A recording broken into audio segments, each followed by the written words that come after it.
snow, heavy snow too, in Boston, parts of New York, Philadelphia, Washington, D.C. today. Very heavy snows and winds. We're talking about blizzard conditions up here throughout the Northeast, and that will continue at least for today as that continues to pull away from the forecast area. We don't have to worry about much of that, although some of that snow is making it down into our far northwestern counties. Dade Walker County right now experiencing some light flurries. Nothing really much sticking or things that they have to worry about, at least up there.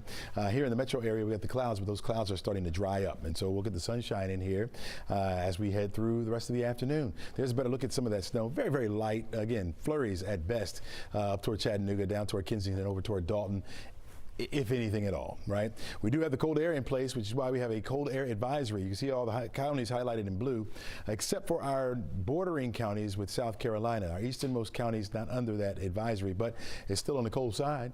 You're looking at wind chills down into 0 to 15 degrees. That's the way it feels when you're exposed skin. Now, this is your actual air temperature right now. Blairsville at 20, 30 in Peachtree City. You got 29 degrees in Atlanta, 27 in Athens, 26 over toward Carrollton. Factor in those winds out of the north. This is the way it feels out there. It feels like 12 in Gainesville, feels like 11 in Canton, feels like 10 in Blairsville, feels like 14 right now in Carrollton, 18 down in Peachtree City, LaGrange, and Atlanta. So very cold. You definitely need to bundle up. Put as many layers on yourself as you can, and your kids, even the pets. If you got to take them out, you're looking at temperatures in the 40s for highs today, but when you factor in those winds, it's going to feel more like the 30s out there. So cold all day long, despite the fact that we'll have mostly sunny skies on the outside. In fact, as those clouds break up, again, we'll have plenty of sunshine around. High pressure is building in, and so we'll be sitting pretty not only for today, but for tomorrow. And then as we head into Wednesday, we'll see a few more clouds begin to push into the area. The cold air in place, as I mentioned, for today and to tomorrow morning. Now it starts to get out of the way by the time we get to Tuesday afternoon, as milder air will begin to work into the area. Wednesday afternoon, temperatures should be approaching that 60-degree mark, and then we'll be well into the 60s as we head into Thursday and Friday. But notice this blue trying to make its way back down to the south there. Got another system that's going to bring in some rain by the time we get to Thursday and Friday. So you're looking at Thursday, I'm thinking late in the day, going into Fridays, where we'll have a chance for a few scattered showers to be around the forecast area, but at least for the first half of the week, we're nice and dry. Here's how it plays out. Forecast track model shows, again, fair skies for the rest of the afternoon. Still have those northerly winds coming in, and they won't die out until later on tonight. Winds should begin to shift on us on Tuesday to more of a westerly flow, which will help the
I heard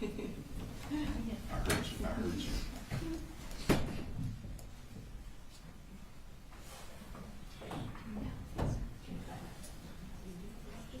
All right, so nothing we need to take up? I don't believe so, Your Honor. No, Your Honor. Okay. You all ready for the jury? Yes. Bring them in.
This is state called Marcy Gray.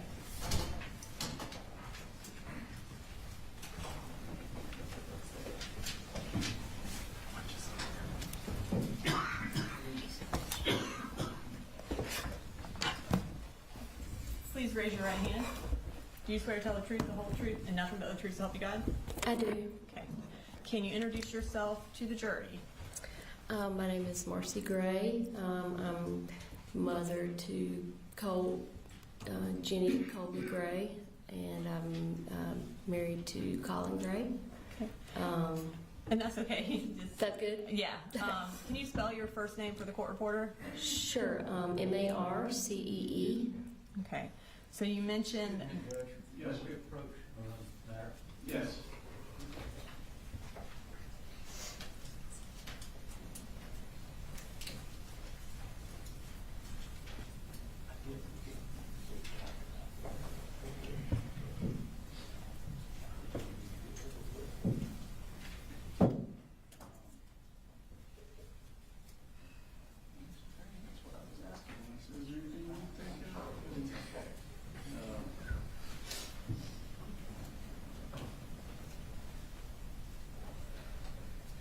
So, I would, and then we go forward.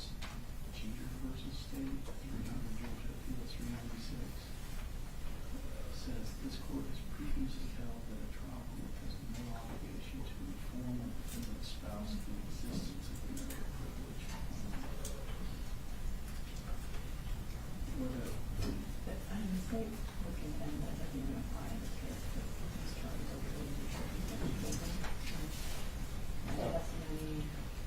There is no privilege.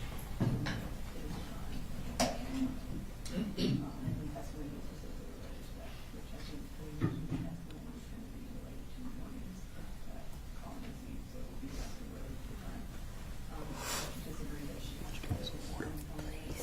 so much.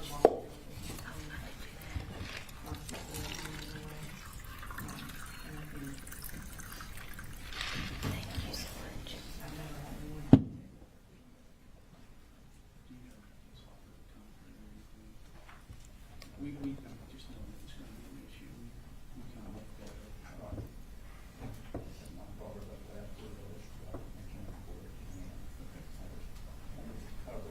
Okay, but you do not have a case that says I need to, is that right?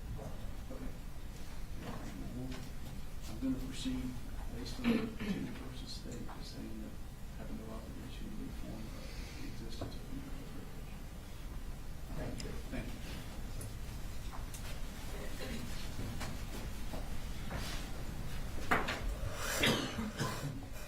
All right, Ms. Gray. You indicated that you were married to Colin Gray. Can you point him out and identify him by a piece of clothing he's wearing? He's wearing the light blue sweater and blue tie. Okay. Please let the record reflect that Ms. Gray has identified the defendant. What are you doing right now? Right now I live in South Georgia, and I work in an industrial food processing plant. I work for the quality department there, and that's about it. Okay. And do you currently have custody? You mentioned that you have 3 children. Do you currently have custody of any of them? I do not. Okay. And when did you get married to Colin Gray? In 2007. And does he have a nickname? Coley. 2009. I got married in 2009. Sorry. Okay. Are you a little bit nervous? A lot nervous. Okay. So you got married in 2009, and who is your first child? Colt. And when is his birthday? He was born on January 14th, 2010. Okay. And then who was your next child? Jenny was born a little more than a year later, June 6th, 2011. And then what about your last child? Coley was born in 2016, and he was born April 3rd. Okay. And kind of just to summarize, so in September of 2024, would Colt have been 14? Yes. Okay. And then would Jenny have been 13? Yes. And then Coley would have been 8? Yes. Okay. And then, so does Coley have a nickname, since his name is the same as? I have a mama baby nicknames for him, but in general he goes by Coley. Okay. Did he go by Coley Jr. or? Sometimes, maybe within our immediate family, but anyone else called him Coley. And then are you and the defendant currently separated? Yes. Okay. Legally there's no documentation, but physically we're separated. Okay. And then where were you living when Colt was born? When Colt was born, we were living in Barrow County. We were actually living in Winder in a house that I had purchased before I met Colin. He was born at St. Mary's in Athens. And we continued living in my house until Jenny was born. And when she was about 6 weeks old, we moved to our next house, which was in Statham. Okay. And did y'all stay in Statham for a fairly long time? Yes, we did. How long did y'all stay there? Till 2018.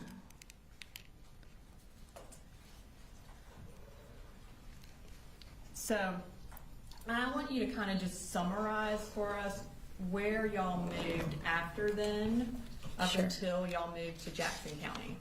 Okay. There's a lot.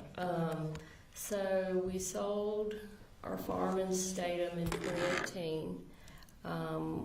We moved into a rental home in Gainesville. We were there, and each of these rental homes that we were in less than a year. Many of them less than 6 months. So we moved to a rental home in Gainesville. It was on Lake Lanier.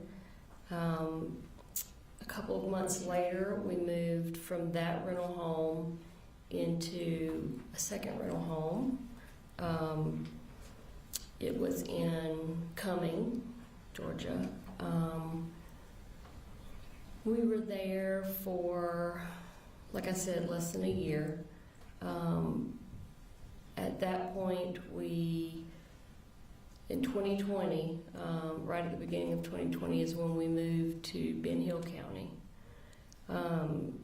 That was during COVID.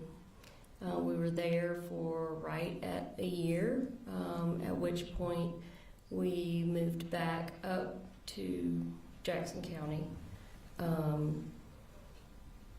And the first place that we lived at was Traditions. We were there for, again, it was less than a year, maybe it was close to a year. After we left there, we actually moved into a rental Airbnb. That because it was a sudden move, we had to find somewhere to live really quick. That was in Lawrenceville. We were there for maybe 2 months, and then we moved to a second Airbnb that was up in, I think technically it was Pendergrass was the address. And after that, we were there for maybe a month. At that point, we ended up at the house where Colin and Colt lived after me and the 2 younger children moved back to Fitzgerald. Okay. And I will kind of get back into some of the dates as we go through. But you mentioned that you moved to Ben Hill around COVID, so that would have been March of 2020? We moved in January of 2020 because I started a new job at like the first or second week of January. Okay. And at that time, were you working, and what was the defendant doing? Colin was just staying home. Okay. And while y'all were, I guess let's kind of talk about where is Ben Hill and why y'all moved there. Okay, so Ben Hill is where I was born and raised. It is about 3.5, 4 hours south of Atlanta, directly south down I-75. It's a fairly rural town. My mom was also born and raised in Fitzgerald, Ben Hill County. So the first time that we ended up going to Ben Hill County during COVID, we moved because, for one, we were having financial issues. Hence, while we were moving, we had to move several times. And then also, Colin was having issues with his back. So we wanted to move to hopefully get some support from my family.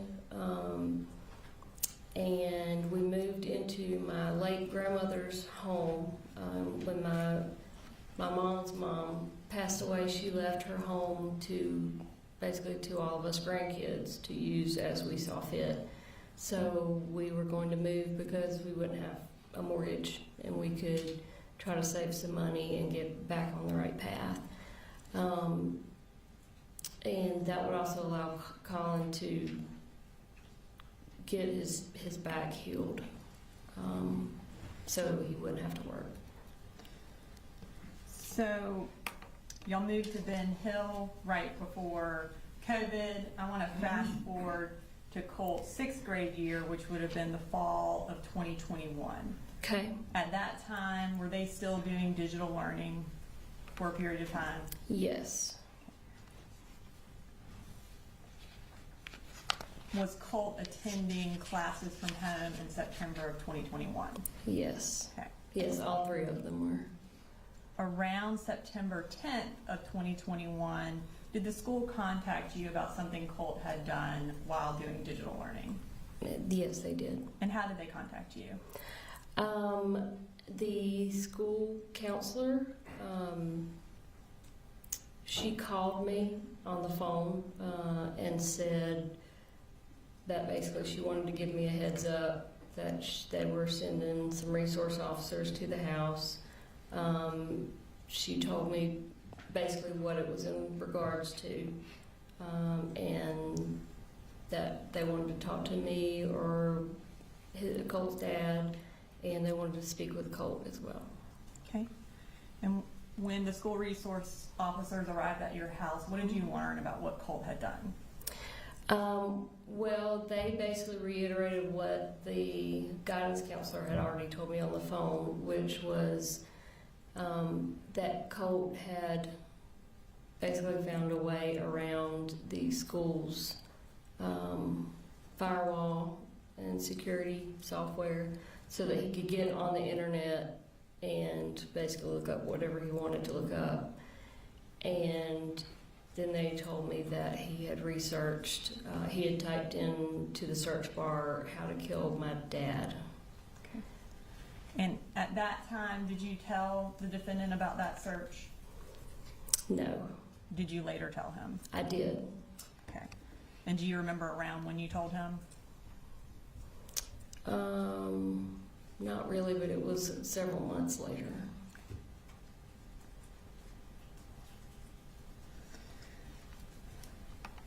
Did the Department of Family and Child Services become involved with your family around that same time of that search? I guess within a couple of months of that. I think so. We moved not long after that is when we relocated back up to Traditions. Okay. Before y'all relocated to Traditions, do you remember someone making an anonymous report to defects? Yes. And was it related to you slapping Colt? Yes. At that point, did defects start doing some home visits with y'all? They did. They did the home visits, and then at that time they wanted to do counseling, some type of counseling, and they ended up having a guy come to the house to do the counseling. And he kind of put us on a rotating schedule. Each week he would come, and 1 week he would talk to me, next week he would talk to Colin, next week he would talk to Colt. And I think by the time we had to finish because we were moving, I think we each had met with him at least twice. Okay. Me, Colin, and Colt. So y'all moved in the middle of this counseling? Yes. And so after about 2 sessions, that is when y'all went to Traditions? Yes. Would that have been around November or October or November of 2021? Yes. Okay. And when we moved, DFACS basically closed the open case because, well, for one, they didn't find any evidence of any sort of abuse or neglect or anything like that. And then we were also moving, so they just went ahead and closed the case out. So you would have been outside their jurisdiction once y'all moved? Yes. And you mentioned Traditions. What county is that in? That's Jackson. Do you remember what school the kids were in when y'all moved to Traditions? They were in, I think they were in Jackson Middle School, I think. Jackson. West Jackson? Does that West sound familiar? Jackson, yes. Okay. It was about a mile from our house, so. And so Colt would have still been in 6th grade when y'all moved. Is that right? Yes.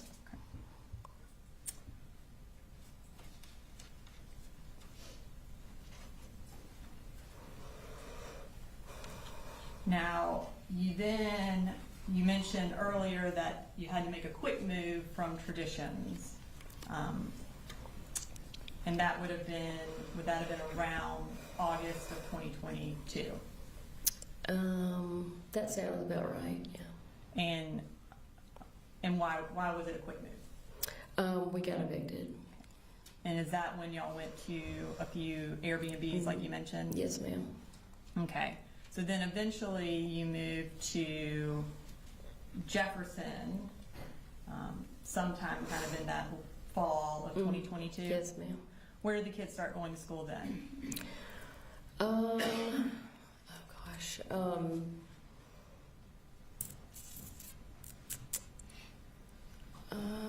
It was, I want to say it was, I don't want to say the wrong thing. And does Jefferson City Schools sound familiar? Yes, absolutely. That was it. Okay. But we were excited because Jefferson schools are known to be really, really good schools. At that point, sometime around Halloween of 2022, was another defects report made. Mm-hmm. And what was Yes. that report about? That report was, again, ended up being completely unfounded. And one of our neighbors had reported general neglect of our kids. She said that they were being sent to school dirty, they weren't being fed.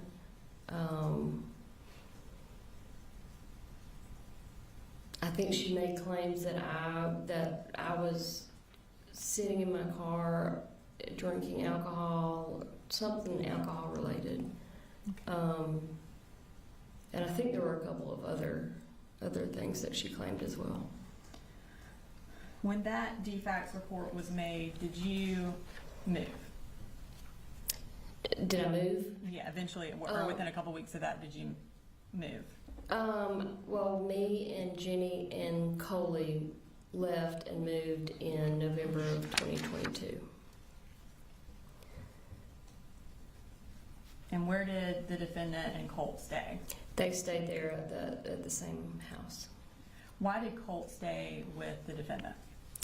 I think in general he had his room and everything, his computer and all that set up how he wanted it in his bedroom, and that was kind of his safe place.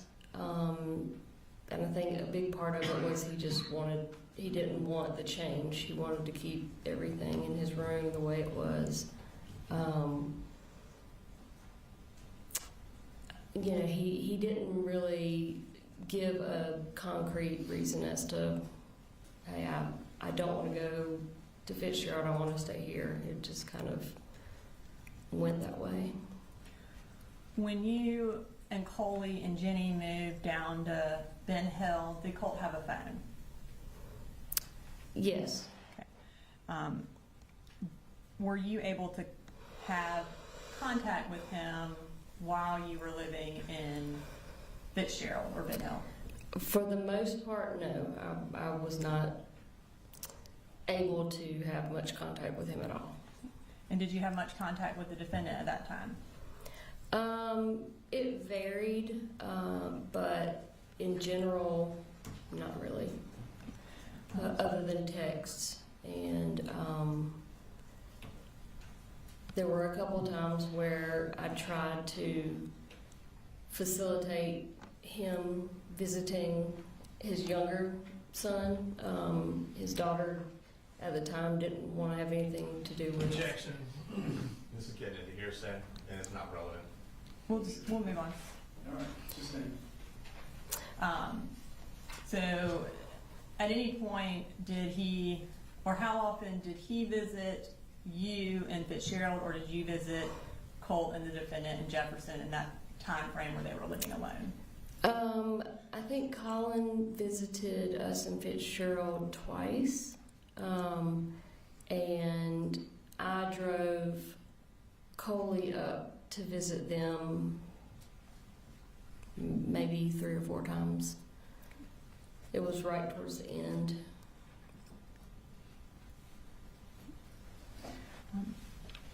While Colt was going to Jefferson Middle School for the 7th grade year, were you aware of any of the issues he was having at the middle school? At some point, I was made aware of them. at the time that they took place, I was generally not aware of anything that was going on. And then, were you aware that Jackson County Sheriff's Office came out to the defendant's residence and wanted to talk to Colt about threatening to shoot up a school? I had no idea that that happened until it came out in the media a year ago.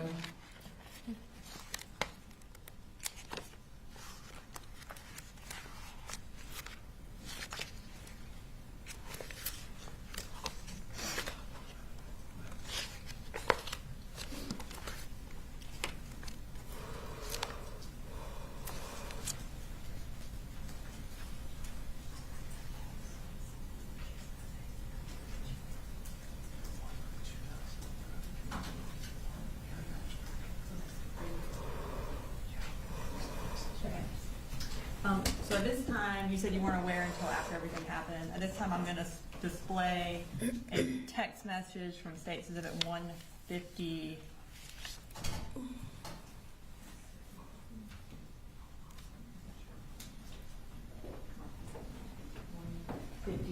Which is your cell phone extraction, and it's from September 5th of 2024.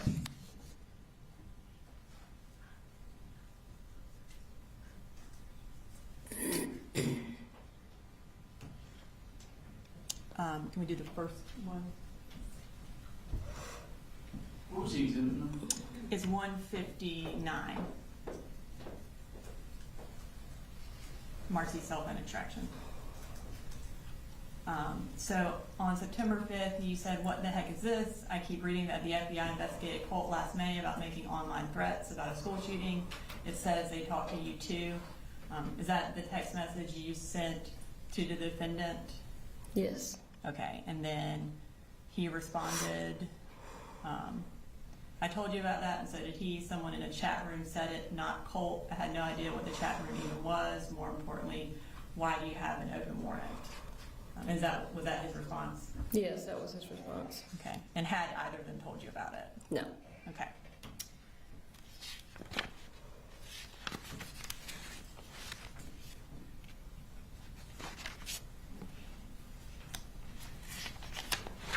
Okay. So I'm going to fast forward to August of 2023, a couple of months after the May incident with Jackson County Sheriff's Office. Did Colt move back in with you in Ben Hill? Yeah. When was the month? You said? I have August of 2023. Yes, ma'am. Okay. And was it just Colt or the defendant come too? I met the defendant off of I-75 to pick up Colt. Okay. And why did he come and live with you? Because, well, he had called several times leading up to that, wanting to come and live with me because he said he just couldn't. Objection is the hearsay. It goes to explain why he was moving to live with her.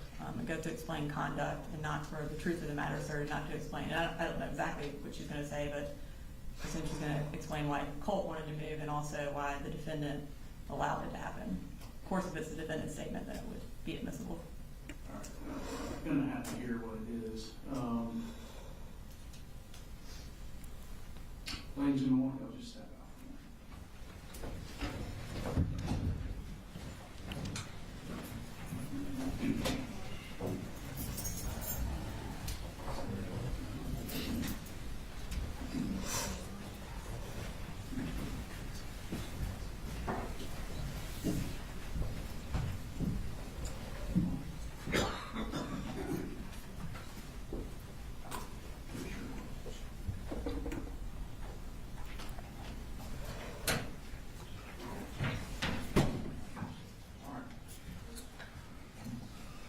Ask the question again. Why did Colt move to Ben Hill? So, like I said, Colt had already asked several times in the past and then changed his mind at the last minute. But he had been telling me over the phone that he couldn't take living with his dad anymore. They were constantly getting into physical altercations. That, it was a constant screaming battle between the two of them. And he was basically trapped there at that house because nobody else was ever involved with him up there. So he basically was saying he was at his breaking point. And did you have any discussions with the defendant about him moving? No, other than, can you meet me halfway? Okay. All right, so based on that response, I'm inclined to sustain the hearsay objection. It's being offered to prove what's going on between Colt and his dad. And I realize the line often blurs what's, this explained conduct is, we can't drive a bus through it all the time. So the line blurs on, is it for the truth of the matter asserted or for some other purpose? To me, this one falls more on the side of for the truth of the matter asserted, so I'm inclined to sustain the objection. I just like you to do that in front of the jury so they know why she isn't answering the question. That it's sustained? Yeah. Sure. Is there a next question that we need to ferret out or no? Well, did he bring him to meet you? Well, that's obviously. Yeah. All right, bring him back in.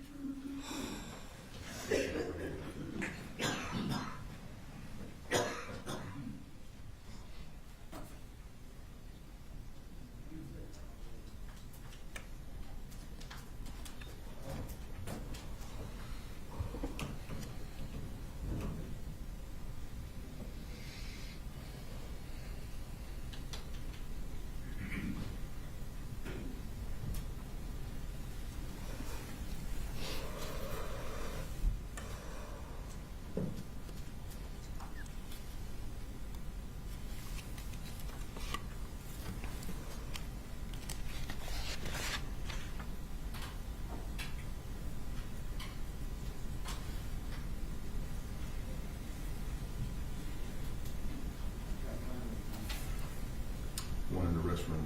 Okay. Just understand as you like.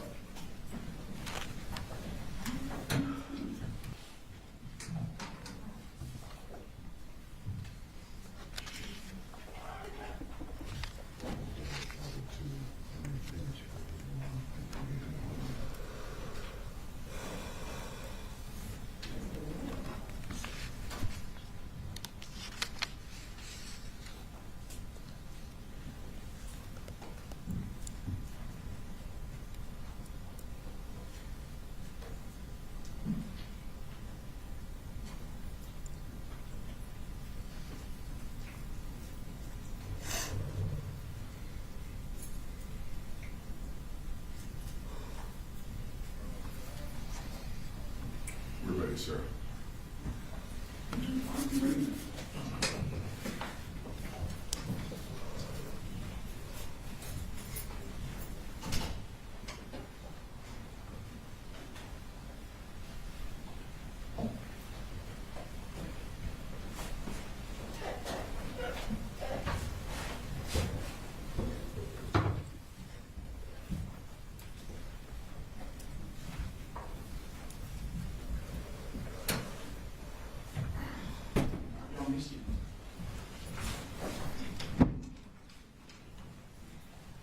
All right, so ladies and gentlemen, to the last question, there was a hearsay objection. I'm sustaining that objection. I'd like to stay to ask this next question. So did the defendant meet you somewhere so that you could pick up Colt? Yes, we met. I started driving north on 75 and he was driving south, and we were just going to meet wherever we met. I don't remember what exit it was, but we got off and Colt had not packed really anything. He had just gotten in the truck. He brought his guitar, And so we met in a random parking lot. It was just kind of an abandoned plot of land. And I said, "You didn't bring any clothes?" And he said, "No." I said, Objection, "That's..." hearsay. Are you referring to, who is he? Is it Colt or the defendant? Okay. Colt. So Colt didn't bring any clothes, and then what happened? I told him just get in the car. The fact that he didn't bring clothes, or? It's a statement, objection, because he is making a statement regarding what he did or didn't do. It sounds like the statement is going to prove the truth of parental fitness one way or another. I mean, Marcy can testify to what she observed that day. She observed that he didn't bring any clothes. She observed what the defendant did next. I think she can testify to that because it goes specifically to parental fitness and what their interactions are and what the defendant and Colt are doing. I mean, I think that's relevant to this whole case. What she observed. There's no issue with her testifying what she observed. And that's not what I'm objecting No to. suitcases, no clothes, whatever. I'm objecting to when she asked Colt, "Why do you not have?" and then getting into his answer, which would be hearsay because he's not here to testify. Which was not my question. I said Colt didn't bring any clothes. Then what happened? Then what did you, like, I didn't ask her what Colt said. So, maybe if the answer to the question is going to be revealing what Colt said, do not do that. If you had an observation of what he did or didn't have with him, you're free to testify about Okay. that.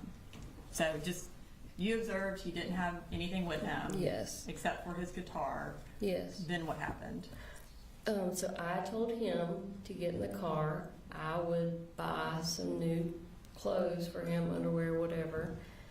And I just instructed him to get in the car. I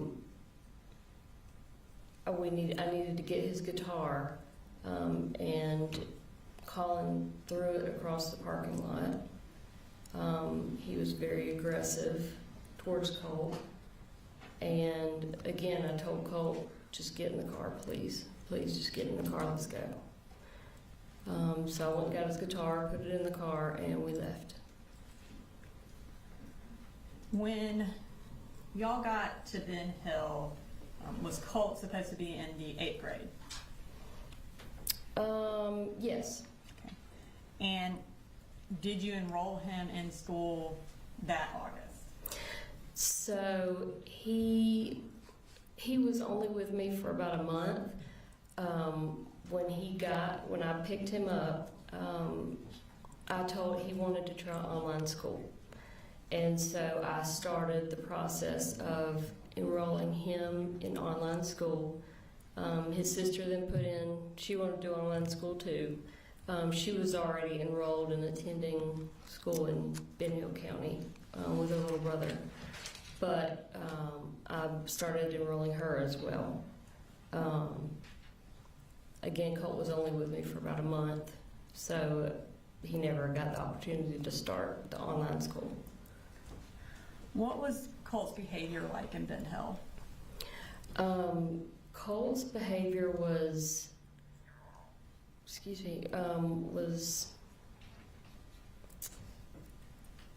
alarming. It was very different from the Colt that I remembered, that I had left with his dad when we left in 2022. He had a lot of anger inside, and he was very aggressive and unpredictable, so much so that I ended up relocating his little sister across town to my parents' house, because I didn't want to leave her there alone with him. And then his little brother basically just never left my side. I just had, he was with me wherever I went, when he wasn't in school. But Colt, he damaged a lot of things while he was there. Again, he was just, you could tell that he had a lot of anger and just yuck inside of him. You said he damaged a lot of stuff. What kind of stuff did he damage? All of the flat screen TVs that I had in the house. He broke several windows. He would take knives and make cuts on different things like walls and the leather in my car, the leather seats, just kind of like random damage. He wrote on a bunch of stuff, walls and that sort of thing. And on October 3rd, did your dad actually contact the police because of something Colt had damaged? Yes. What had he damaged on October 3rd? I think that was when he broke, the first time he broke a window. He had broken a window because from slamming the door really, really hard. It's an old house, and so the windows are old. And if you're not careful, you slam the door hard enough and it'll shatter a window. And I'm pretty sure that's what happened. And then once that happened, I kept fixing it by basically taping it up and putting a piece of cardboard over it until we could get someone to come and professionally fix the window. And he kept punching through the cardboard. As soon as I'd fix it, he'd punch through it again. And I think it was the window was the actual reason why he called the police that one day. And did the defendant come and get, or did Colt go and live with the defendant immediately after that? Immediately after the second time, so my dad actually called the police twice, or went by to see the police twice. The second time, they came, and each time they came, I would basically ask them, please don't take him to jail. You know, I don't want anything on his record. Can you just talk to him? Which they did. They actually offered to stand there and supervise while I spanked him or some like physical punishment. I was like, no, I don't want to do that. He was bigger than I was at the time. I just want you to talk to him and, you know, just hopefully talk some sense into him. Well, after the second time it happened, he immediately got on the cell phone with his dad. And just related to what the defendant said, not what Colt said. Yep. He had the phone on speakerphone, so I could hear, because I didn't have my phone at that point. I'm not sure where it was, but I said, let me talk to your dad. And so he didn't want to give me his phone, so he put it on speakerphone so I could speak to Colin on speakerphone on Colt's phone. And, you know, I had not been communicating with Colin at all. Since he dropped Colt off, communication basically was non-existent. So he didn't know anything about what Colt had been doing or, you know, his behavior. And I immediately started trying to explain to Colin what had been going on, and I couldn't get any words in edgewise before he immediately wanted to say, well, why are you doing this to our son? Why are you calling the police on our son? Why would you do this? And it took him, you know, less than 5 minutes to have Colt convinced that I was the one calling the police. I was trying to get him sent, you know, to juvenile detention, once he had him convinced of that, Colt refused to talk to me. He just wanted to go back with his dad. And when did he leave?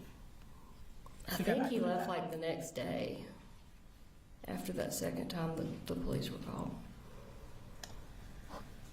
While you were in Ben Hill County with Colt, had you scheduled some counseling for him? Yes. Is that at the, Healing Connections okay. was the place, but he And- never made it because he went back with his dad. So his first counseling session supposed to take place after he left? Yes, ma'am. And did Coley Jr. and Jenny stay with you in Ben Hill at that point? Yes, at that point, yes, they did. When the defendant took Colt home or met, I guess, or met you or your mom halfway, where did they go to live at that point? They were still living at that same house. I In think- Bear County? Yeah. Okay. Or no. And we're Yeah, in- they were at the Barrow County house. Okay. Yeah, you're right. We are in October of 2023. Yes, they were definitely in Barrow County. And so again, Colt should have been in the 8th grade. Did the defendant enroll him in the 8th grade in Bear County? No, Did he attend any schools in the 8th grade? no. Now, when Colt went back to Barrow County and you were still in Ben Hill with Coley and Jenny, did you still have an open defects case? Yes. My case manager had told me that the next time she saw me, she was going to close the case because over the prior year, I had been doing everything they wanted me to do. I had, they were drug testing me the whole year long, hair follicle, urine tests, and I had been doing everything I was supposed to do. What happened at that next visit where they were supposed to close the case? So instead of closing the case, they gave me, someone had called and made an anonymous report, and they drug tested me. And did you pass or fail that test? I failed that test. When you failed the drug test, what happened? When I failed the drug test, I guess the Saturday after my case manager got the results, she showed up. Actually, me and Jenny and Coley were spending the night at my parents' house because my parents, at that point in time, had gone on a trip to Virginia. And we would do that a lot, just spend the night at my parents' house because it was just kind of a fun thing to get out of the house, our house. And so we were there, and my case manager, Tamika Mitchum, showed up at their front door with Colin and Colt to basically tell me I had failed the drug test, and she was sending Jenny and Coley to live with their dad. And at that point, did you have custody of any of your children? Well, it wasn't a custody case at that time. They were just physically going to stay with their dad. It had not gone to the phase of addressing custody, with a judge or anything like that. I guess none of them were living with you, is that correct? That's correct. And did the defendant have kind of authority over them at that point? Yes. And were they all living in Bear County at the Harrisonville address? Yes. After you failed that drug test, did things go downhill for you? Big time. Tell us what happened. Well, after the initial devastation of having them taken and sent with their dad, I, for one, was faced with the reality that Jenny and Coley were now living in the house with their dad, where things were horrific, and there was nothing I could do about it. So I started trying to reach out to Colin to set up visitations, because the case manager said that I was entitled to have as many supervised We're going to visitations. object to the hearsay as to what the case manager told her. Mr. Brooks? I think I understand your latest sustaining of the objection about hearsay related to explain conduct, but this is squarely within that.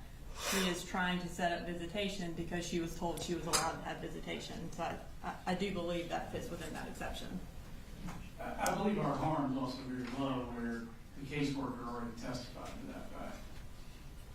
I don't think the caseworker testified exactly. She was allowed to have visitation, so I think that. I think she testified that visitation was up to the defendant, not that she had an absolute right to visitation. Visitation was at the right of the defendant. I believe you're correct. Was she saying something different just then? Or? So Yes. I think we're splitting hairs. She wasn't prevented from seeing her children. So she could have visitation. She was allowed to have visitation. If it's up to the defendant, she's calling him to try to set that up. That's exactly what she's testifying to. Trying to act like she's saying something completely different is just not true. She is saying she's calling the defendant to set up the visitation because she was allowed to, and he is the one who has custody, so she has to go through him. And she, this bitch just testified that she was not entitled to visitation. Any visitation was to be done through the defendant based on his determination. That is Not that she had an absolute right to visitation. That is a misinterpretation of what Ms. Mission testified to. She did not say she was not entitled to visitation. That is not what happened. So, ladies and gentlemen, you'll have to remember what the DFACS worker, case manager testified to. I'm going to let the witness go ahead and answer. So, I mean, I can rephrase. No, he overruled the objection, so. Okay. You were, I guess, where we're at. There was no restrictions to me having visitation or seeing my children other than it needed to be supervised. She did say that I needed to schedule it with Colin. So I started reaching out immediately because, I wanted to see them as much as humanly possible. And it immediately became apparent, which I knew it would, that he was not going to communicate with me whatsoever. He had blocked my phone number, and I know that because I checked it the next time I saw him and had access to his phone. He basically refused to not only not let me see or speak to my kids, but he refused to speak to me himself. So my children were living somewhere where I knew was a nightmare for them, and now I can't get any sort of updates or any sort of contact with them. I tried to get my mother to reach out. She was met with the same obstacles. I reached out to Tamika, the case manager, asked her for her help, and the only thing she offered was transportation to see the kids. I told her, I don't need transportation, I need someone to facilitate some sort of communication between me and their father. And it just never happened. I couldn't get any help from anyone. At one point later in the month, I called in a wellness check with Barrow County just so I could have someone put their eyes on my children to make sure that they were still alive. And I also knew that they had still, none of them had been enrolled in school, so I couldn't verify through school that they were still breathing. And so then, I never did end up getting any kind of communication or updates or anything like that. And what did that do to your mental health? I basically had a complete nervous mental breakdown. I think as any good mother would. My kids were and still are my entire world. And to go from being in constant contact with my two younger children, for sure, to nothing. I felt like they had been kidnapped almost. I was just devastated. I wasn't eating, I wasn't sleeping. I was desperate. Desperation is a good word for what I was feeling. What did you do after that? So that led to, it was right after Halloween. I basically decided that I was going to drive to Barrow County and just physically go and knock on the door and say, "What are you doing to me, to our kids? I want to kind of just see them." And so I was not in my right mind at the time. But I went to my mother's house and I told her what I was going to do, and I wanted her to go with me.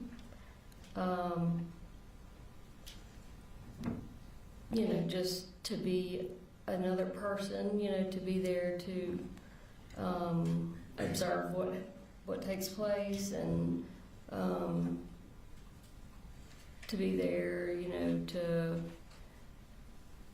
support or take the kids, to McDonald's or something if I needed to talk things out with Colin, just to be there in general.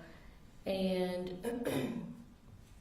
she knew that I was not in my right mind, and so she said, "No, I'm not driving you to Wander. I'm not going with you," which I had not expected. I never thought in a million years that she would say, "No, I'm not going with you." And so I then was in a situation where I still am going. I'm still going to go. But now my mom knows I'm going. And I wasn't going to, drag her and force her into the car or anything. But I knew she would call Colin the second I left the house.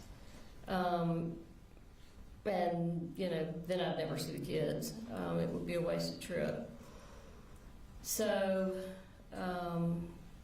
in my messed up mind, somehow I decided that I'll just take you to a chair, and then I'll have a friend of mine come over later to let you loose as soon as I have had time to make it to Wander and see the kids.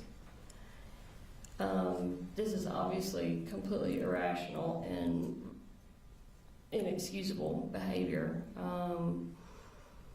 But again, I was not in a rationally thinking state of mind at that point. So that's what I did, and drove to Winder. I actually got there on Friday, but it was late. It was dark, and I didn't want to go knocking on the door, late at night, and it, be made out to look like, oh, your mom's, banging on the door at all times of the night. So, anyways, I slept in my car basically Friday night with the intention of going to talk to him Saturday morning, which is what I did.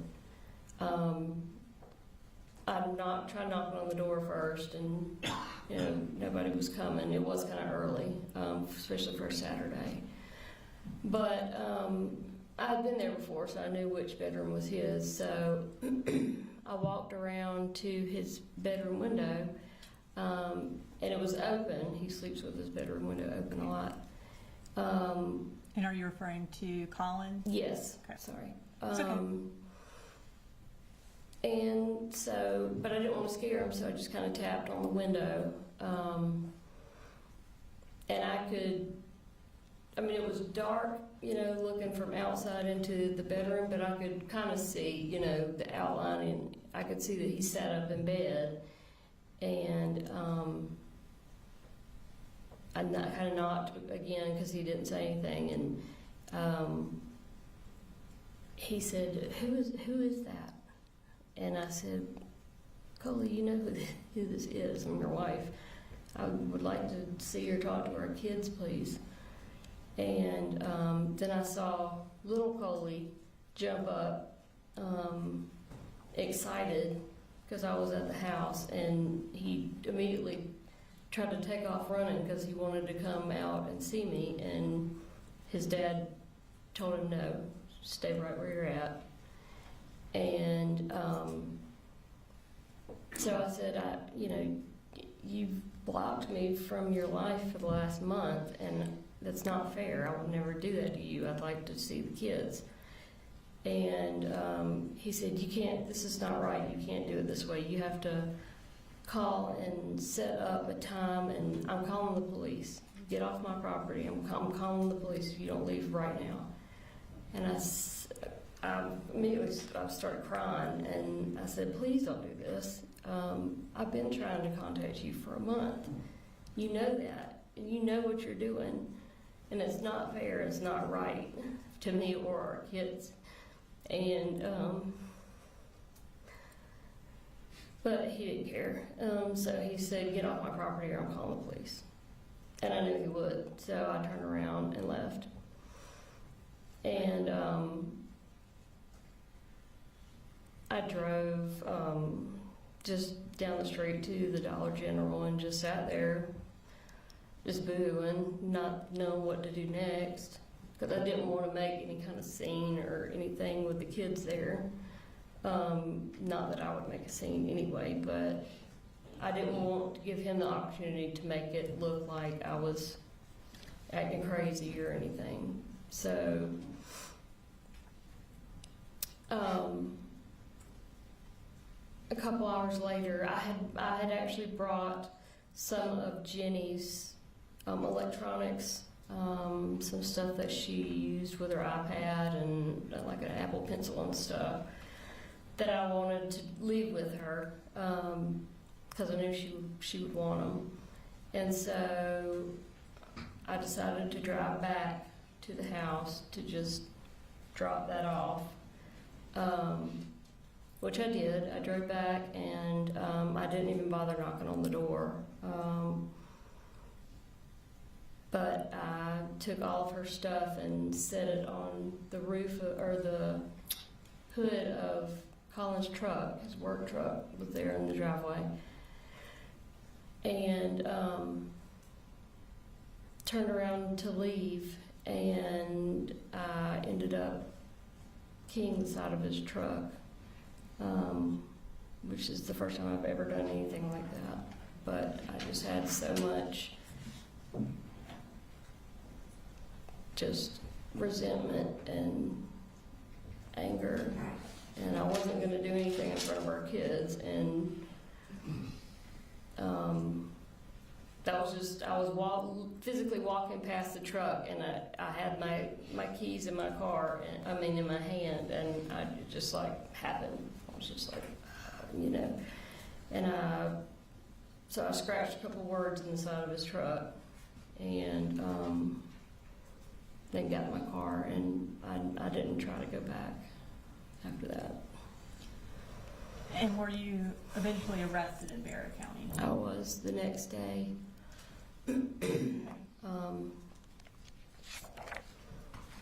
A couple hours, I guess, after I had keyed his truck, he was outside and he saw it.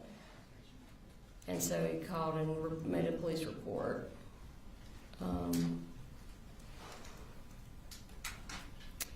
And Your Honor, at this time I'm going to introduce in the evidence Exhibit 169 and 170, which are incarceration records for Ms. Gray from Barrow County and then also Ben Hill.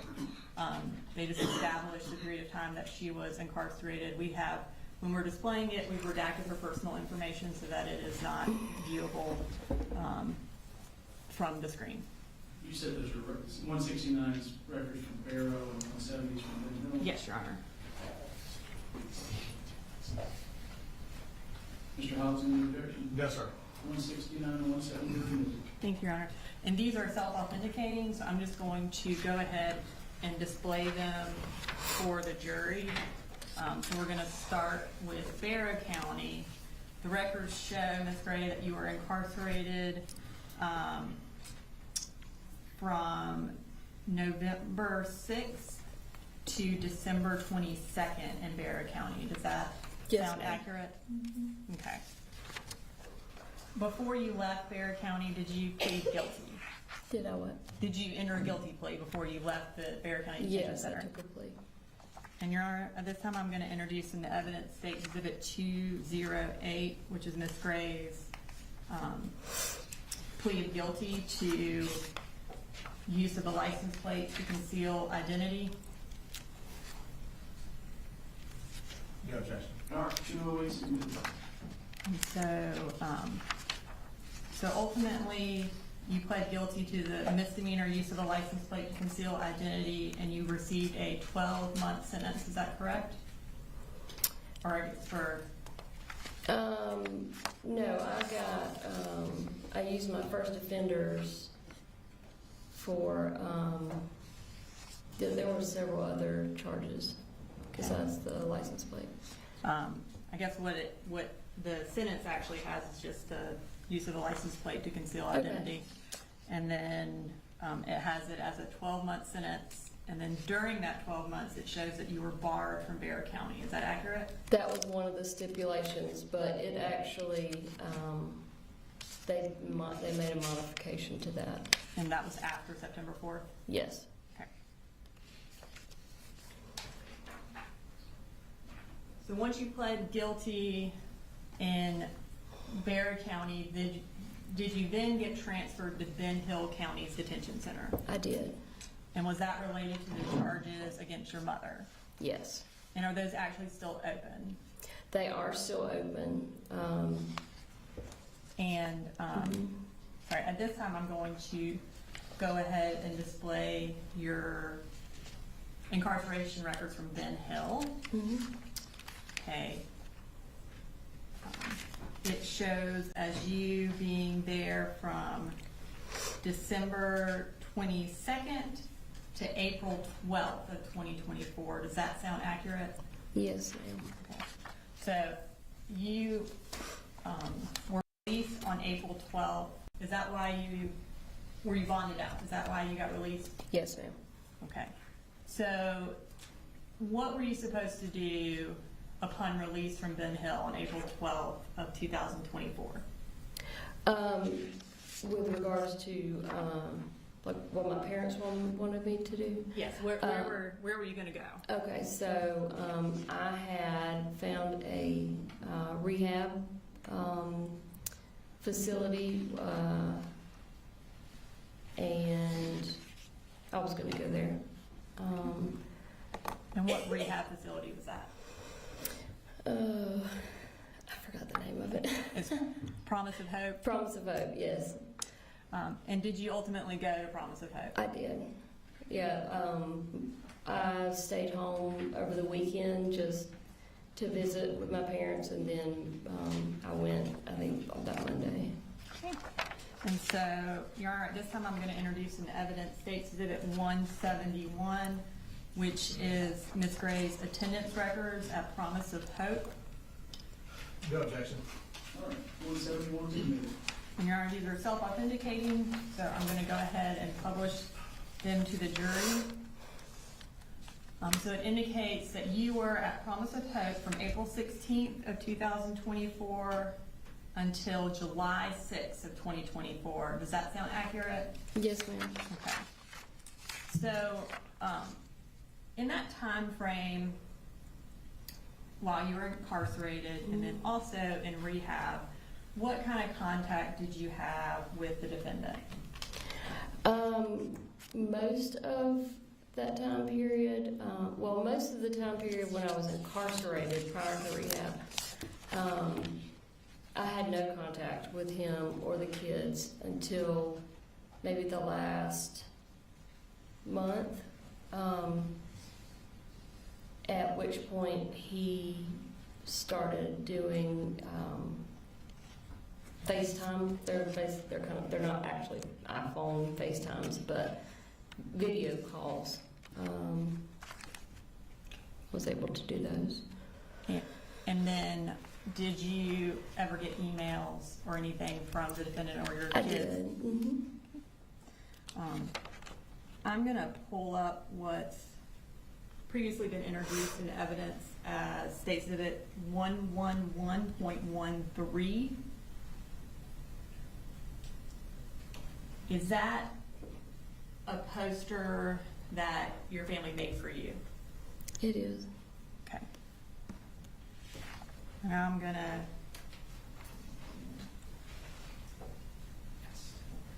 show you what's been marked as State's Exhibit 209. Do you recognize that?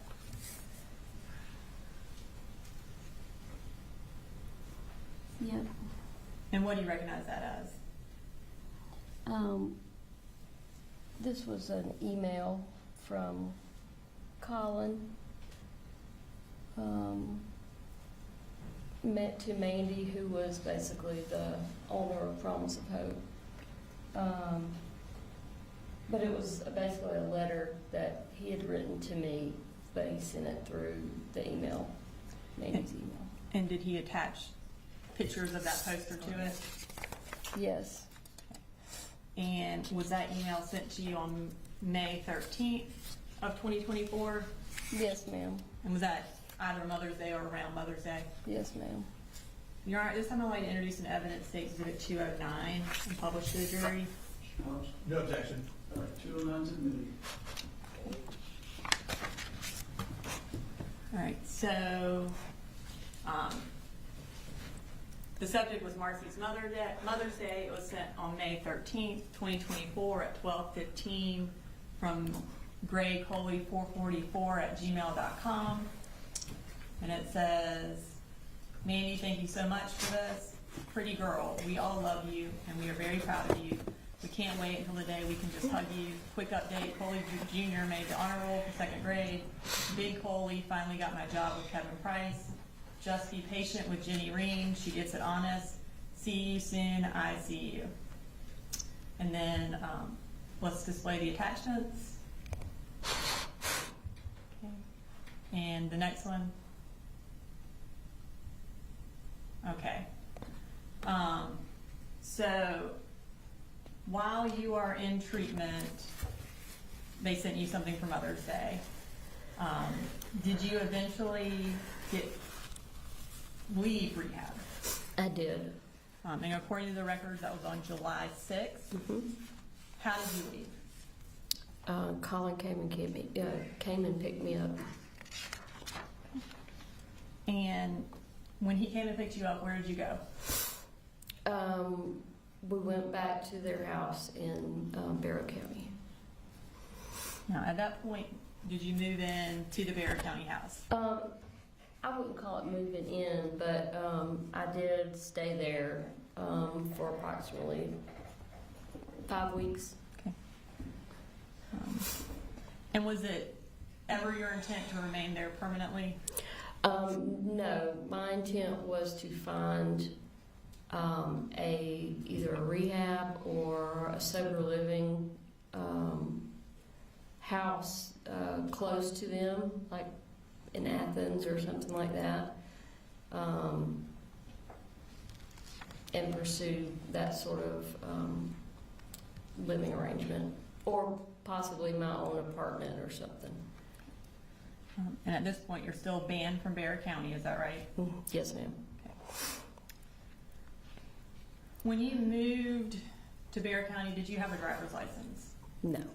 Did you have a car No, with you in Bexar County? No, I had no way of driving anywhere. Did you have a cell phone? No, although Colin gave me one of his old ones temporarily.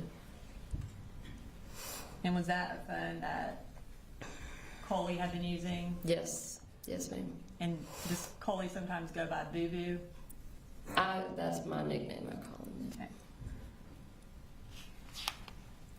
And when you moved back to Ben Hill later on, did you then get your own phone? Yes, at some point. Yeah.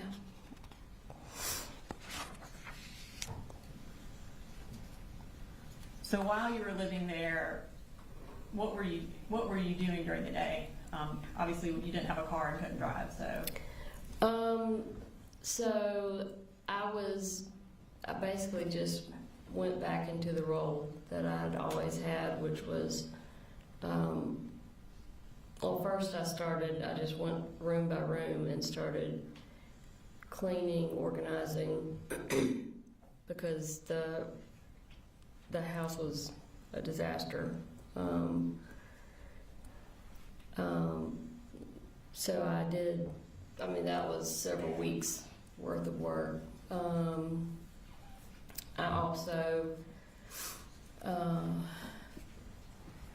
enrolled the kids in school because it was about to be school time, and their enrollment had not been started. I also did a couple other things. I put together a budget for Colin to try and start using, and set up his insurance. He was about to become eligible to sign up for insurance through his work, so I did all that. And just hung out with the kids basically until they started school. And does August 1st sound right for when insurance started for your family?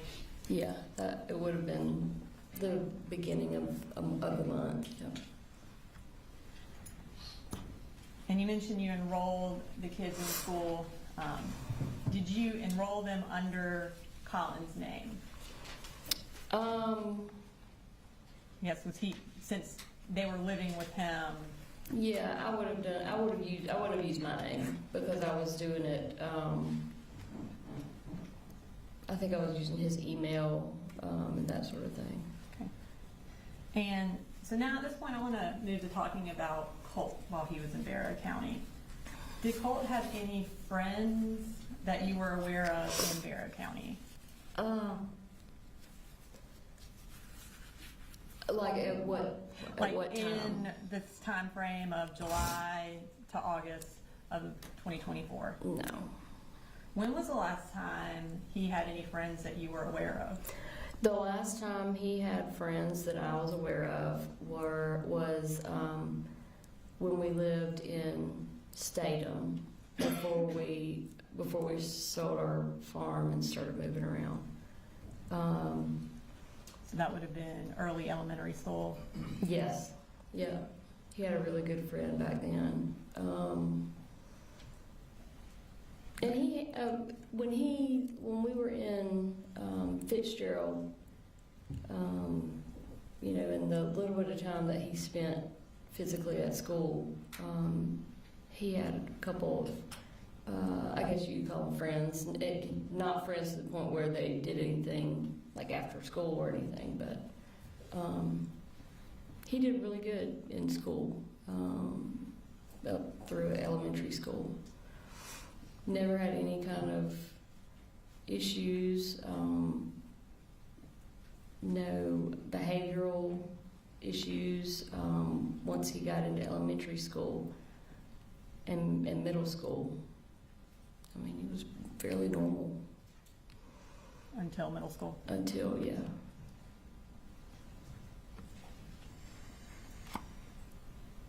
And so was in Bexar County, would he just stay at home for the most part? Yes. How was his mental health in that July, August timeframe while you're living with him? So his mental health, I think with me being there, he had a lot more stretches of positivity. He always has liked just talking with me for long periods of time. His dad too, but if his dad's not at the house, then he can't do that with him. So he was really happy that he had me there to basically talk my ear off for hours at a time. And but then he would go from happy and positive to anxiety, riddled with anxiety, easily agitated, very agitated, and could be aggressive. It was very obvious that he needed some professional help, especially with the anxiety, which he had been struggling with anxiety for a while. Had the anxiety gotten worse? From what I saw during that 5 weeks, definitely. And did he have panic attacks? I had never seen him have a full panic attack until I was staying with them during that time frame. And one night he had just a full-blown panic attack. I knew immediately what was happening because I've struggled with panic attacks towards the beginning of our marriage. Who all was present for the panic attack?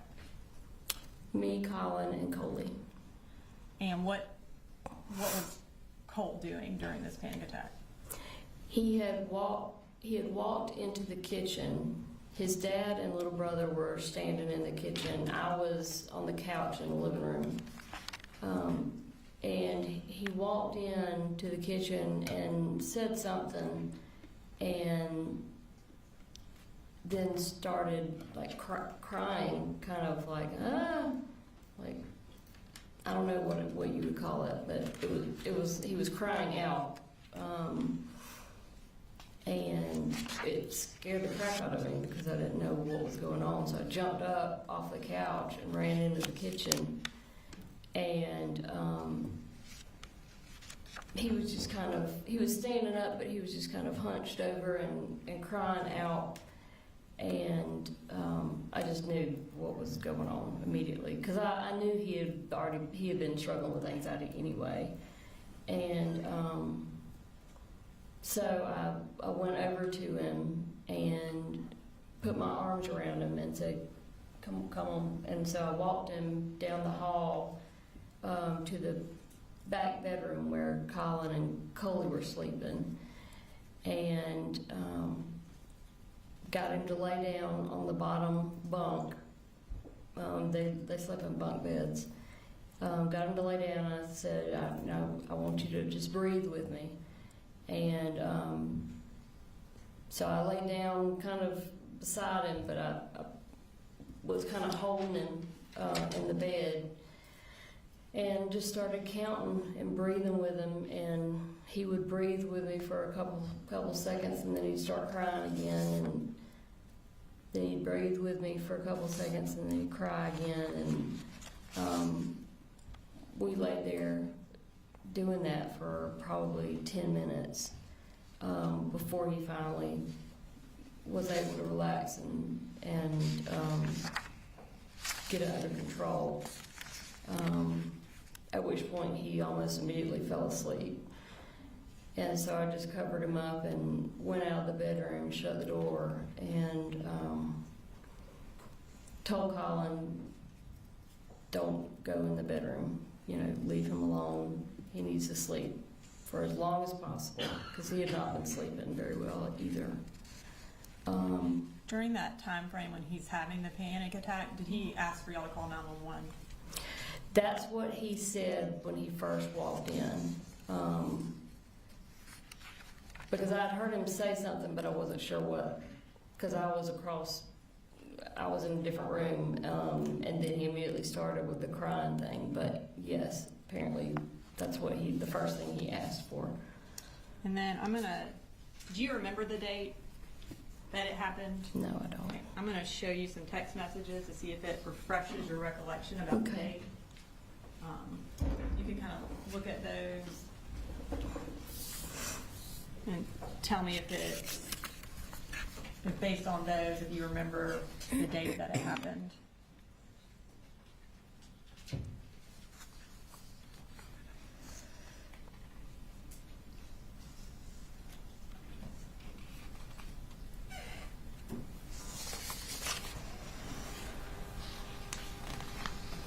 Okay, yeah. Yeah, so these are from me. Yes. Looks like maybe to my sister. I'm not sure who that's to. Does Jenny sound familiar? From you to Jenny? Yeah, I know I texted her about it. And based on those text messages, what date did the anxiety attack happen? Looks like the 19th. Of July? Yes. Okay. So, Is this a good jury? Yeah. perfect time. Ladies and gentlemen, we'll go ahead and take a 15-minute break.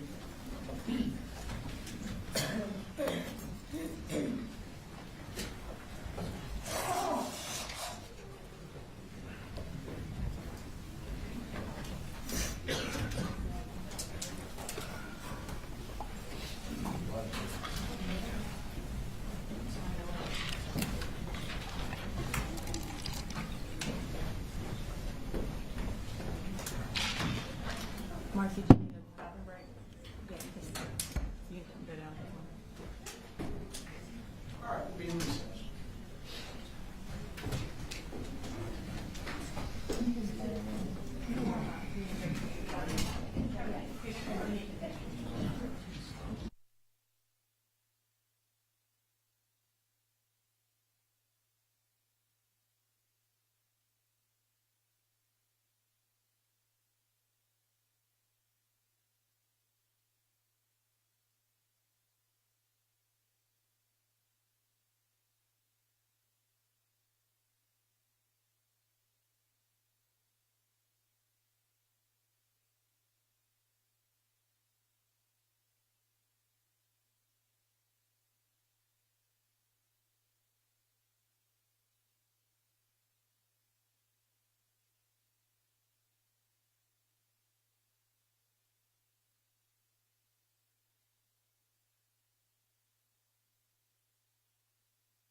found out that the photograph that was put up of the children apparently was put on the internet pretty quickly. We didn't admonish that these, I think everybody should have known any child should not be photographed and put on the news, but apparently that's happened. So, we could give a further admonition not to do that. You concur, Ms. Brooks, or? Yes, I think that would be the court's ruling related to juveniles. Yeah, and I realize how that happened. We didn't give any specific instruction or anything, in as much as it wasn't a child on the stand. But we are not going to put images of the children. We're not going to broadcast those for the internet. So just be mindful of that. And if you're unclear, ask and we'll address it. All right, Brooks, you can bring the jury back in if they're ready. Thank you, Judge. Yes, sir.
All right, Ms. Gray, so we are in July of 2024, and Colt just had a panic attack.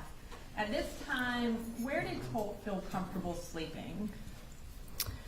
So, at this time, when I first got there, he preferred to sleep, or he was sleeping on the floor in Jenny's bedroom closet. Okay. Not on any kind of cushion, just on the carpet. And did you provide him something to sleep on in that closet? I did. I took some memory foam that I found in the laundry room and cut it up and lined the closet with the memory foam. And then I also put some in his bedroom. Okay. After this panic attack, did you start Colt on any medication? I did, Zoloft. Okay. And at this time, I am going to publish a text thread between you and the defendant from State's Exhibit 156 from July 24th.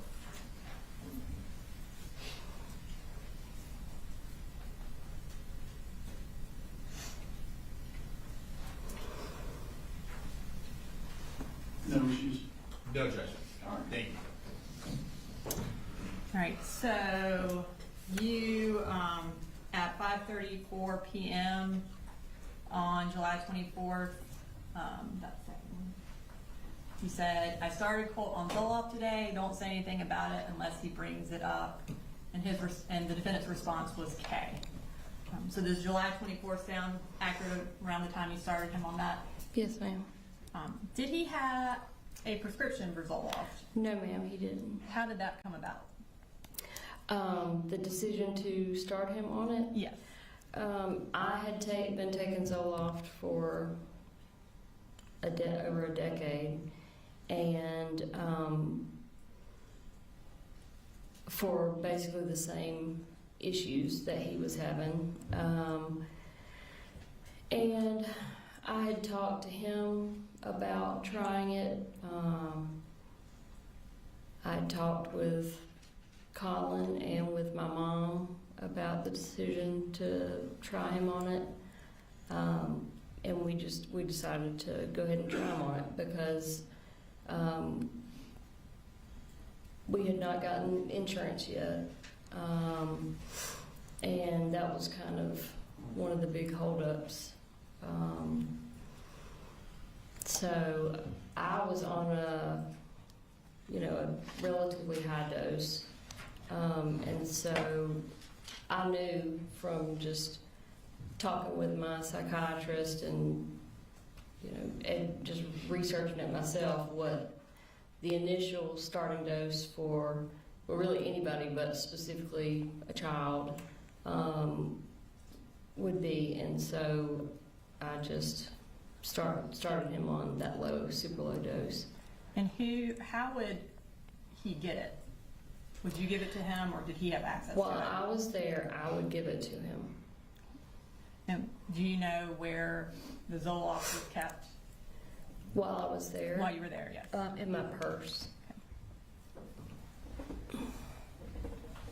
So you mentioned during your testimony earlier that it was clear that Colt needed professional help. At this point, in the time frame where he's had the panic attack, you're giving him Zoloft, what kind of help did you think he needed?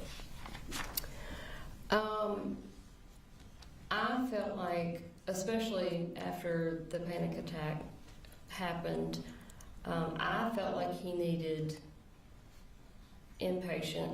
some sort of inpatient crisis type help, where he could go in, be observed for a certain amount of time by a team of doctors who could then put together some sort of treatment plan for him. And that's the type of help that I researched, and that's the type of help that I told everyone that I felt like he needed. And Colt, I've talked to him in detail about it many times, and he was excited. He was on board with it. He wanted to go somewhere where he could stay there for a certain amount of time and get help. Was the defendant supportive of getting Colt into therapy or counseling or inpatient treatment? In general, he didn't usually have a whole lot to say about it, but there were multiple occasions where I tried to talk to him about it, and his initial reaction was always, well, what if there's nothing wrong with him? What if he's just messed up? What if he's just a piece of crap person? Then what are we going to do? And I said, well, for one, as his mother, I know that there's something that he's dealing with. He's got issues. He needs help. That's not even a question in my mind. But if we do go somewhere and they say, there's nothing we can do or whatever, then we'll find another doctor until we find him the help he needs. But I was not happy with the reaction that I got most of the time when I was trying to talk to the defendant about getting Colt help. At any point, kind of over the years, had he been supportive of trying to get Colt into therapy? No. And why not?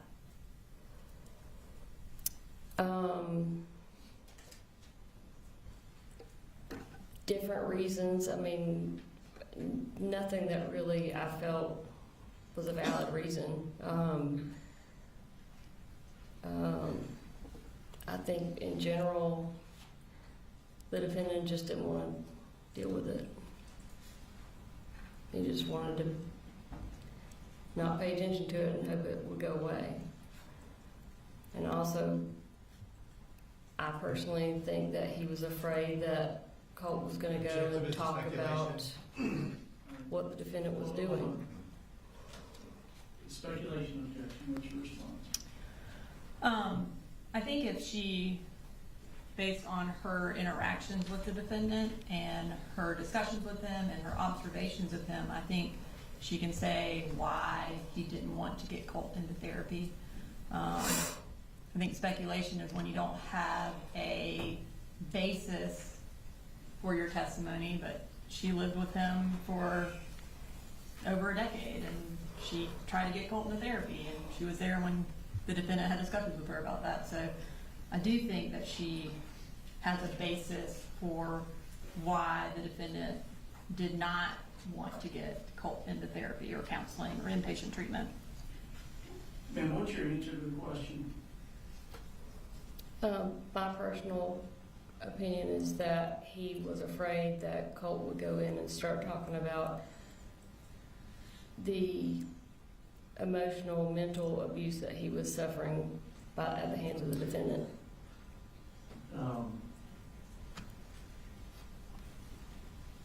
I've got more objections now. Go ahead. So, that would be character, which the state and I discussed before we did this, and I don't think the state knew that answer was coming. I think I'd like to make a motion outside the presence of the jury. All right, ladies and gentlemen, for the time being, I'm going to ask you this. One, step out, but two, disregard the last answer, strike it from your notes and minutes.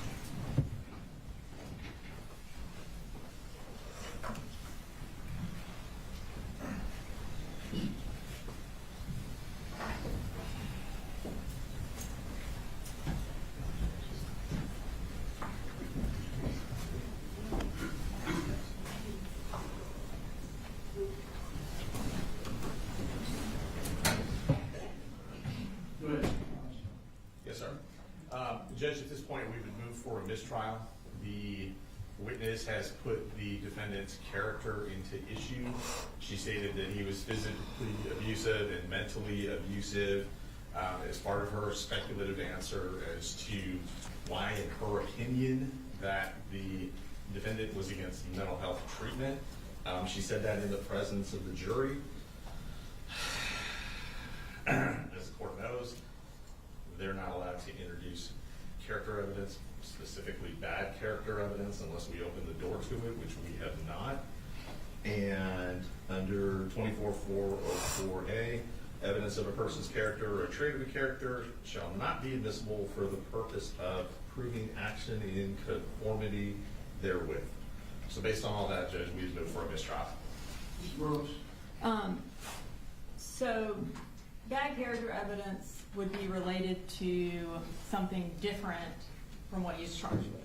So he is charged with having warning signs related to Colt, which included his deteriorating mental health condition, his violent tendencies, his school shooter obsession.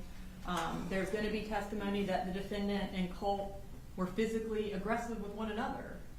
He says it in his statement that Colt would bull rush him and strike him and that he would hold him down. And Jenny will testify to physical fights between the two of them. And that is directly related to the charges that he is facing.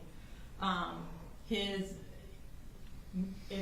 I think she said mental and verbal abuse is all of Colt. She did not say of herself, which is what Mr. Hobbs' initial objection was when we discussed it, that she could not talk about the defendant's treatment of her, which she is not. And that is what I admonished her on.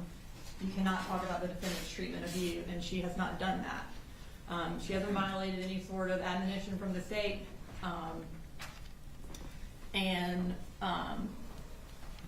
Miss Daniel wrote the quote down, emotional and mental abuse at the hands of the defendant is what she said. Again, I think that goes directly to what we're on trial for. So it certainly isn't a mistrial. Additionally, it was the court that asked her to say her answer. The state didn't elicit it at that time. So this is certainly not some grounds for a mistrial.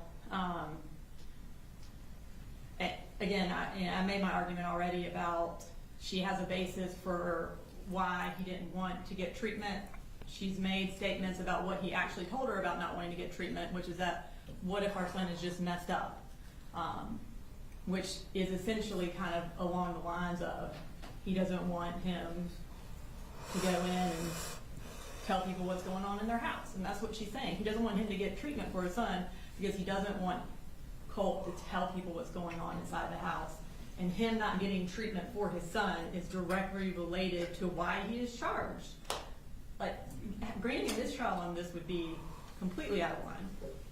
Anything else, Mr. Collins? No judgment. All right, so I'm going to deny the motion for mistrial. It doesn't change any prejudice to the defendant that I invited the response as opposed to the state. I'm going to instruct the jury to disregard her statement that she believed it was because Colin was abusive to Colt. And again, the issue here is, the overall issue is, what was Colt going through? What was Colt's mental health? What did Colin know in this relevant period of time? And if it were true that Colin were physically abusive or mentally abusive to Colt, to me that doesn't necessarily shed light on the critical issues. And again, it may flesh out differently with other evidence. But I'm going to tell the jury to disregard the statement that she believed it was because Colin was abusive to Colt. Tell them that is speculative and inadmissible at this time, and disregard it, and we'll see what happens with later evidence. All right, bring it back to you.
All right, so ladies and gentlemen, I'm going to ask you to disregard the witness's last response about speculating as to why she claims Colin did not want Colt to get counseling, specifically with regard to her stating that she thought Colin would be worried that Colt would reveal any abuse. That's inadmissible at this time. I'm going to ask you to disregard that. Do not consider it for any purpose. All right, go ahead, Ms. Brooks. All right, thank you, Your Honor. All right, so you mentioned when you started Colt on Zoloft that one of the kind of big obstacles for getting a prescription for Zoloft was you needed insurance. You testified earlier that insurance, you got it around August 1st. At that point, did the defendant become more supportive of getting him into counseling once y'all had insurance? No. Okay. And then kind of fast forward a little bit.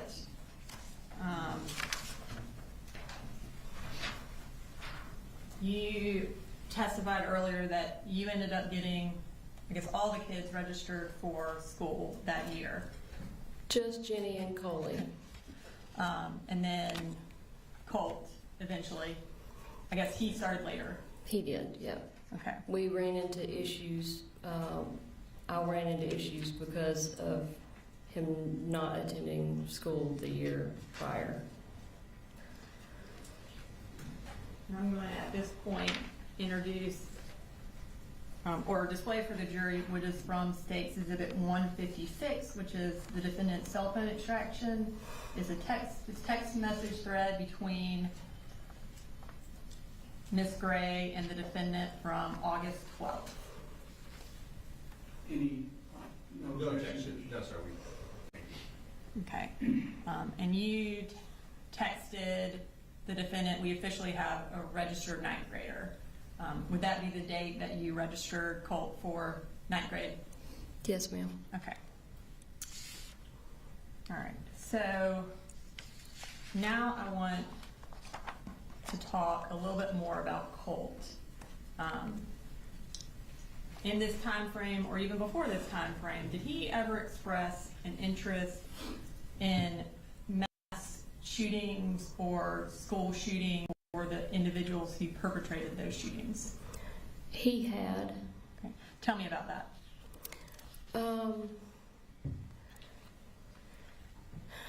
He generally, I wouldn't call it an obsession. And at the time, I likened it to my own interest, I guess, in like true crime, serial killer type shows that are really popular. He never showed an interest in a way that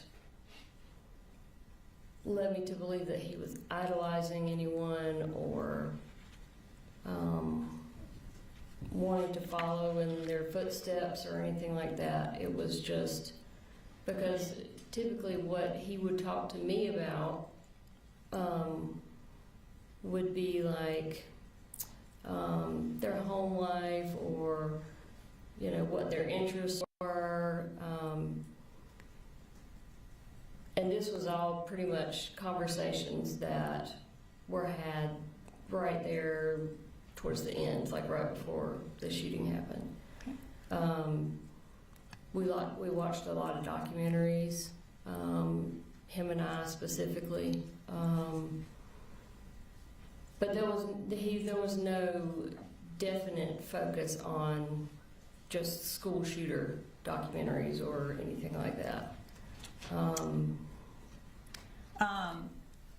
These conversations that he would have, would they be out in the open? Yeah.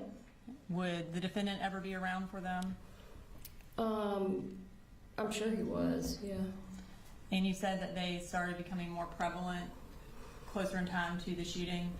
Well, I won't say, I can't really say if they were more prevalent. It was just, you know, because I had not been there before. So I don't know how prevalent they were prior to that 5-week period that I was there. And then, do you remember having a conversation with GBI agents kind of about his discussions about school shooters right after the shooting? I remember being interviewed by the GBI. I can't remember exactly what all we talked about. But. I completely understand. Do you remember, though, talking to them about Colt having developed or having discussed one particular shooter in recent months?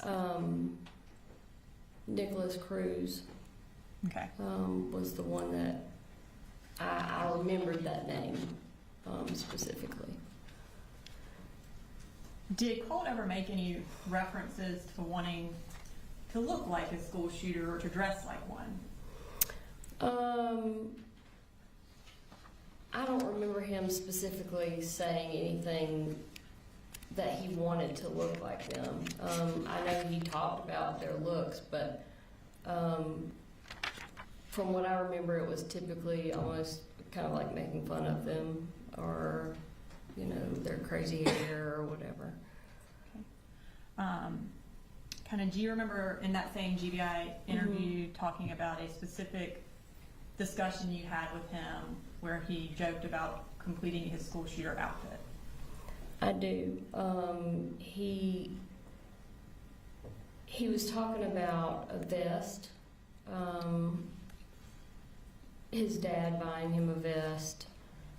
And he said it in what I thought was a joking manner, because he was laughing, and I mean, I would never think that it would be anything other than a joke, but he said something, he was talking about getting the vest, and he said, yeah, I've gotta finish my school shooter outfit or something like that. Or Dad's gotta finish my school shooter outfit.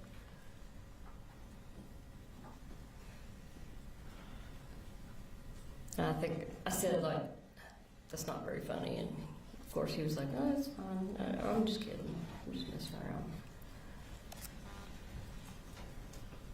During this time frame, July to August of 2024, did he have an interest in firearms? Yes. Tell me about that.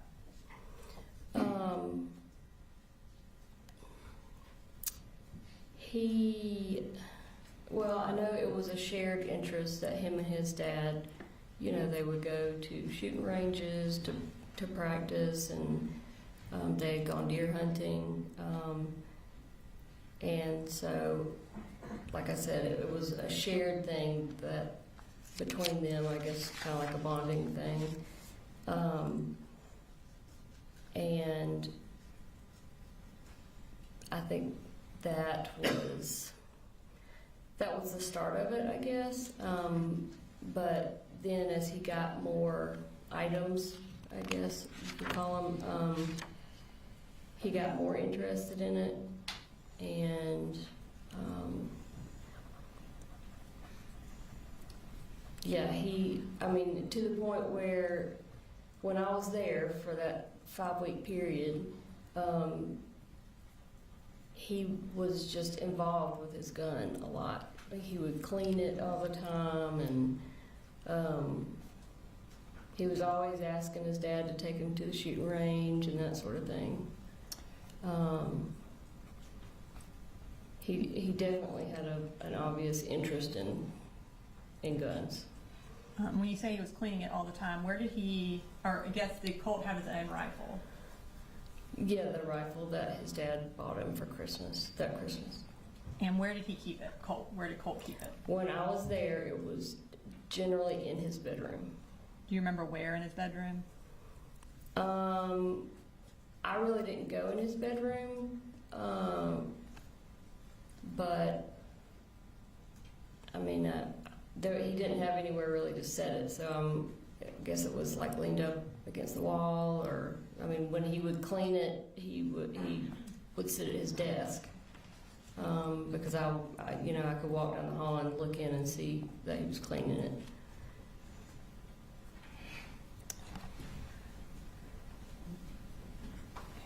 So I want to turn your attention to August 15th of 2024. Did you and Colt have a physical altercation over the gun that day? Yes. Or I guess regarding the gun. Can you tell me about that? So I was initially just trying to talk to him about the gun. I wanted him to just put it away because he had been carrying it around, and he didn't want to hear it, and so he was walking away from me, and he walked into his bedroom, and I was walking behind him, and I stopped at his doorway because I wasn't going to follow him into his bedroom, and I said, "Just give me the gun. I'm going to put it up." And I was standing right behind him, and he said, "Get out of my room." And I said, "I'm not in your room, Colt. Just let me have the gun. I'm going to put it up for a little while." And he turned around, and just kind of in one big sweeping motion, kind of hit me with his arm / gun. But it hit me very hard enough that it knocked me backwards across the hall. And there's a bathroom directly across from his bedroom in the hall. And he knocked me into that door frame. I ended up hitting my head on the door frame. and basically fell to the floor because I hit it really hard. And I laid there for a couple minutes, and then ended up getting up and just going back to the bedroom, to Colin's bedroom, and laying down. I'm going to show you a picture, and go ahead. It's from State's Exhibit 158, which is Colt's cell phone extraction, and we're going to display that for the jury. Can you tell us what that is a picture of? That's me after I fell to the ground, and I was just laying there with my hands over my head and over my eyes before I got up to go lay down. When you went to lay down, or after that, did you call the defendant and tell him what happened? I don't think so. I didn't talk to him about it really at all. Okay. Did you, at some point, did you leave Bear County kind of close in time to that fight? Yes, I did. Tell us what prompted you leaving. There was a number of reasons. Over the 5 weeks that I was there, my anxiety had started going up, like I knew it would. And that's why I'm not planning on staying there long term. And so it was getting to a point where, I had the kids enrolled in school, insurance was set up, and I really needed to find myself somewhere else to live that was not with Colin. And I felt like I could get it done better and faster if I was not in that house with him. So I called my parents and asked them to come get me, which they did. I just felt like it was to a point where I felt like things were okay, so they were settled. At least I had the kids seeing outside adults at that point. And I had planned on coming back in a relatively short amount of time to make sure Colt went to see someone, and B, just to see my kids again. So, kind of summarize, August 16th, the next day after the fight, you go home. Mm-hmm. Before you go home, what do you do with the Zoloft? So before I left, I had taken a certain quantity of my Zoloft, and it required me to break the tablets in half and then in half again for the dose to be small enough. So I took a bunch and went ahead and broke them down so that Colin wouldn't have to worry with that. And then on our way out of town, we stopped by his workplace, his work job site. And by his, again, do you mean the defendant? Colin's. And I had it in a Ziploc bag, and I gave it to him. Okay. Close in time to this fight, did you have any discussions with the defendant about storing or securing the rifle that was in Colt's room? Yes. Okay, tell me about that. This actually came up multiple times, and ultimately I asked him if he would just take the guns and put them in his truck, because the large gun safe that we had always had when we were married, or for most of our marriage, was not there anymore. And he kept saying, well, they're in the top of my closet. I said, that's not good enough. You know, you might as well say, well, they're under my bed. They need to be locked somewhere. And so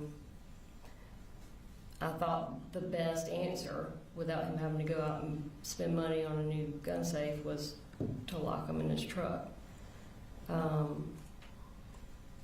And initially he said he would. Okay.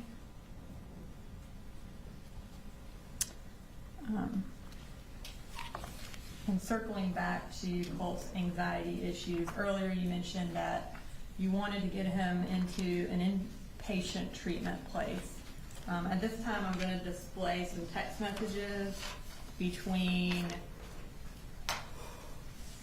you and the defendant from State's Exhibit 156 from August 21st of 2024.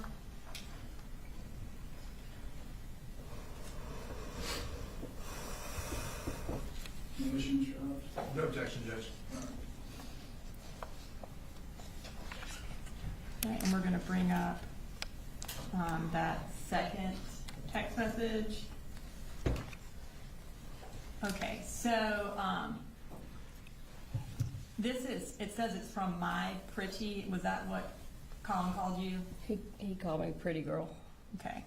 And then on August 21st at 4:38 p.m., you texted him, this is what Colt needs right now. They take our insurance and we will go there until he is stabilized and they figure out a treatment plan. And then the next message.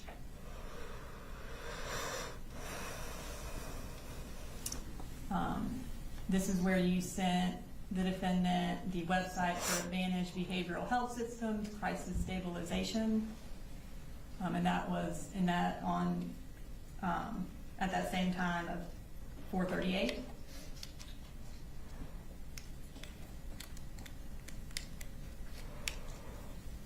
And then you said, I tried to send it to Colt, but I guess he's blocked my number now. And that was at 4:44. So was there a time period you weren't able to talk to Colt while? It was very short, like maybe a couple days. Okay. But I did end up sending that link to him, and we talked about it a good bit. And he was, like I said, he was excited about it. And we'll get to, I think, those text messages in a minute, but on August 21st, when you sent that to the defendant, was that the inpatient treatment place you wanted to get Colt into? Yes, And where was it located? in Athens. Okay.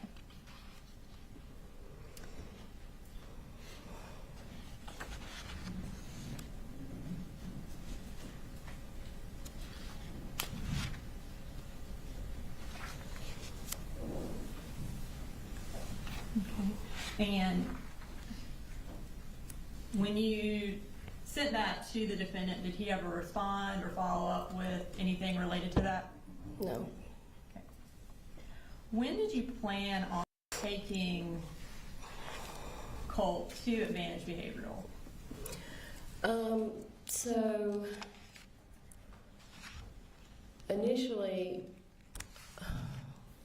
we tried to set up several different times, but my mom had gone up and she was going to go with Coley to take Colt, but she ended up breaking her hand and had to come home. So I think that was on like a Wednesday or Thursday.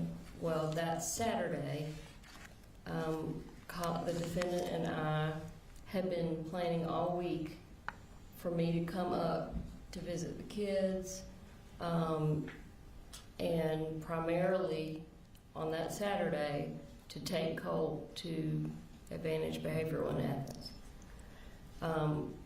We had been talking about it really ever since I left. We had planned on doing some fun stuff, with the kids. And my mom and I had called Advantage Behavioral, talked to them to find out, as far as intake of patients, what we needed to do, who needed to be there. And so everything was ready. And then and we'll get to that. I got a few Sure. more things before. Sorry. So the plan was August 31st, that Saturday. And you mentioned that your mom came up that week. Did something happen at school that week that prompted your mom driving up there and y'all kind of wanting this to happen?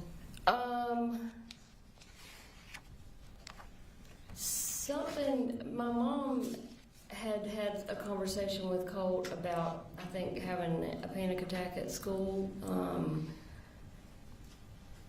For me, I mean, the urgency had always been there. I won't say that anything specific happened to make it more important. But you know, when she broke her hand and had to come home, I was expecting before she came home, I was expecting Colt to have gone somewhere, be somewhere getting help. And so when she came home and wasn't able to do that, I'd say my urgency as far as getting up there Saturday to take him somewhere, it went up at that point, for sure. Okay. So on August 26th, I'm going to display some text messages between you and Colt from State's Exhibit 159, which is your cell phone extraction. Any issues with your arms?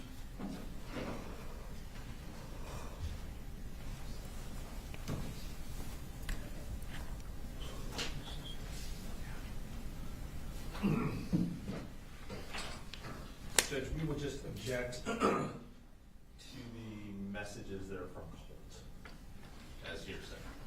And I believe, I don't know which ones he's talking about, but a lot of the text messages are related to his mental health and would come in under the then existing mental and impression.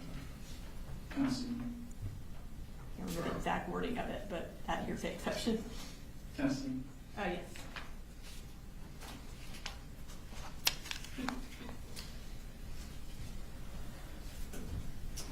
We're not gonna display that one.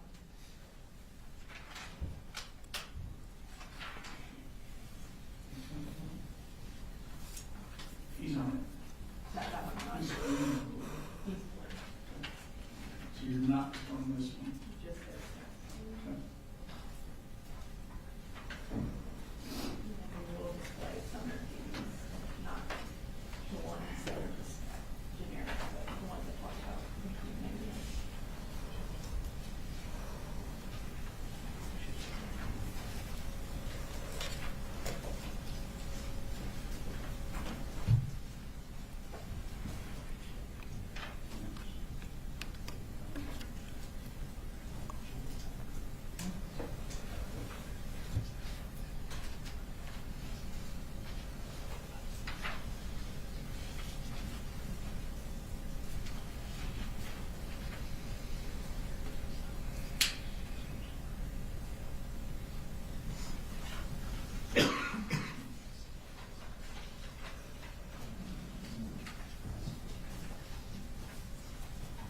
Others? This particular text. I'll take those three again, not to the truth about it, sort of, but to show the spirit and mental condition of, and also, kind of context to talk about how, to show that Marcy communicated.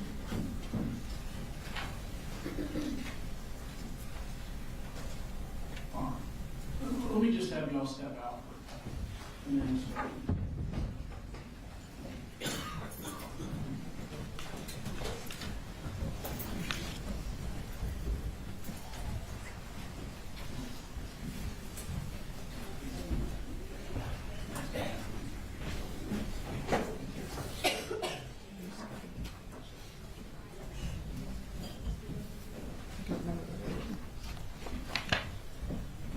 Condition.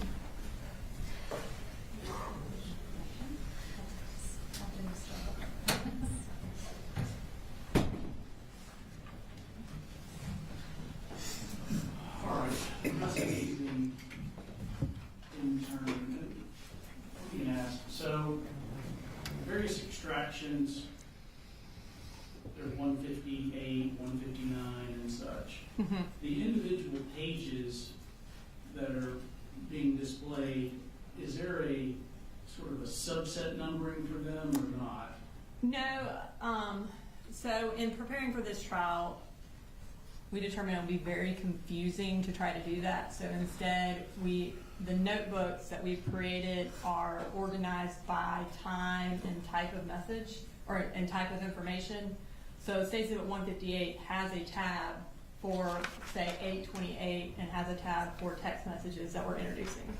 So they're all it's very easy to locate them in the notebook, but we just thought it was going to be too confusing to try to actually number them. Yeah, I mean, I understand that just for purposes of the record, so, and I guess my view of it is you've got the phone extraction, you've laid the foundation for the phone extraction.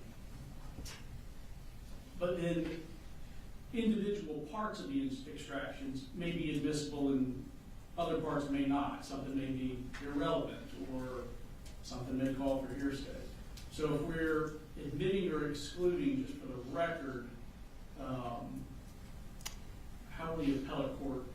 Well, I think the binders are, like I said, they are notated by date and type of information. So these text messages are under State Exhibit 158 in section August 28th under text messages. So if there's a particular, and I think you can notate it by the page number at the bottom, and also by the time of the text message for the appellate record. Are there, and I noticed, the page numbers. In the notebook,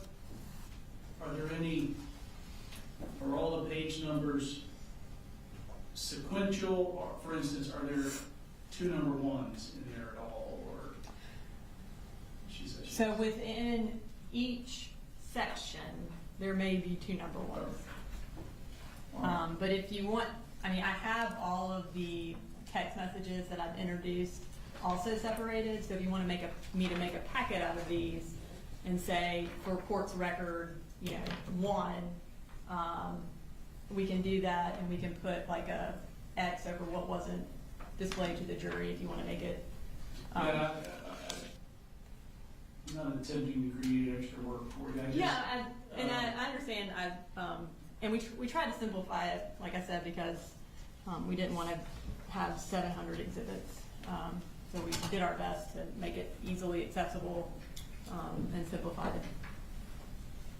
So for the first group I was handed August 26th, there's 2 pages, just 1 response from Colt. And my understanding is from that one, you're not displaying that. We're not going to display that message. It will be just the ones where she's sending him the messages about advantage behavioral. Okay. And the second subset, or second set's also August 26th, pages 5 through 9.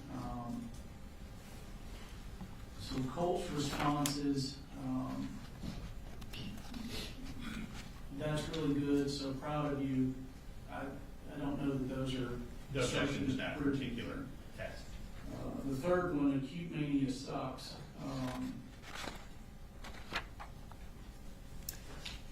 You have an issue with that one, Mr. Hobbs? Or?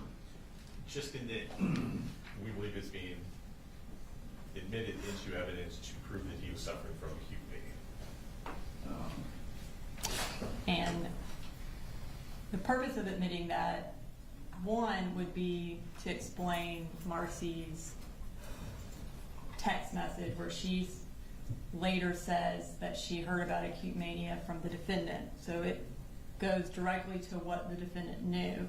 So we have to have that message as context for that text message. And again, I do believe, in addition to that, it would be admissible under the hearsay exception for then existing mental condition, because it is showing his existing state of mind, his mental condition, that he believes he has acute mania.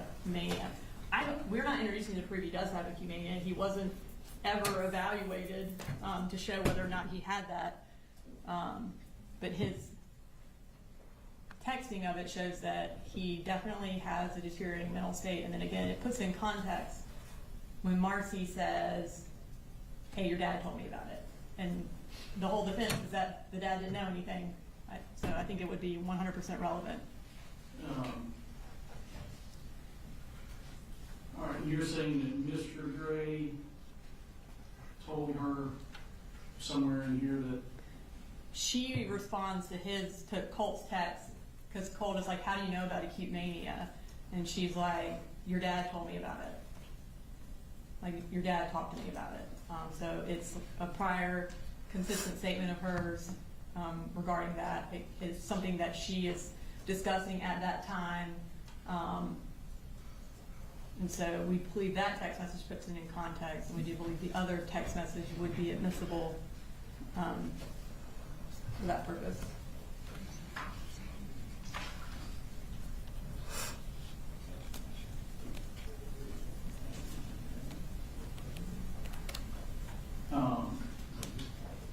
all right, so it's certainly not admissible to prove that Colt has acute mania.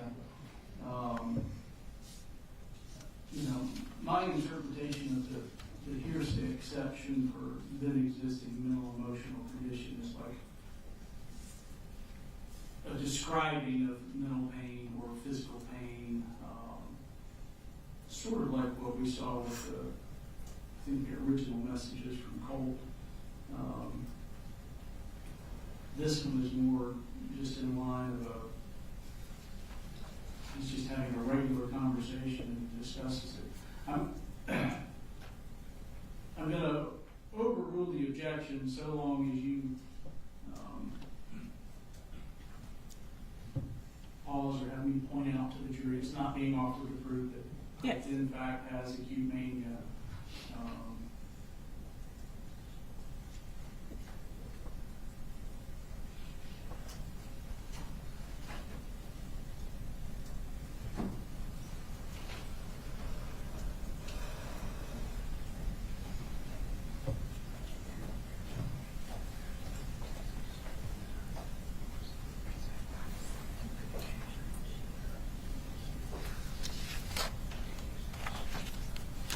I just, my concern is that we have a lot of statements from someone who is not taking a witness stand, where there are potential dual purposes for the admission or exclusion of the statements. And I just want to make sure that we're not running into prejudice substantially outweighing the probative purpose of it.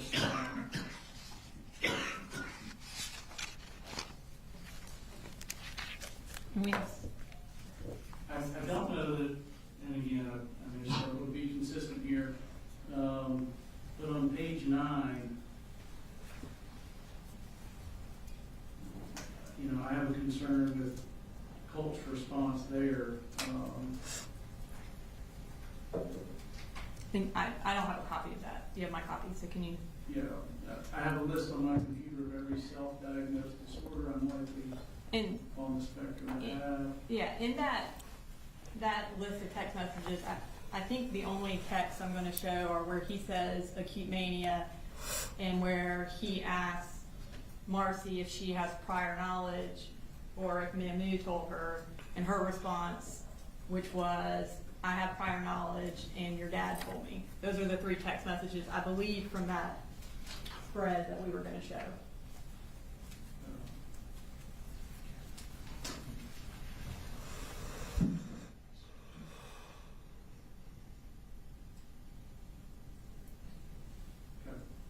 Is that? Yeah. So I don't think I was going to show any other ones because that was the main point of that, is showing that she's communicating with the defendant. Okay, so there's one that says, but your dad mentioned that you were talking about acute mania last week, so I've been reading more about it. Yes, that one. So the message below that I would exclude, which is the one I have a list on my computer of Yes. every self-diagnosed disorder.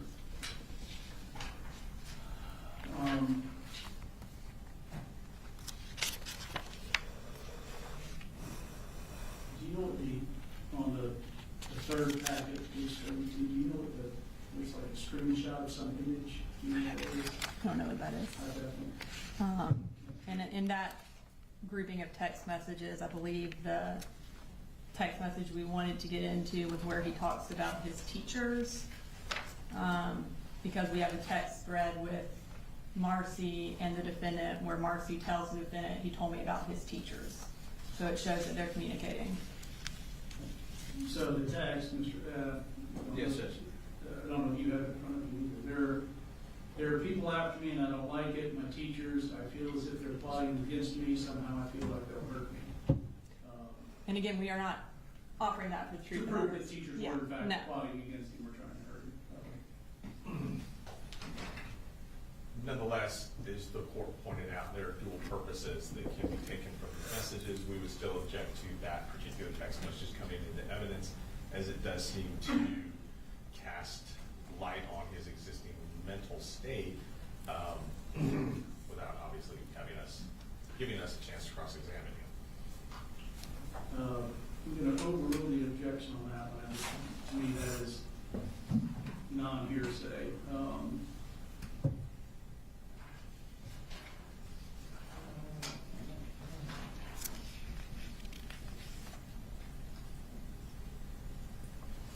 All right, I'm going to return this back to you. And then after we go through these, you probably ought to take a vote for you. Okay.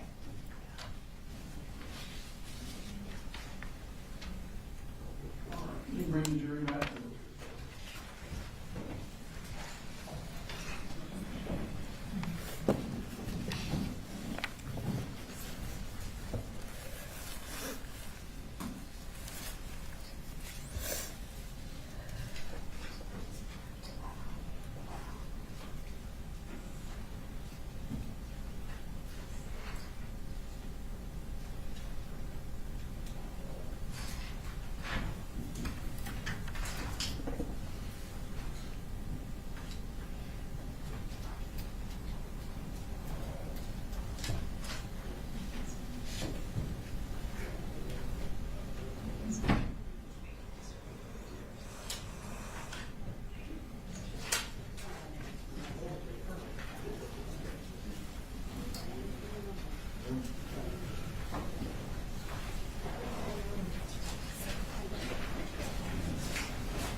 We'll go through a few messages and then we'll take a long break.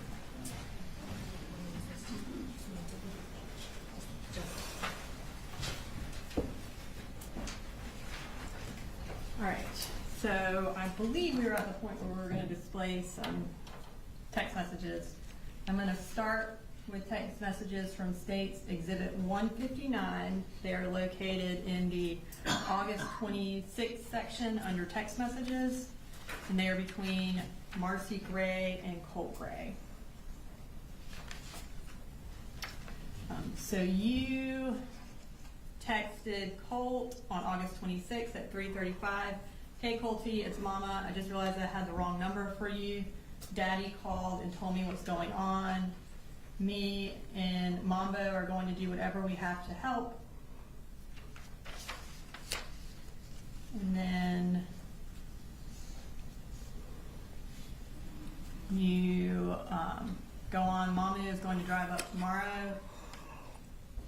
And then at 3:38, you say, I sent this to you last week, not realizing I had the wrong number. It's an inpatient treatment in Athens, like we talked about several times. And you kind of said you wanted to try. And then you have the URL for Advantage Behavioral listed. I know earlier you testified that you had sent that information to Colt. Is that when you sent him the information? Yes, ma'am.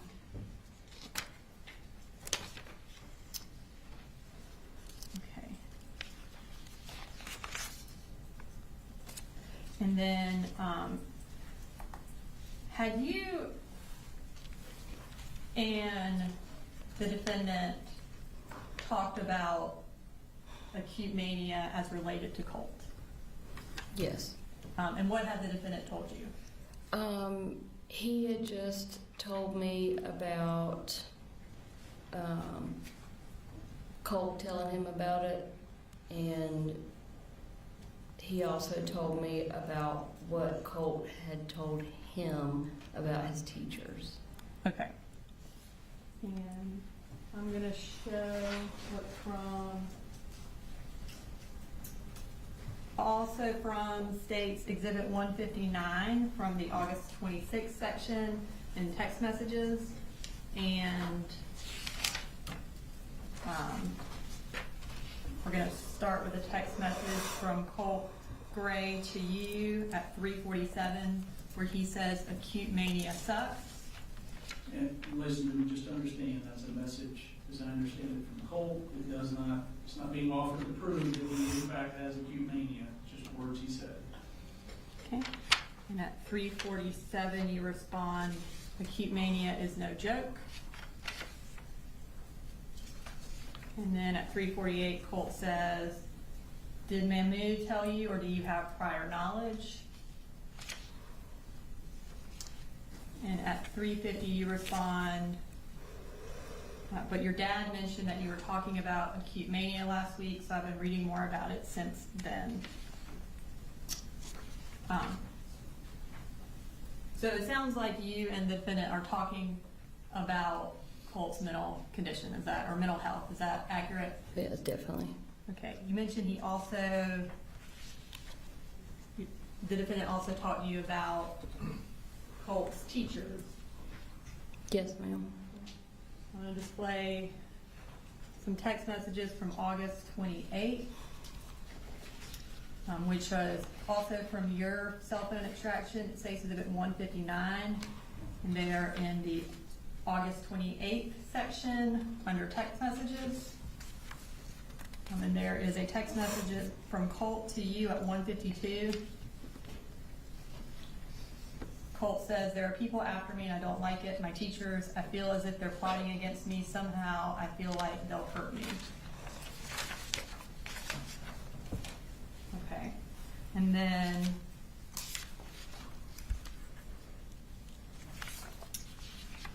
from the defendant's cell phone extraction, State's Exhibit 156, from August 28th, under the text message section, there's some text messages between you and the defendant.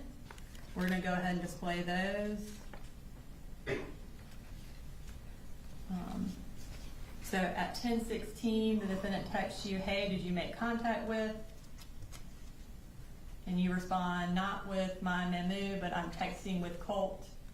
He told me about his teachers.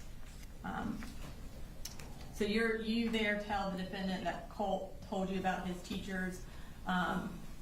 Was what Colt told you consistent with what the defendant had said was going on with his teachers? Yeah, it was almost identical. When the defendant told me about it originally, he asked me not to tell Colt that I knew that he had shared it with me because he didn't want him to be upset. Okay. And Your Honor, those were the text messages you wanted me to make it through. Ladies and gentlemen, it's 12 o'clock. If your food's here or closed, so we're going to go ahead and take a lunch break until 1 o'clock. All right? We'll discuss the case and I'll look up anything.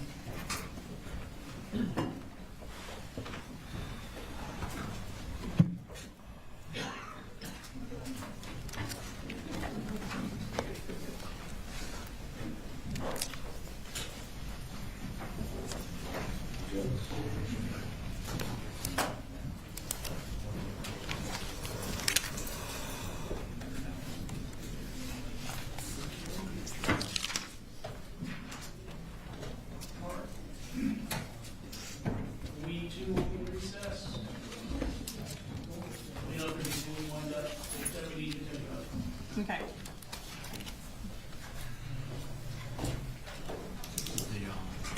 The certified prior, you set it down in here, you still need it? No.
We've gone through again kind of the remainder of the text messages, and I've shown him the specific ones we're introducing. I don't think he has an objection, but I could be wrong. The majority, there's one that's also along the lines of him describing how he's feeling, where he states Colt states it's getting worse, had to take another, I don't remember the rest of it. I'll make it to school trust. Thank you. I'll make it to school, is that what you said? I'll make it to school. And what was the date on that? That was August 29th. August 29th. So we would do the same, just to be consistent, same hearsay objection on that in terms of not being able to cross him about exactly what that means, his condition, all that kind of stuff. And for the record, it's at 2:27 p.m. that day. Marcy texts, "How do you feel today, Colty?" And then he doesn't respond. And at 6:37, she says, "You out there, Colty?" And he responds at 6:38, "Yeah, I'm here. Sorry, it's just getting worse. Had to take another. I'll make it to school trust." And then there's some other text messages that we won't display. And then Marcy says at 6:42 p.m., "Mamu is going to bring me back up there on Saturday for a few days. That place I sent you in Athens is open on Saturdays. So if you feel up to it, we could go check it out." So again, the purpose is to show that he's feeling worse, to show an existing mental condition, and then her response. It also puts her response in context about why she wants to take him to that facility on Saturday. All right, so is the state contending that one qualifies as the hearsay exception? Yes, I mean, I think it does qualify as a hearsay exception, and then also it would be admissible to put in context Marcy's response about wanting to take him to an inpatient treatment. And it specifically is about how he is feeling that day. I see. Yeah.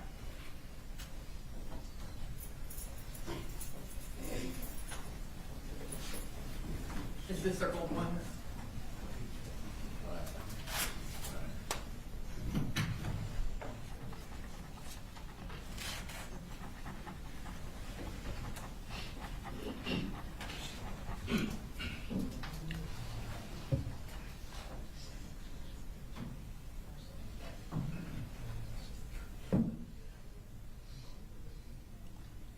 There's another text where she says, "How do you feel today?" And he says, "Not so good."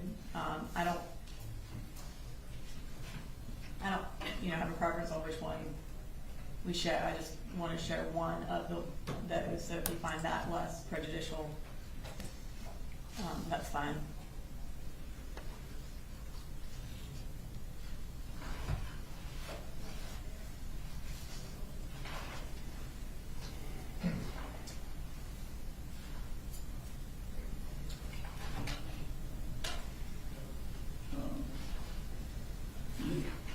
So the only one from this packet, I'm just looking at what's been circled, is the one on the first page of Correct. Colts that you intended to introduce? Yes.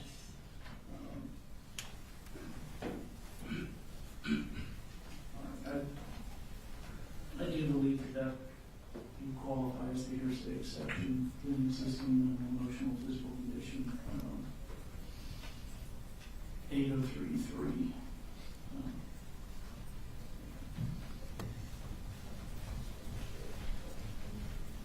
Thank you. Yes, ma'am.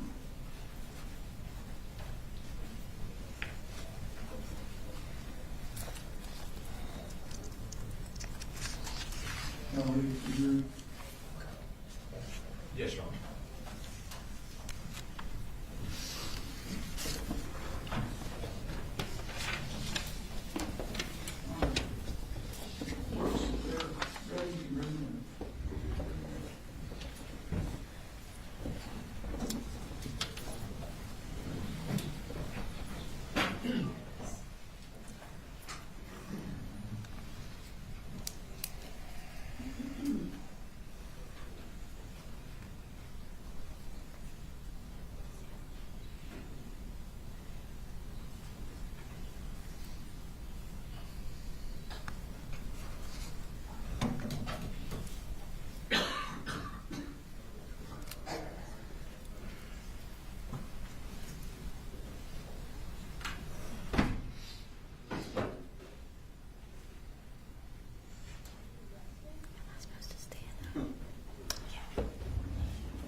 Thank you, Your Honor.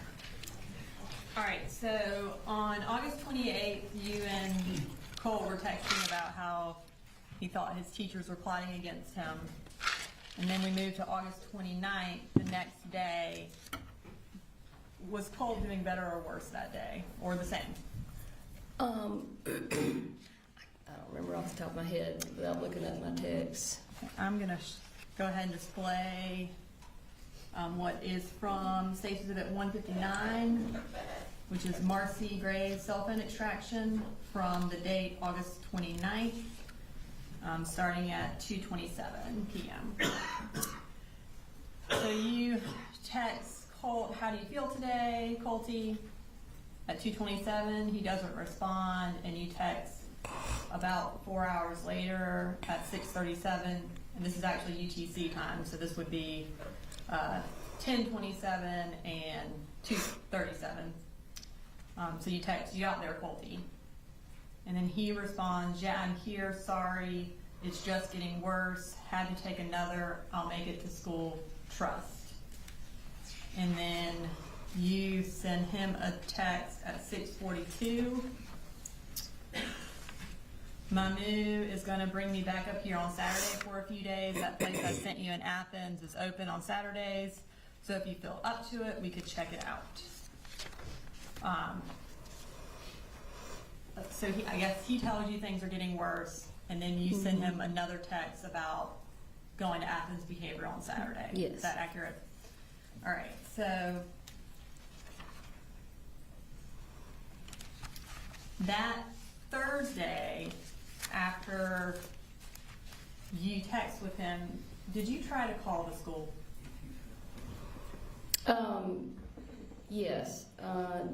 The school was closed on that Friday, I think. And so I had planned on calling and talking to Lisa, the guidance counselor, her guidance counselor, his guidance counselor. And I did call, and I got a hold of her, and I was just basically going to give her an overview of what had been going on with Colt, what our plans were, and just to make sure that she was aware of what was going on. And I did get a hold of her. She was in the middle of talking with another parent, and I said, well, it's very important that I talk to you today. I don't want it to wait till next week. She said, give me your phone number and I'll call you back, I promise. She never called me back. And I'll go ahead and display those phone calls from the timeline from August 29th from your cell phone extraction. Looks like there was you called twice and you spoke to her one time. Yes, ma'am. Okay. All right. So that was Thursday the 29th.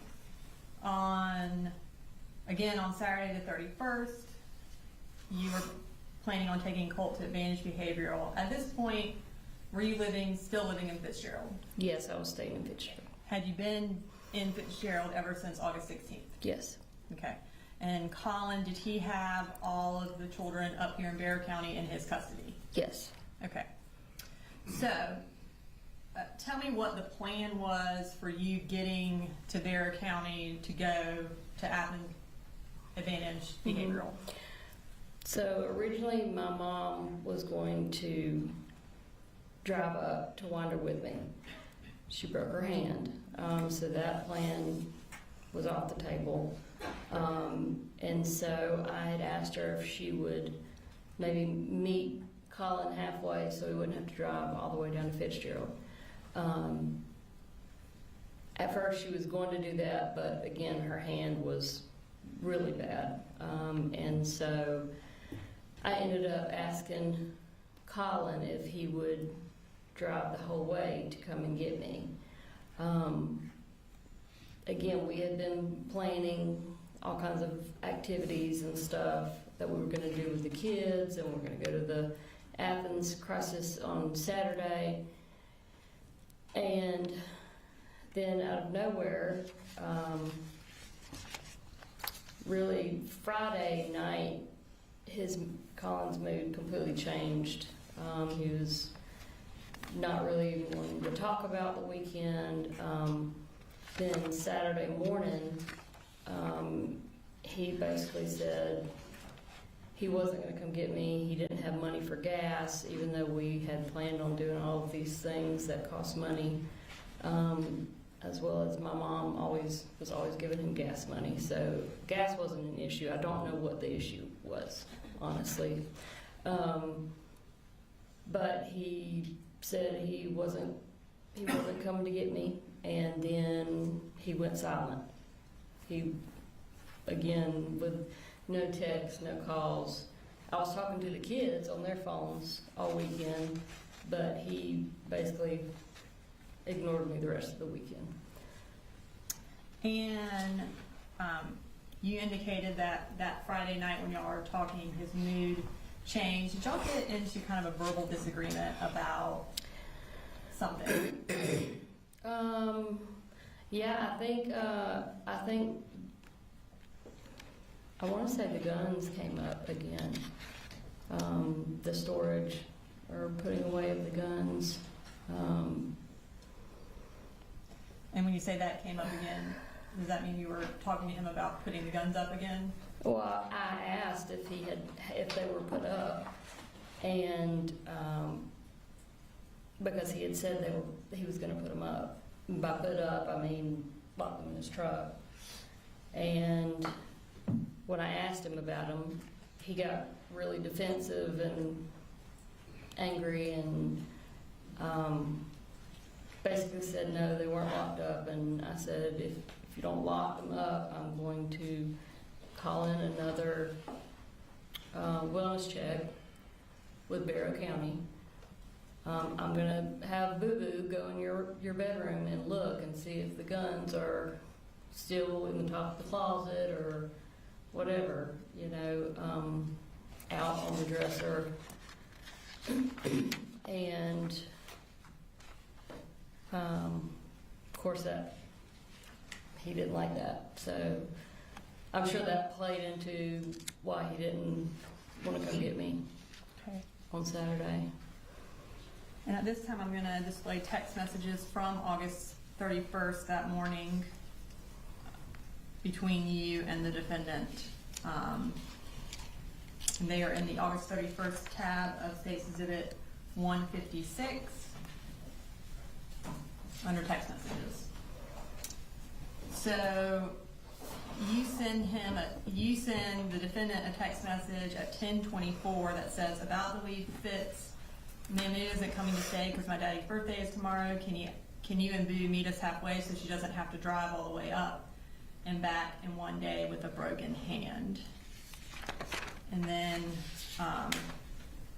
there was a phone call after that between you and the defendant. Is that where y'all talked, where he gave the gas money excuse? Probably, I'm not sure. I'm not absolutely sure what was said during that And then conversation. at 11:46, you send another text message to the defendant,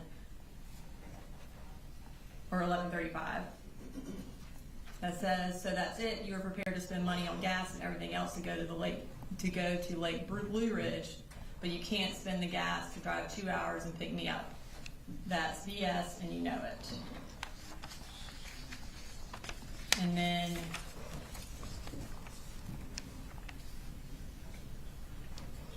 at 2:01 p.m. that same day, you say, I can't believe how selfish you're being. Me and Boo have literally been counting down the days for 2 effing weeks till I could come visit. I would never have done this to you. And then on September 1st at 1:01 p.m. you say, why are you doing this? And then on September 2nd at 9:46 you say, are you just going to keep ignoring me? At least let me know y'all are okay. And then he responds on September 3rd at 7:31, hey, sorry, just trying to keep everyone and everything together and calm. It's not the easiest thing, but I want you to talk to Boo regardless, okay? So between when you were supposed to go down that Saturday and that text message on September 3rd, did he contact you at all? No. Okay.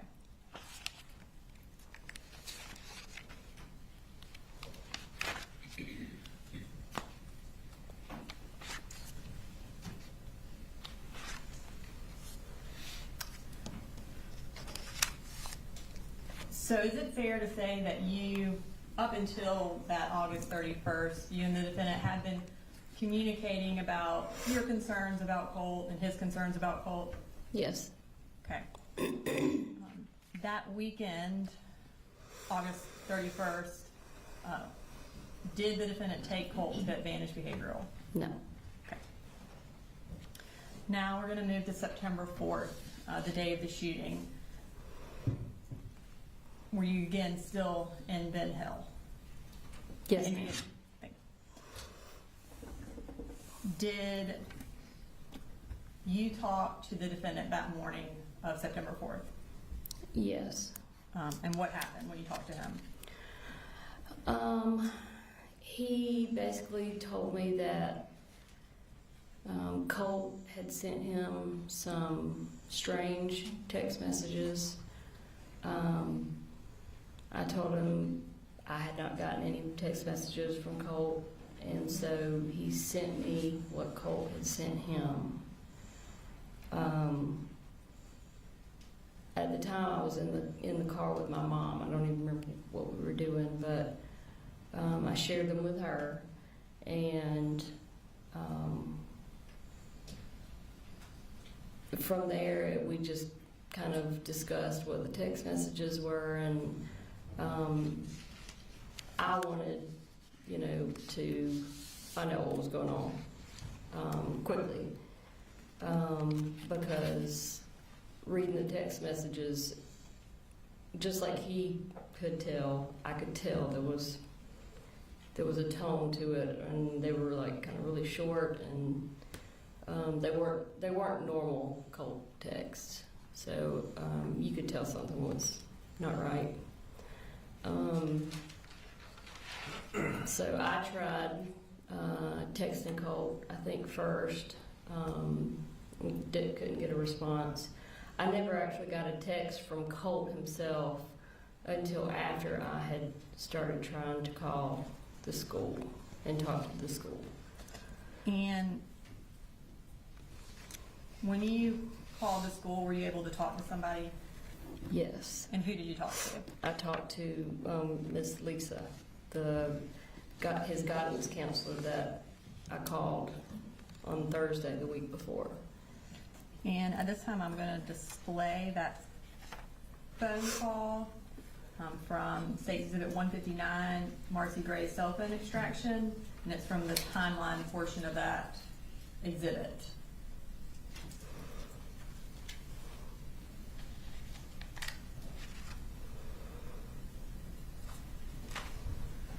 So you call the school at 9:50 a.m. and speak to Miss Butler for 8 minutes and 57 seconds. Yes, ma'am. Tell me what y'all talked about. Well, she started out by apologizing. She said that in the 30 minutes that she was with the other parents, that prior Thursday she had misplaced my phone number. So then I went ahead and just kind of covered some of what had been going on with Colt, told her about the anxiety, told her about some of the issues between him and his dad. I told her a number of different things. I actually had a list written in a notebook that I had at the time, and then she went on to tell me that basically it was ironic that I had called her because his first period teacher had sent her an email saying that Colt had been asking questions about active shooter drills. This, like I said, was in the period prior to where he was at that time. When she told me that, I said, okay, well, we need to cut this phone call off right now, and y'all need to go locate my son and find out what's going on. Did you tell her that he had had access to guns? Yes, I don't remember how I worded it, but I did tell her about the guns in the house, and that him and his dad, enjoyed shooting guns at the gun range, and it was like a hobby. And so she said, okay, well, I'll see if I can't find somebody to track him down. And I didn't feel like I couldn't hear urgency in her voice, and I said, I need you to take this seriously. I need you to put down what you're doing, and you need to go find him right now, please. And so we got off the phone. And after you got off the phone, you said that Colt did text you. Yes, he did text me. He basically texted me almost exactly what he originally texted his dad earlier. And I'm going to go ahead and display that text from 10:02 on September 4th, where he says, I'm sorry. Is that correct? Yes. Yeah. All right, so at this point, are you concerned? Very, very concerned. And I'm going to pull up some more text that you sent to your mother and to the defendant from 10:17 on September 4th. Up there on the right, you say, you should probably go ahead and make arrangements to leave work.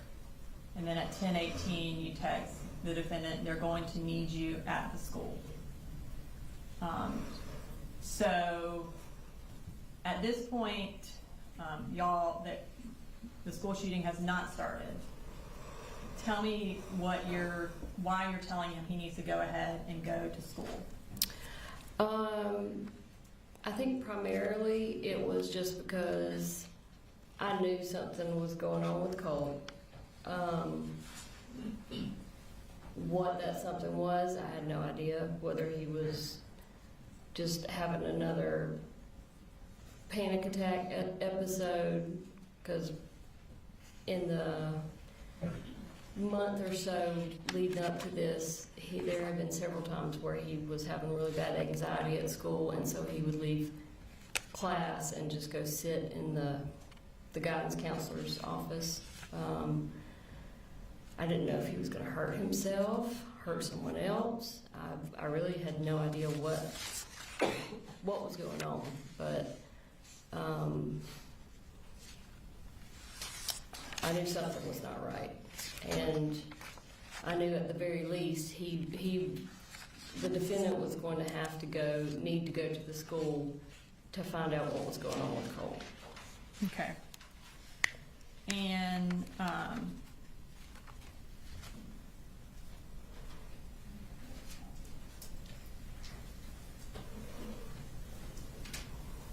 so, and you had some concern that he may have brought the gun to school, right? Honestly, that crossed my mind after I knew that they were having like active shooter stuff going on. I won't say that crossed my mind initially when I was reading the texts and stuff. Okay. My mind didn't immediately go to the gun. But eventually it did. Sure. And then at 11:32 that morning, you Google Apalachee High School active shooter. And that's when it pops up that a Georgia school is on lockdown. Yes. And reports of an active shooter. Is that right? Yes, I had already tried to call the school multiple times and no one was answering. So then I tried calling my daughter's school, which was right there by the high school, and nobody was answering there. So that's when I Googled the. And when you Googled it and found that there was an active shooter, you sent the defendant a text message at 11:34, and it says it's already on the news. At that point, did y'all know what had happened? Yeah, I don't think you have to have a whole lot of sense to know what had happened at that point. And at 11:34, you talked to the defendant.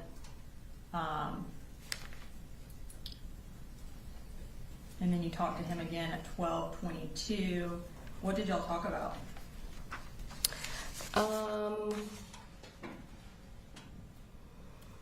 Honestly, I probably couldn't tell you exactly what was said. Actually, I do know one thing that came up.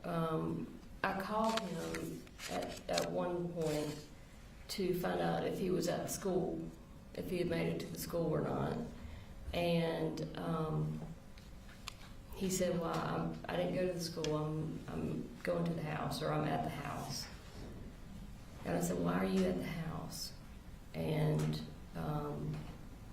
he said, well, I said, you need to be at the school, you know. We have 2 other children. And he said he wanted to see if Colt's gun was at the house. During that phone conversation, did he express any concern for Colt's well-being? No.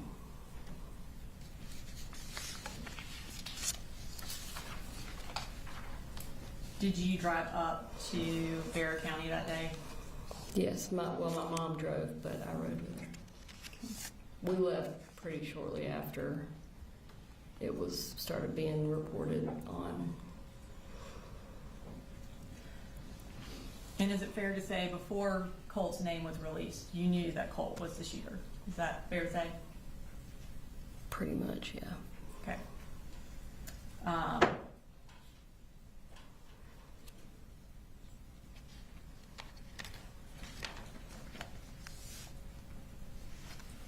You mentioned earlier that you and the defendant, after you left and went back to Fitzgerald, y'all continue to communicate about Colt and the issues he was having. Is that correct? Prior to the shooting. One of those issues was that he wasn't going to school, right? Yes. Okay. I'm going to pull up from State's Exhibit 159 a search that you did on August 29th, which was a couple of days before that Saturday. Mm-hmm.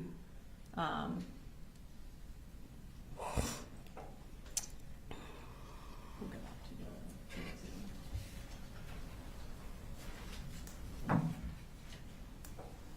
on page 7. So you Googled truancy laws in Georgia at 10 o'clock on August 29th. Mm-hmm. Were you concerned about kind of who could get in trouble if Colt didn't go to school? No, I can actually tell you exactly why I looked this up. So Colin was also concerned about Colt not going to school. And he had called and asked, basically told me an idea that he had to try and get Colt to go to school. And he was going to call me, or he was going to have me call him and pretend to be someone from the truancy office. And he was going to have the conversation where Colt could hear him talking to me on the phone, to try and scare him into thinking, you know, he was going to be truant and get in trouble. And so that's why I looked up truancy laws, because there was a question I had about his plan, and whether or not it would really make any sense or not, because, you know, Colt's a smart kid, and I didn't want him to get online and look something up and be like, what are you doing? I know that's not the truancy officer or whatever. So that's why I was looking that up.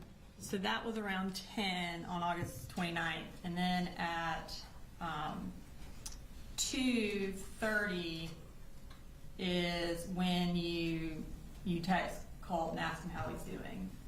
And if you could bring up those texts again. So the text messages.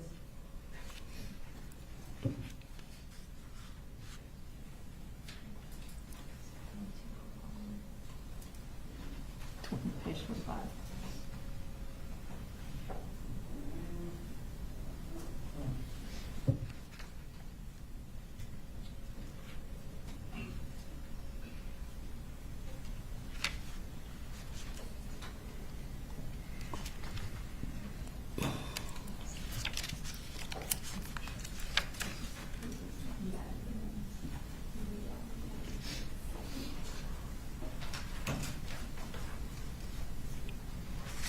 All right, so at 2:37 p.m. you say, "You out there, Colty?" And then he responds at 2:38, "Yeah, I'm here, sorry, it's just getting worse. Had to take another, I'll make it to school, trust."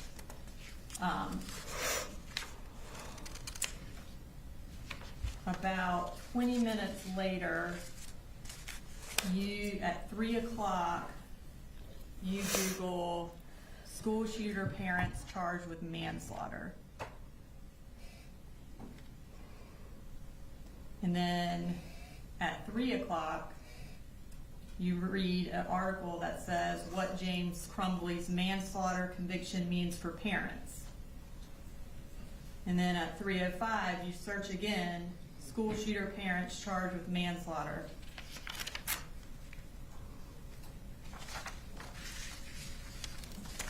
Tell me why you were searching that.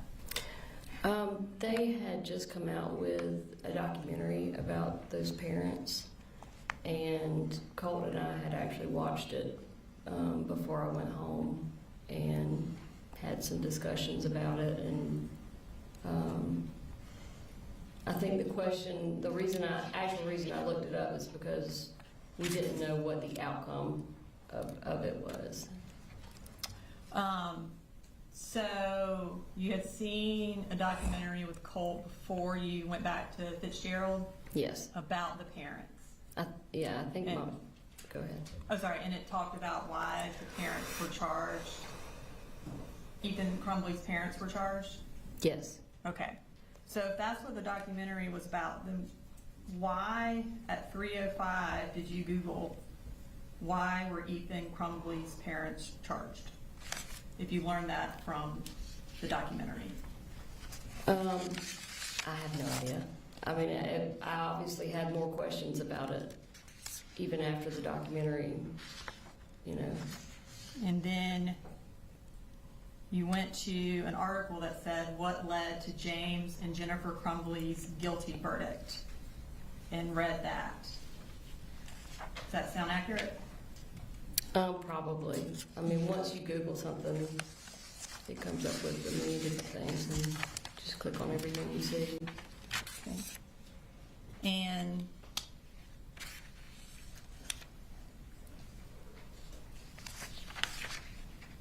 let's see, at 3:09, you actually Google safe storage gun laws in Georgia.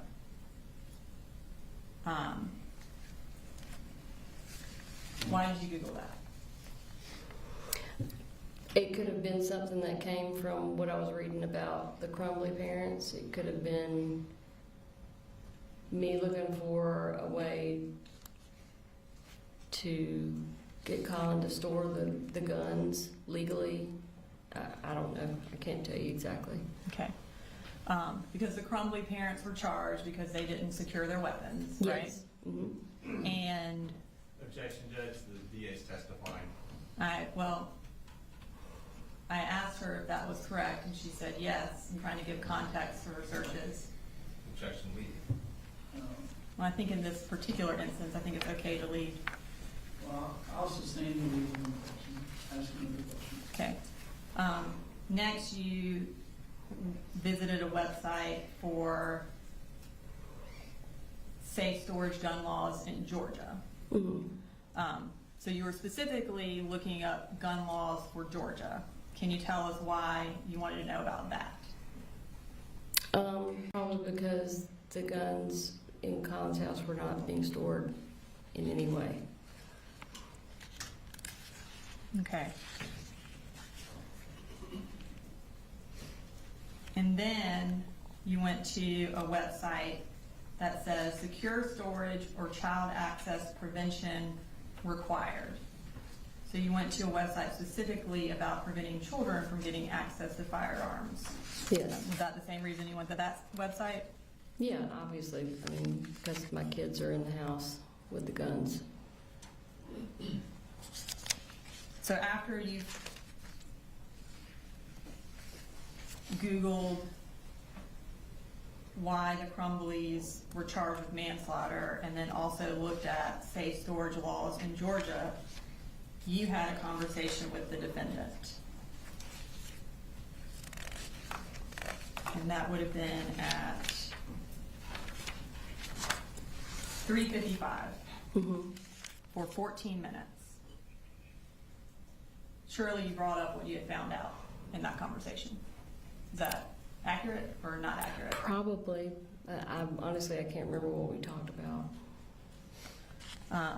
It depends on really the reason I was looking it up. You know, if I wanted to try and find something to convince him to lock the guns up, then yeah, I probably would have shared something with him. If it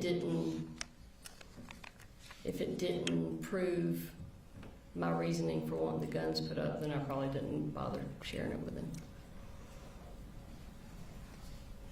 Would the fact that you found a case where parents were charged where a child shot someone, would that be something that you would want to tell him in order to put the guns up? Oh, sure. But I mean, I think he was already aware, I mean, of that case. He didn't watch the documentary, I don't think, but. Okay. And so y'all talked for 14 minutes from 3:55 to about 4:10. And then at 4:11, you once again looked up what led to James and Jennifer Crumbly's guilty verdict. Why did you look it up again right after you got off the phone with the defendant? I have no idea. I'm sure it had something to do with what we talked about. Okay.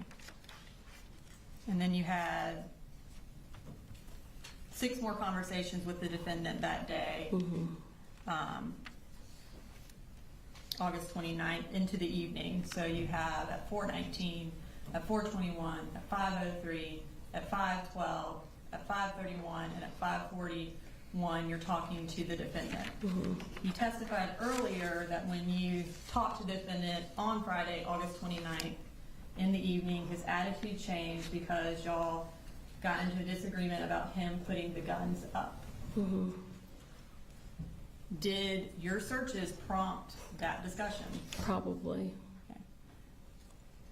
And so you, on this date, testified that you told him to put the guns up. And Yeah. what did he tell you?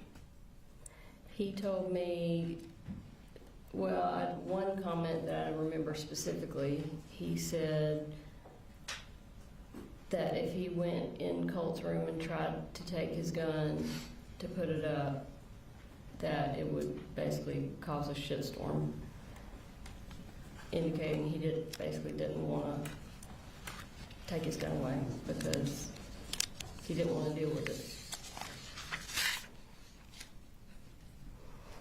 I don't have anything further. Thank you.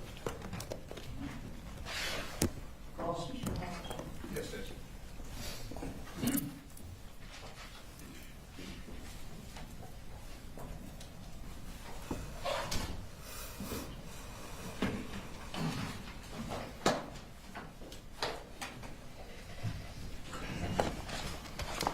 Good afternoon, Ms. Gray. Hey. My name's Brian Hobbs, and I represent Mr. Gray. I'm going to ask you some questions. If I ask a question that doesn't make sense, let me know. I'll try and rephrase it. Okay. I understand going to be asking you questions about things that happened a good year and a half ago.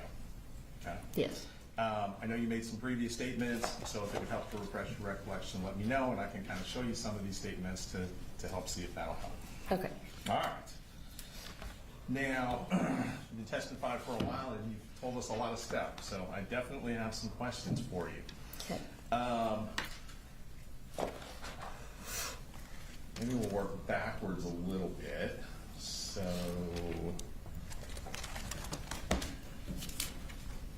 we just heard about some internet searches you did, Yes. correct?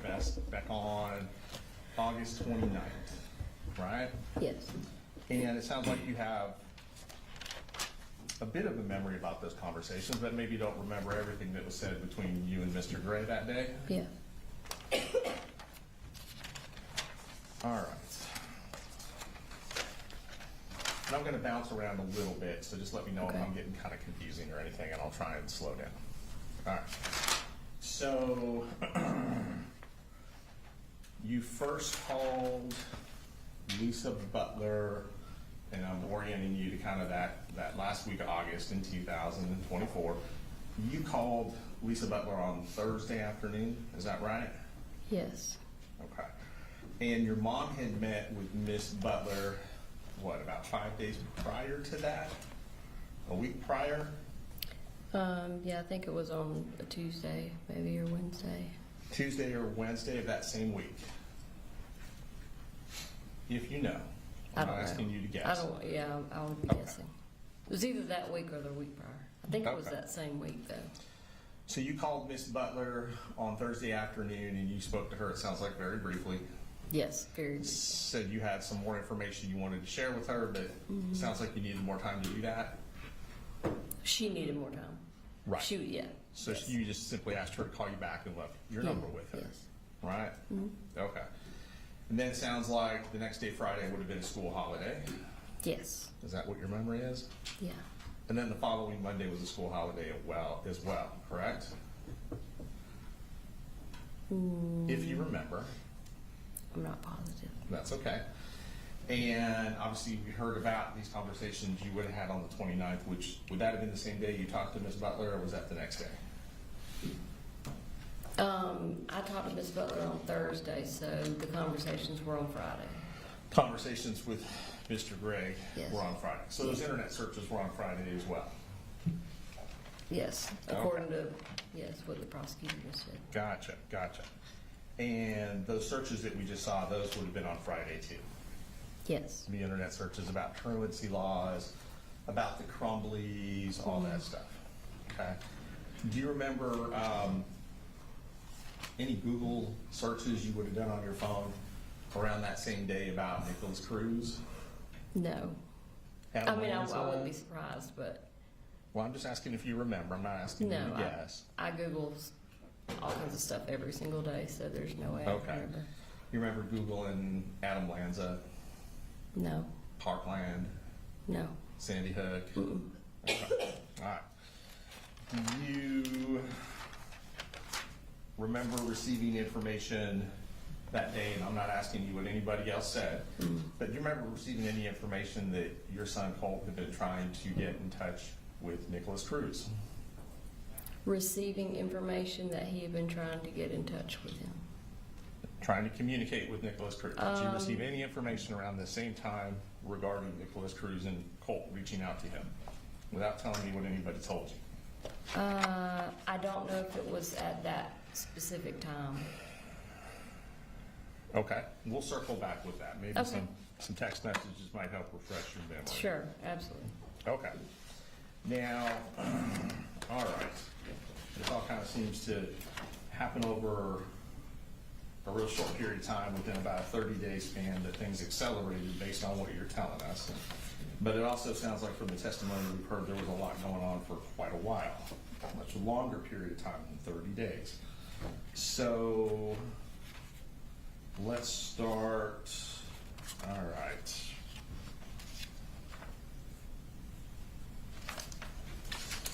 So, and just to kind of clarify, just so we're all on the same page, when you're having these conversations on the 29th with Mr. Gray, you said that you thought they might have been about putting guns up, right? Yes. Okay. And that might have been what one of the main disagreements was. Yes. Okay. And when you say disagreement, obviously I think what you're trying to say is that you guys have different opinions on whether or not the gun should be put up at all. Yes, and how they should be put up. And how they should be stored. Is that correct? Okay. Yes. And it sounds like you were not satisfied with the answers you were receiving with Mr. Gray before this conversation ended. Yes. Okay. So after that happened on the 29th, did you call 911? No. Did you ask to do a welfare check? I told the defendant that I was going to do a welfare check if he did not. And did you in Put fact call 911 to do a welfare check? No. And you had done that previously. You knew how to do it. Is that correct? Yep. Okay. But he was not communicating with me at that time. That you did the welfare At all. check? So you're referring back to November 2023? Yes. Okay. And so you're saying the reason you didn't do a welfare check this time is because he was communicating with you? He was at least I knew that my kids were not dead. Okay. And on the 30th, which would have been the Saturday, it sounds Sure. like, right? You didn't call 911 on that day? No. Now, he wasn't communicating with you on that day? No, but the kids were. Kids were, okay. Didn't ask to do a welfare check? No, again, I was talking to the kids. So. Okay. So on moving ahead to Sunday, didn't call 911 on Sunday? No, I talked to him and the kids again on Sunday. Okay. Didn't do a welfare check? Nope. Okay. Same question. We roll around to Monday. Didn't call 911? No. Didn't ask to do a welfare check? No, at the time I felt like that would definitely be overkill. Okay. Weren't concerned?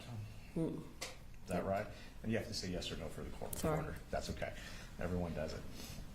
So Tuesday rolls around, right? Yes. So Tuesday, school's back in session. On Tuesday, you don't call 911. No. Don't ask to do a welfare check. No. Don't call the school. Mm. No. Okay. All right, so now let's kind of go back a little bit. You talked a lot about things that happened in different years, 2022, 2023, and we heard that, for example, you were aware that Colt was interested in school shooters. Yes. You knew he researched them online. Yes. You knew he followed them. What do you mean by followed them? Just was interested in them. Sure. Gathering research on them. Yes. That's a good way to put it, research. Okay. You had information that he was at least trying to communicate with one school shooter. Yes. And you were aware that he created an account online to email this school shooter. I don't remember, but I'm not saying that. Okay. I did not know that, yeah. I knew he was trying to reach out to one of them. Okay. Do you remember ever gathering information that he had sent money to this school shooter? I think he said something about trying to put money on like a jail account or something. Like a commissary commissary. account? Yes. Okay. And without telling me what he said, did you ask him where he got the money from? No, because I just assumed that he was not being truthful about it. So you didn't even ask him about it?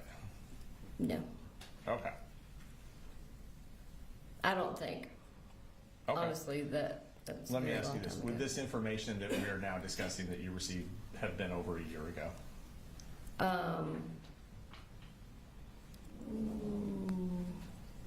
Over a year from today? Yes, ma'am. Yes. Yes, ma'am. Okay.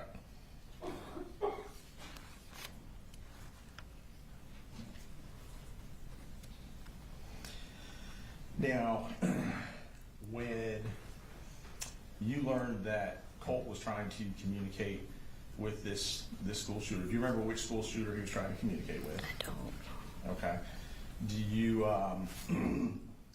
recall telling him that this was a bad idea? I don't remember what I told him about any of it. Okay. It was not something that we talked about in depth. It was, You don't think so? I don't think so, no. Okay. It doesn't stand out in your mind that he was trying to communicate with his mass murderer? Well, yeah, I remember him making a comment about it, but again, he was very interested in all these things. So for him to make a comment about one of them, kind of take it with a grain of salt. Okay. So you weren't concerned about it? No, And you did not share that information with Mr. Gray? probably not if we were not living together. Okay.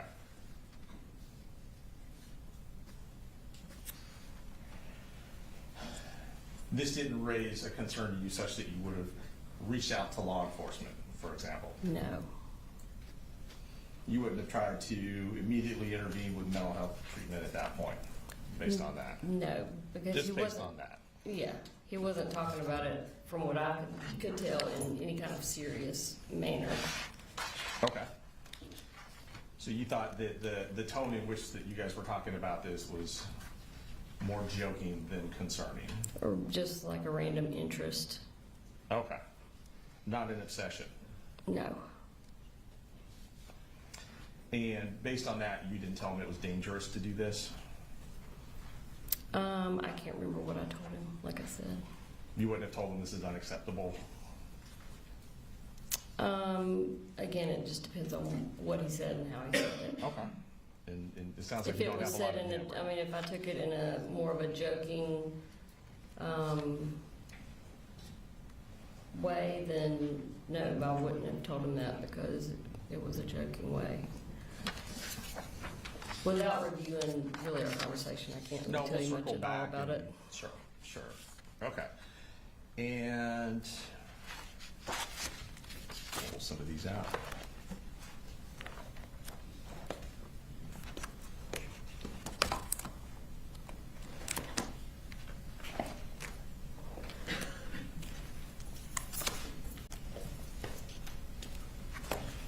Well, here it is. While looking through this, you stated that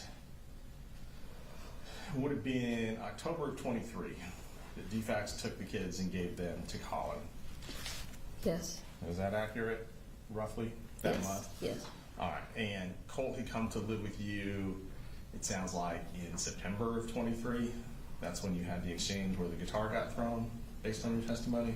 I think they said August, but it may have been September. That's okay, I'm not trying to put words. Do you think it was closer to August? No, that's just, I think, what the prosecutor said. I What- can't remember off the top of my head what month it Okay, was. let's see, what's your memory? Okay. But thereabouts, Mm-hmm. right, okay. And prior to October, is it true that Colt had already gone back to live with his dad? I don't remember the exact date.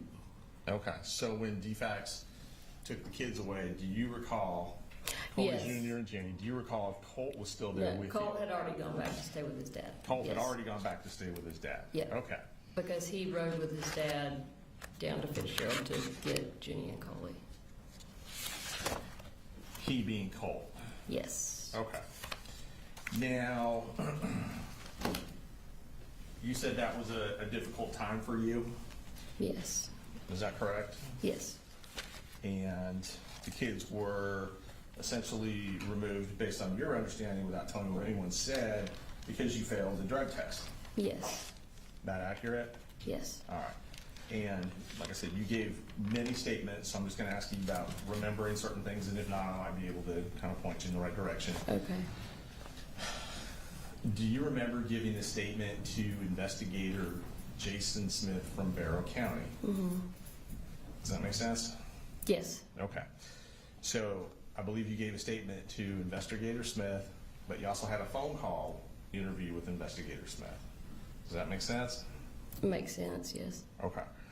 Do you also recall an interview with Agent Kelsey Ward and Agent Amelia Maddox from GBI? I do. Yep. And that would have been the same day as the shooting, is that correct?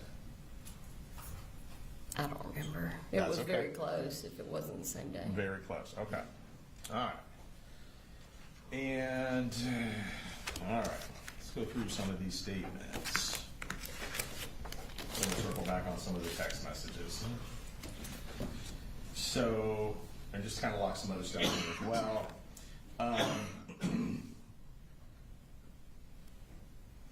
The May 2023 police visit, you said you were not aware of that until September of 2024. Yes. So you're saying that Colin never shared that information with you about the police coming to his home? Is that No. correct? Yes. Okay. And Colt never shared that information with you as well? Not that I remember, no.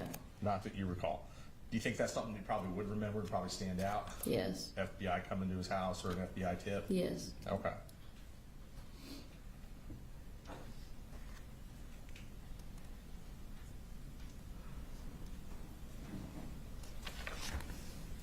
Now, when you called the school on the 4th to talk to Miss Butler, you told her it was urgent and there was something you had to tell her right away. Is that correct? Yeah, well, I told her that the conversation itself was urgent. Told her the conversation was urgent. Did you share the text messages with her?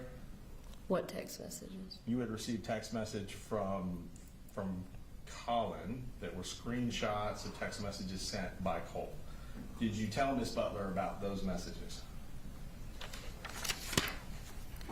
I think you're getting the days mixed up. I Let called me Miss. try and clarify for Okay. you, okay? And thank you for letting me know. Mhm. So I am referring to the morning of the shooting.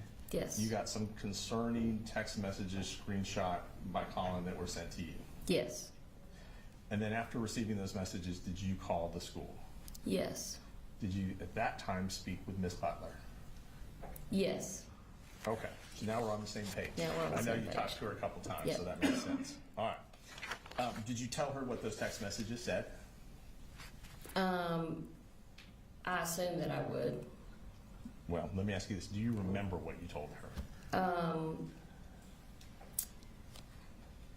Well, it was an 8-minute conversation. So, like I Okay. said, I covered everything that was in most of what was in the list that I had, as far as Colt's behaviors, and the anxiety attack. Trying to remember if I shared. Yeah, I would have shared that text message with her. Okay. You didn't tell her you thought he had brought a gun to school that day? No, because I didn't. There's no Because way. you didn't. Because I didn't think that he had brought a gun Okay. to school. You didn't tell her, I think he's going to shoot someone at the school.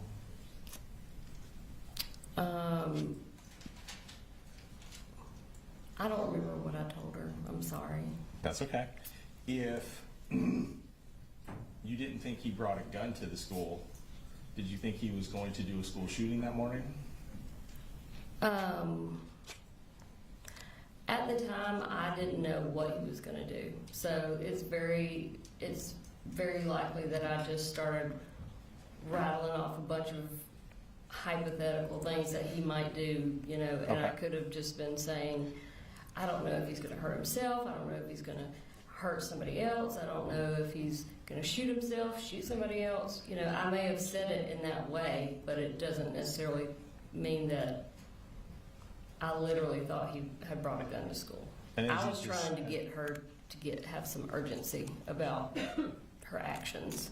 And as you just testified, you did not believe he had brought a gun to school that day. No, I mean, if I stopped and you asked me, do you think your son brought a gun to school today or that day, I would tell you, no, absolutely not. Not rationally, I wouldn't have thought that, no. Nor would you rationally have thought that your son was going to school that day to perpetrate a school shooting. No.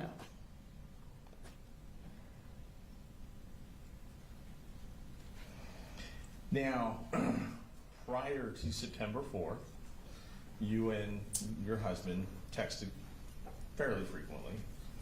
Is that fair to say? It depends. Yeah, all the guess days when it's he was talking to relative. me, it could be Right. overwhelming how many texts I would get. Okay, all right. fair enough. And in the month of August of 2024, okay, because that's kind of what we've been focused on a little bit. You never sent Mr. Gray a text message just saying Colt is idolizing school shooters, for example.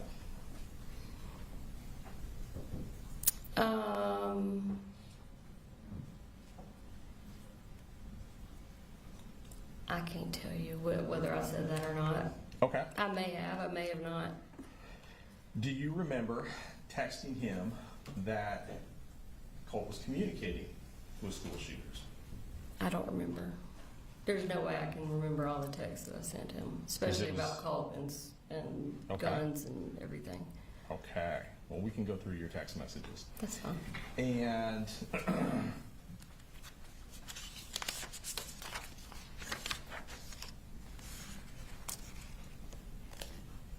you were aware that Mr. Gray was working with the school to get Colt counseling.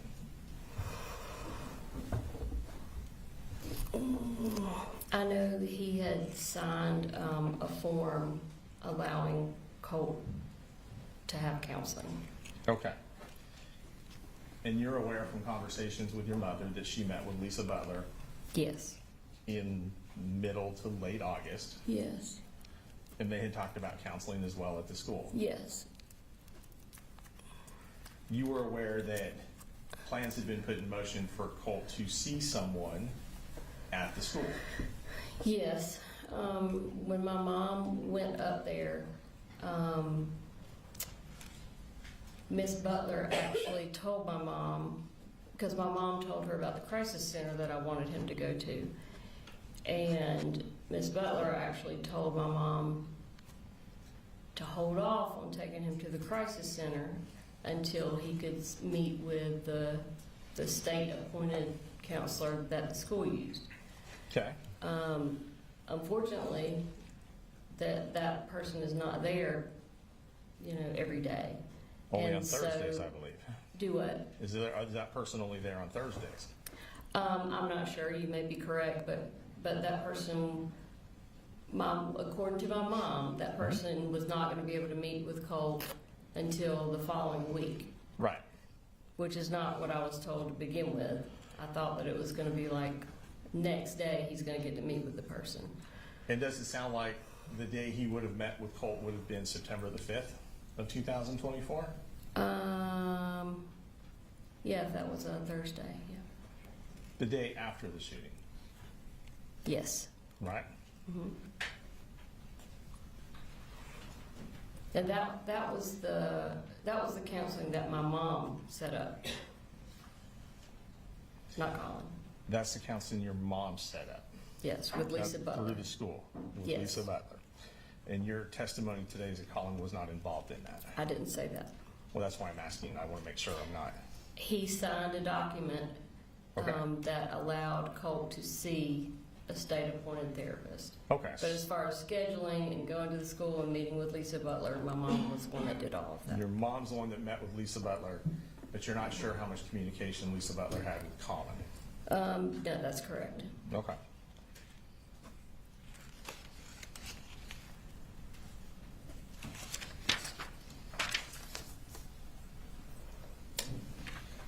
And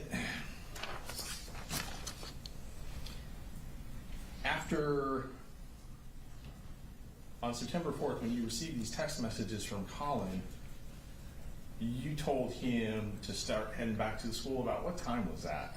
I don't know. Okay. Was that after you had heard there was an active shooter at the school or before?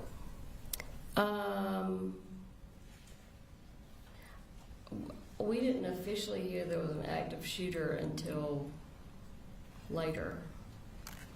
So Okay. that would have been, I would have told him to go ahead and head back to the school before we knew for sure that there was an active shooter. Before? Yes. Okay. Because I knew that there was something going on with Colt, that he needed to be there. And even though you sent Colin to the school to deal with whatever was going on with Colt, you did not feel the need to call 911? No, report anything based on what you learned from Colin. Is that correct? no, because I had already talked to Lisa Butler, and Okay.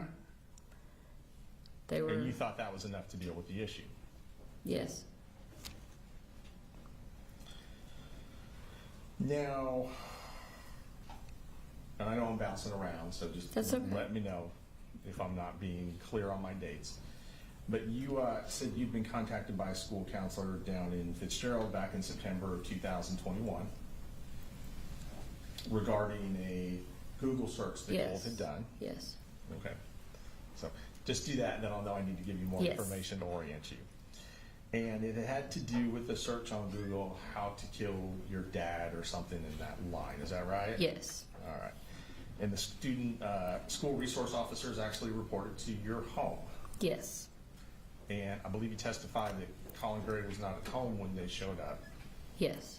When he was not there when they had this conversation, or whatever conversation they had with you and or Colt. No, he was not. Was Colt there when they showed up? Yes. Did they in fact, without telling me what they said, did they in fact have a conversation with Colt? Yes. All right. And you said that after that incident, you did not immediately tell Colin about that meeting. No, I didn't. You said it took you several months before you shared that information Yeah, it with was him. probably a couple months, yeah. Make sense? Mm-hmm. Okay. Now, when you were in Fitzgerald, there's a couple of defects cases, and I just kind of want to make sure I'm understanding. So one of the defects cases in Fitzgerald, that case was against you. Mm-hmm. Is that correct? Yes. Okay. And is it true that the allegations that opened the defects case were that you had physically abused Colt? You had hit him or slapped him or I'd something of slapped that him, nature? yes. Okay. And that's what led to the home visits Yes. and the drug test? Yes. I think you said it was approximately a year of drug testing? Yeah. It was until we left and moved back up Okay. here, Okay. which was about a year. Yeah. Okay. And it sounds like right before they were going to close the case out is when you had this positive test. Yes. Do you recall what you tested positive for? Methamphetamine was the main one, I think. Okay. Yeah. Do you remember telling Investigator Smith why you had been using methamphetamine at that time? Do you remember what you told him? No, I don't. Honestly, I don't even remember us talking. About why she's using methamphetamine. I think that I'm giving him leeway, but I don't see how that's relevant to whether or not the defendant committed the crimes in this case. Based on testimony she's already given regarding what was happening in Fitzgerald at that time with Colt and the behavioral issues that he was experiencing and how they were related to Colin. Let me do this. I think Yes. a juror needed a break anyway, is that right? Something like that. All right, go ahead and take a.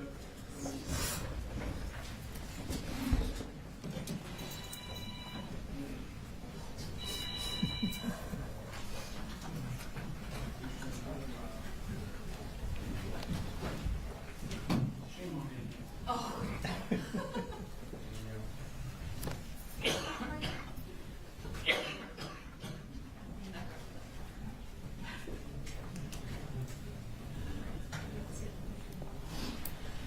All right, Jones. All right. Is there a answer to the question that do you know the answer? Yes. Okay. Yes. What is the answer? So basically what we're getting at is there's been testimony that the issues with Colt's behavior at that time period and also leading up to 2024 were based on his interactions with Colin Gray. The answer that is in another statement that's a recorded statement that we have a transcript of is that Miss Gray started using methamphetamine when Colt got down to Fitzgerald because she was having difficulty taking care of all three kids by herself and working at the same time. What we're getting at, or what we're going to circle back around to and why it's relevant, is because the issues that Colt was having at the time were not attributed to Colin Gray. They would have in fact been attributed to Marcy Gray. And there's a pattern of that will continue to build upon over the next 12 months, leading up to the middle of August prior to the shooting. Well, he previously objected to us getting into any way that Colin treated Colt. When she answered because he was emotionally and mentally abusive, they asked for a mistrial. Now they want to get into what Marcy has done, which I mean, that is completely opposite of what they've previously been trying to do. But again, why Colt was created, why he did this is not relevant. What is relevant is who gave him the gun and what he knew, what that person knew when he gave him the gun. And what this whole case has been about and what Marcy has testified to is what the defendant knew, what he knew about his mental state. And what he knew when he continued to let Colt have the gun. Why Marcy started doing meth, the amphetamine, is not relevant. Judge, may I interject here? We probably shouldn't be arguing in front of the witness because we're giving her information that we probably should not be giving. We can send her out. Understanding and again, I don't know how often this is going to come up. As to that question, why were you using, I'm going to permit you to ask that over objection and then see if there's other issues that come up. Yes, sir. All right, we'll be in recess for a few minutes.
Go ahead. Thanks, Judge. All right, just let me know when you're ready, Ms. Gray. I'm ready. Okay. Judge, may I approach? Yes. I'm going to show you a transcript of a statement with Okay. Investigator Smith from September 2024. Okay. You just go ahead and read to yourself from this line down and tell me if that helps refresh your recollection. Okay. And just let me know when you're done, and I'll come get that.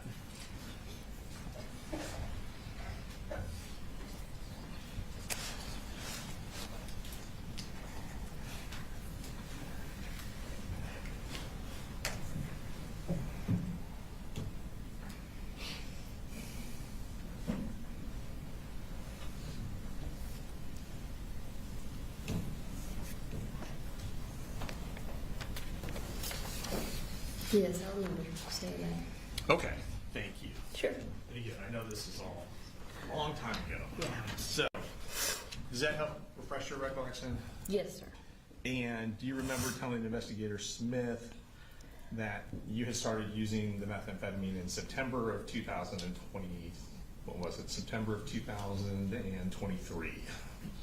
Yeah, I had been using it for maybe a month and a half. something Right. like that. And part of the reason you started doing it was hard to keep up with taking care of all three kids, working full-time by yourself, all that kind of stuff. Yes, and I had my two older children divided in two different households because I didn't want Jenny staying with Colt, and Right, you had Jenny staying with your mom and dad, I believe you testified. well, my mom was living with my sister at the time, helping her, but my dad was there So in Fitzgerald. Jenny would have been living with your dad in Yes. Fitzgerald because mom was out of town.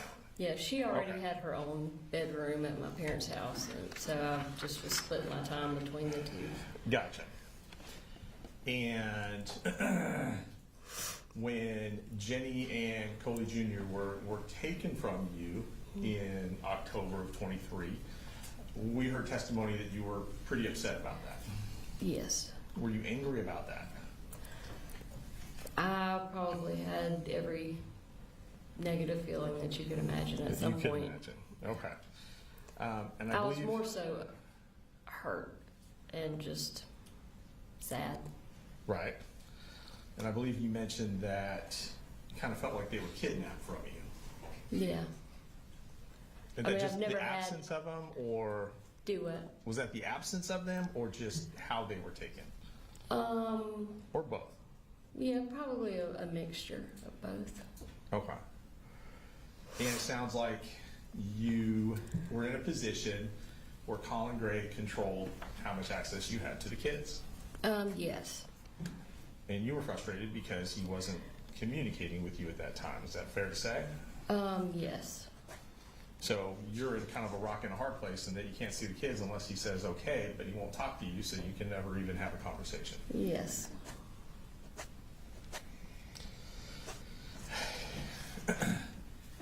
And we'll touch base on what happened in November of 23, but before we get there, just in leading up to it, isn't it true that Colin didn't want you around the kids until you were able to get better? I think it was a mixture. I think just knowing him, I think it was more so just wanting to separate them from me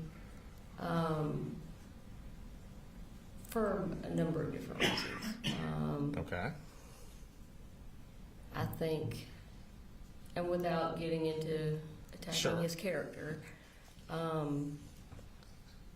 think a lot of it had to do with his need for control because he had lost that when I left, and he doesn't know how to exist without having full control. And this was a way that he could control me. So let's fast forward to Mother's Day of 2024. You are, around that time, you're in rehab. Yes. And you are doing better at that point. Yes. And then he sends you a message from the kids with Sure. a couple of photographs. Mm-hmm. Is that correct? Yes. Okay.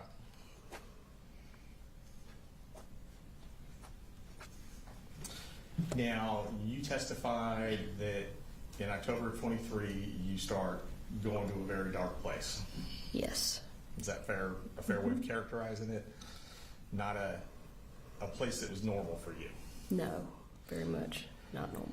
And it culminated, you said, with you said taking your mom to a chair, Yes. right? Isn't it true that you also took some money from your mom at that time?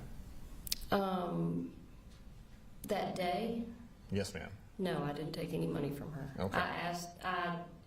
We went to her ATM and I asked her to get some money out with her debit card and she refused. Okay. So I never got any money from her that day. So you didn't take any money from her after you had tied her up No, or taped her to the chair. no, Did you take a credit card from her purse before you left? no. Did you swap the license plates on your car and her car? Yes, I did do that. And that was to avoid detection driving up here? Yeah, which makes absolutely no sense in Okay. retrospect, but at the time it seemed like a great idea. Okay. And before you left your mom, did you tell her you were driving up to Fitzgerald? Sorry, driving up from Fitzgerald to Winder. Yes, And that's what, 4.5 hours? yes, And the purpose of the drive was to kill Colin Gray. yes, I did tell her that. And did you tell her that you were also going to kill her grandson, Colt? Yes, I did tell her that. Okay. That was a last-ditch effort to get her to agree to come with me. Right. And you drove all the way up here, Yes. based on your testimony, and then very early in the morning started knocking on his window. Yeah, it was about 8:30 in the morning. Okay. I mean, it was daylight, so. And then when he would not let you see the kids, that's when you said you keyed his car, his work truck. It was later in the day after I came back to drop Jenny's belongings off. Where were her belongings at when you were there the first time? They were in my car. Which But was at the home. Yeah, at the Okay. time, but he had told me to get off his property or he was calling the police, so I left. So you left, but then you came back later. I came back to drop that stuff off, and it was at that time where I made the decision to key his truck. Right, and I think you said when you testified it just happened. Yes, And you said it just happened. Isn't it true that you basically carved 2 words into yes. his paint job? Yes, I wrote words. Okay.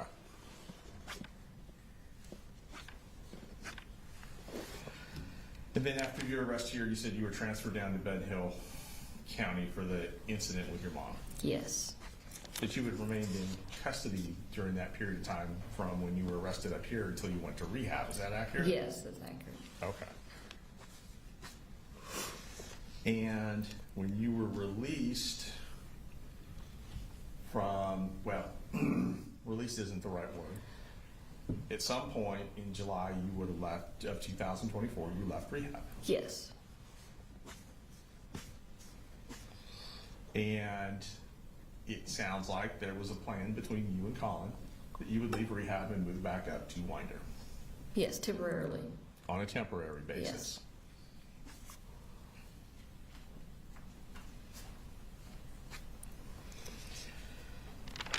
I believe you testified that you stayed up here for several weeks, For about 5 weeks.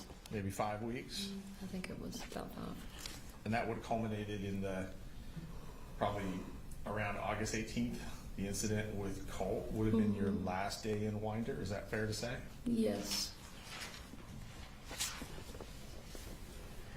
All right, now when you were up here, I believe you said the house was a wreck.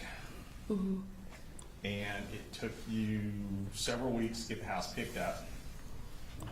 yeah. Was that what you were to testify to Yes. earlier today? I mean, I wasn't working on it nonstop every day, but Okay. yeah. And this is the house on Harrison Mill Road, do you recall? Yes. Okay. Now, while you were there,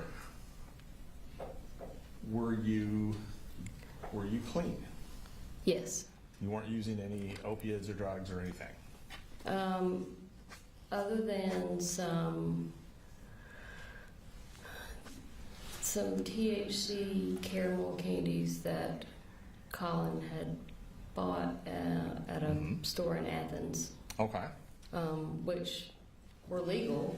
They were purchased at a legal shop, but apparently when you're tested for THC, they Show up. show up. Okay. And had you started drinking alcohol again during I that had not. time period? I had not drank any alcohol. No alcohol. Nope. Okay.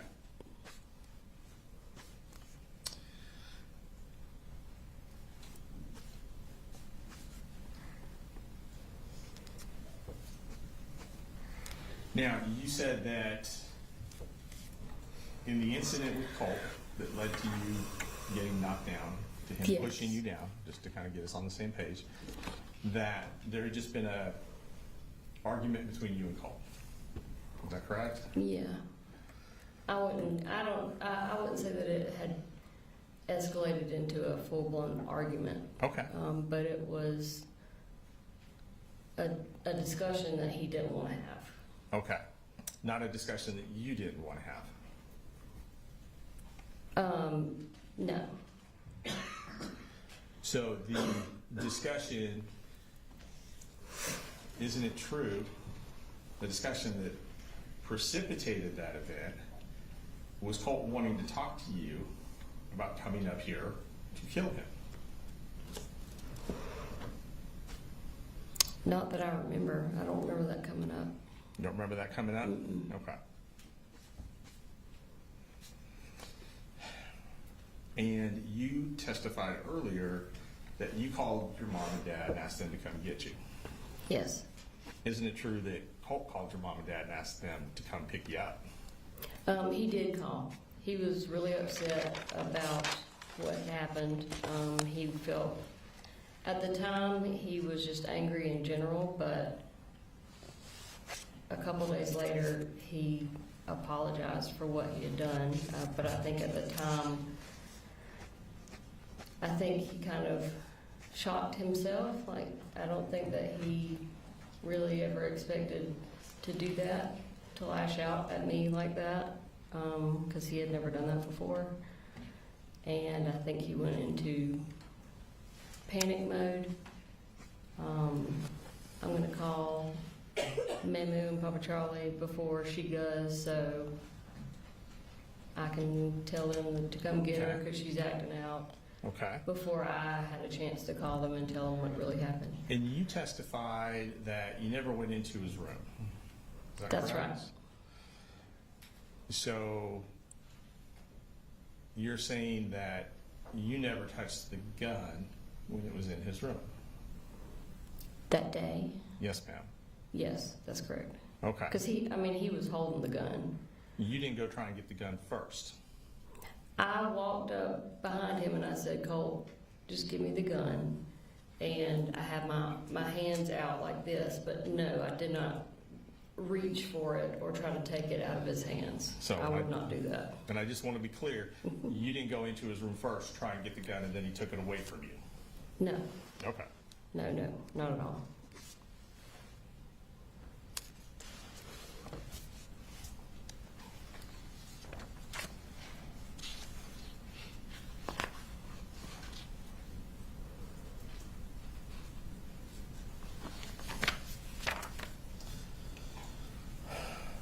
Now, let's talk about some of these text messages. And I've got copies to help refresh your memory. I'm sure it's hard to remember a text message you sent a year ago.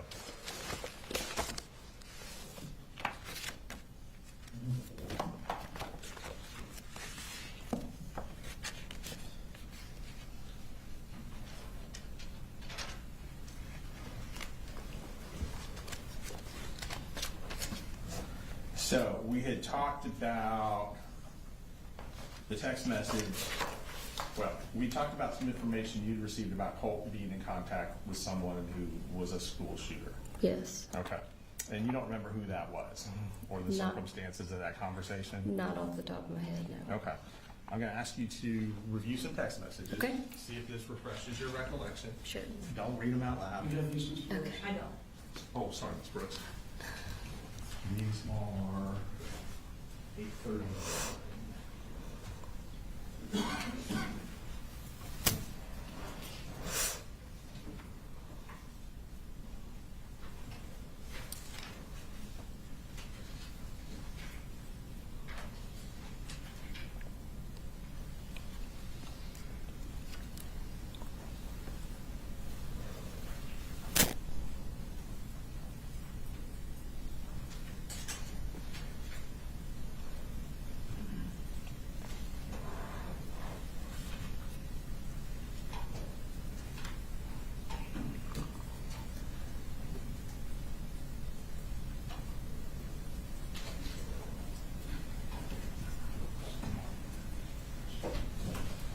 Thank you, Judge. All right. Same thing, just go ahead and read them and let me know when you're done. Just where the arrows are? No, ma'am, just all of them. Oh, Yeah. You just want her to read them for herself. To herself, yes, Judge. See if this refreshes her recollection.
okay, I'm done.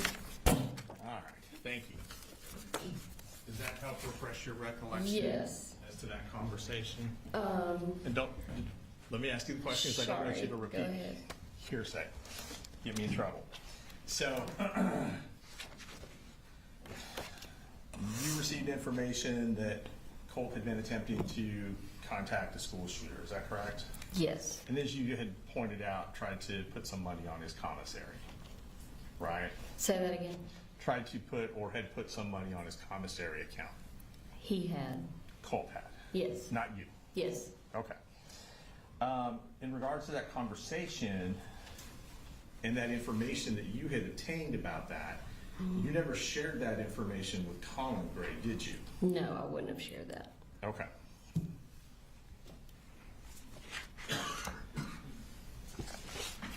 So you didn't tell him he was reaching out to this shooter in prison somewhere? No, Colt said that he just wanted to let him Hold on know before he you, cared about before it. you get into that. Sorry. We can't have you tell us what Colt said. Oh, Okay, all right.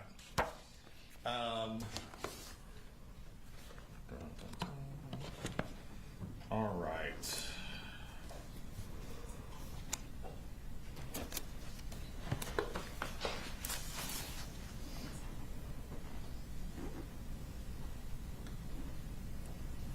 So safe to say, and based on what you've just told us, there were things that you knew about Colt that you did not share with Colin.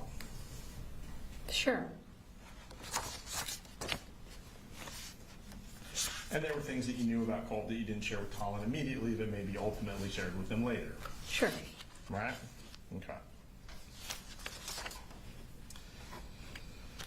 All right. Do you recall speaking with the GBI agent, Kelsey Ward and Amelia Maddox? Yes. Would have been two females. Yes, I do remember. Okay. And that was very shortly after the shooting incident, maybe even the same day. I don't know for sure, but I can't remember, but I do remember within a talking day to or him. so, would that Sure. be fair? Mm-hmm. Okay. And you told them about your conversation with Ms. Butler. Okay. Is that correct? Do you You said remember? so. No, I don't remember anything that was discussed with those two ladies. Okay.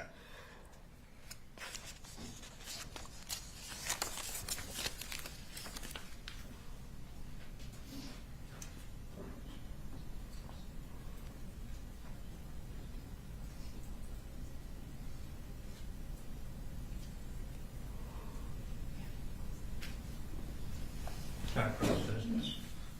All right, if you could just look at this paragraph right here and here. Okay. And just let me know what you're doing.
Okay.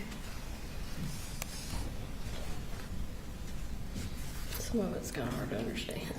That's okay. Shorthand, I guess. Sure. All right. Now, do you recall sharing information with Agents Maddox and Ward about Colt's mental state? Again, I don't remember what I shared and what I didn't share Okay. with them. Do you know if you told him he had anxiety? Again, I don't remember anything that I shared with them. Okay, so you don't remember if you told him if he had depression? No, I don't remember the conversation. It was apparently the day of the shooting, so I don't remember Okay. anything from that day. You don't Sorry. remember telling him that he had homicidal ideations? Nope. Don't remember telling him he had suicidal ideations? No. As you said- That's not to say that I did not That's say okay. that to them. If you don't remember, you don't remember. And do you recall, and you said you don't remember telling them you suffered from anxiety? I mean, I probably did tell them that, but no, I don't remember. Okay.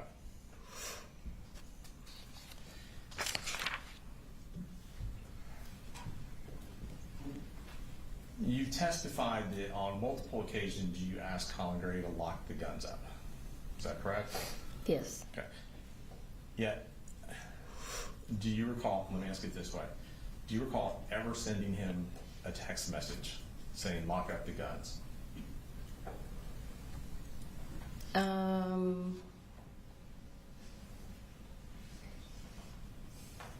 I want to say that every time we had that conversation, it was like a phone call. Okay. Not necessarily text, but that, again, that doesn't mean that I didn't. See, do you Some point send recall? one. Okay. Do you recall ever sending him an email saying lock up the guns? I wouldn't have sent an email. So the only memory you have of those conversations is they were just either in person or on the phone. Is that correct? I don't know for sure. Okay. I mean, it happened on multiple occasions. It could have been a text, but I'm Okay. guessing if there was a text, you would be reading it to me, so. Maybe. All right. And you talked about plans to go up on a Saturday before the shooting to take Colt to Advantage Behavior Health. Yes. Is that correct? Yes, sir. And according to your testimony, the plan was for your mom to drive you up to Winder on Saturday, Yes. prior to her, of course, breaking her hand or her fingers, Yeah, I say hand, but yeah, she broke several fingers. several fingers. Mhm. Okay. Her hand was swollen like twice its normal size. And so you were trying to make alternative travel arrangements to come up here Yes. to take care of that, as well as it sounds like some other things with the kids, Yes. until your mom broke her hand. Yes. And then the alternative was for y'all to meet halfway. I think you threw that out there. Yes. Because it's a 4.5-hour drive each way. Yeah, it's a pretty long, Right. long drive. But we've So made it for- a million times. So basically, if someone leaves and picks you up and comes back round trip, that's about 9 hours. Yeah. Okay. Yep.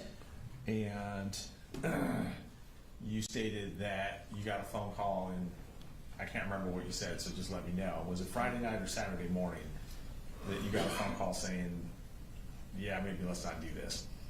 It would have been Saturday, I think, when finally,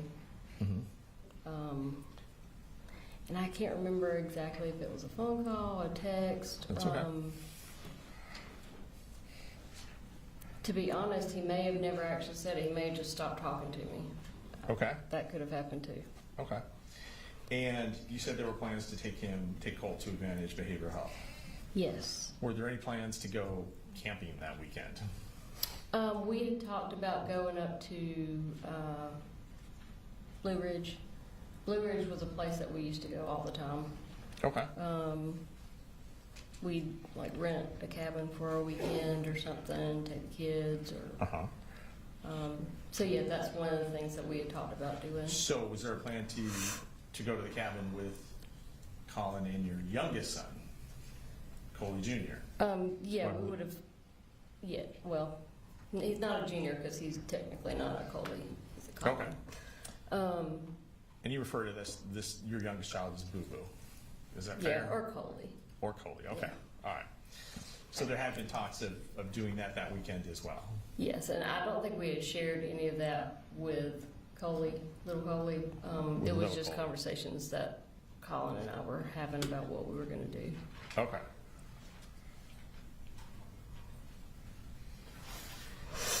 And when that plan fell through, obviously you realized from your testimony earlier today that Colt was not going to get over to Advantage Behavioral Health. Yeah, You, that's you correct. said that his dad wouldn't do it, right? That's correct. Okay. Knowing that, you didn't insist on your mom driving you up here so that you could make sure he got over there. No, I didn't. Okay. You didn't ask your mom if you could borrow her car and drive up here to take him to Advantage Behavioral Health. I didn't have a license at the time. Okay. And That was a big part of all this. I was reliant on other people to drive me places. Okay. And when you realized you couldn't be up here, you did not decide, hey, I need to call the police because I feel like something urgent is about to happen, something imminent is about to happen. No, I did not. And the truth is, you didn't think anything imminent was about to happen. No, I mean, no, obviously not. I mean, if I thought something was immediately about to happen that was Right. tragic, yeah, I would call Right. the police or whatever I had to do. Call the police, you would have called Colin, you would have done something, right? Yeah, sure. Would have sent him a text like, hey, you really have to take him over because I think this is about what's going to go down. I probably would have just opted to Yeah. drive on a suspended license before I Right. did that because he wouldn't have Right. taken it by himself. Okay. Now, you said that you helped set the health insurance up, Yes. and that would have been late July of 2024? Mm-hmm. Okay. Yeah, I think it went into effect August 1st, I think. Be going into effect around August 1st. And prior to that is when you decided, and it sounds like you talked to Colin and your mom, it wasn't a decision you made on yourself based on your testimony, but you decided to start giving Colt Zoloft, Yes. right? Yes. And you started with what you described as a small dosage. Yes. You say half a pill? It was actually a quarter of. It was actually, so I took 2 of my pills was a daily dose for me. Okay. And I was giving him a quarter of 1 of my pills. Okay. Every day? Yes. Okay. And I'm not trying to be a smart aleck, but That's okay. I mean, you're not a psychiatrist or a psychologist. You're not a doctor. Nope. But it sounds like you had done some research. I'd done a lot of research, and I'd also talked in depth with my psychiatrist, the original psychiatrist that put me on Zoloft. We had talked, I had talked to her about my kids, and Okay. I talked to her about Colin. He actually went and saw her once or twice. And she had shared with me that typically when you're dealing with an SSRI, it has a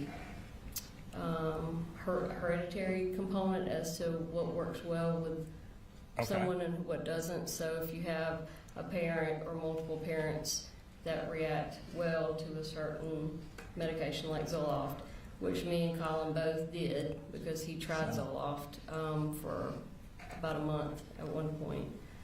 So, and not to get into too much what this other doctor told you, Sure. which would be hearsay, but you're saying that based on the research and information you gathered, if a parent reacts well to Zoloft, you felt that the child would probably react well to Zoloft as well.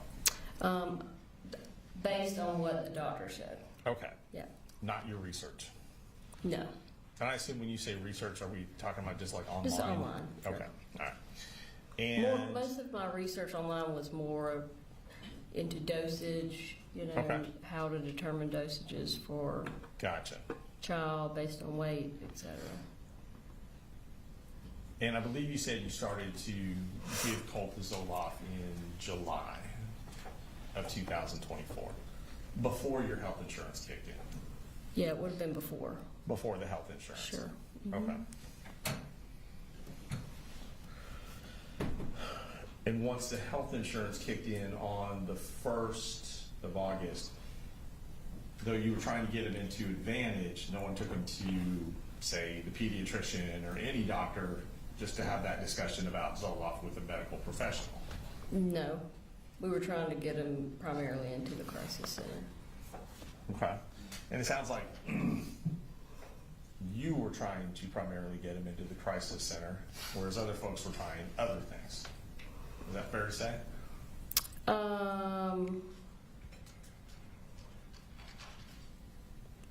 I would say that everybody was on board with the crisis center. My mom tried to get him to see the professional at the school after going to speak with Lisa, but nobody was really trying anything else. Well, there was an appointment set up for September 5th. Yeah, that was Is that correct? from what Lisa Okay. had. And I know had told. that you felt something more urgent was needed. Is that fair to say? Yes, that's. And you fair. felt something more in depth was needed as well? Yes.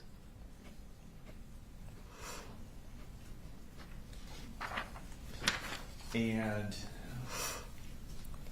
at this time, with the exception of those 4 weeks or so that you were at the house, you had not been in Winder.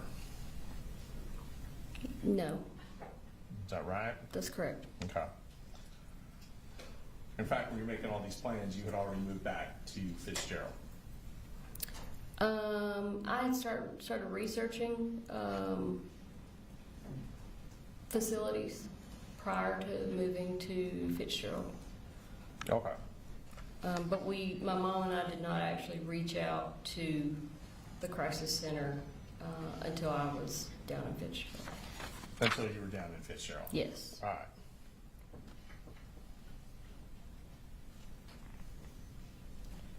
Now, do you recall telling either Investigator Smith or GBI Special Agent Ward or Maddox or anyone in law enforcement you spoke with that you thought Colt had homicidal ideations?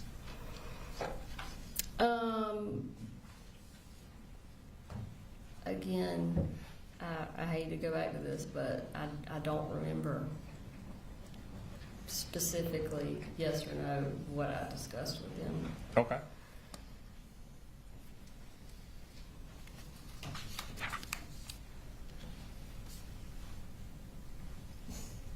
Do you recall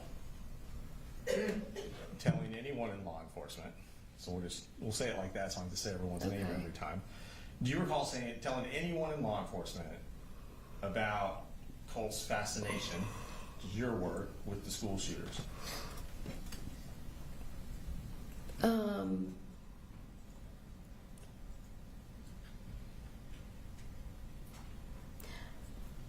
I don't remember, but I mean, there's a very Okay. good chance that I did, yes. Okay.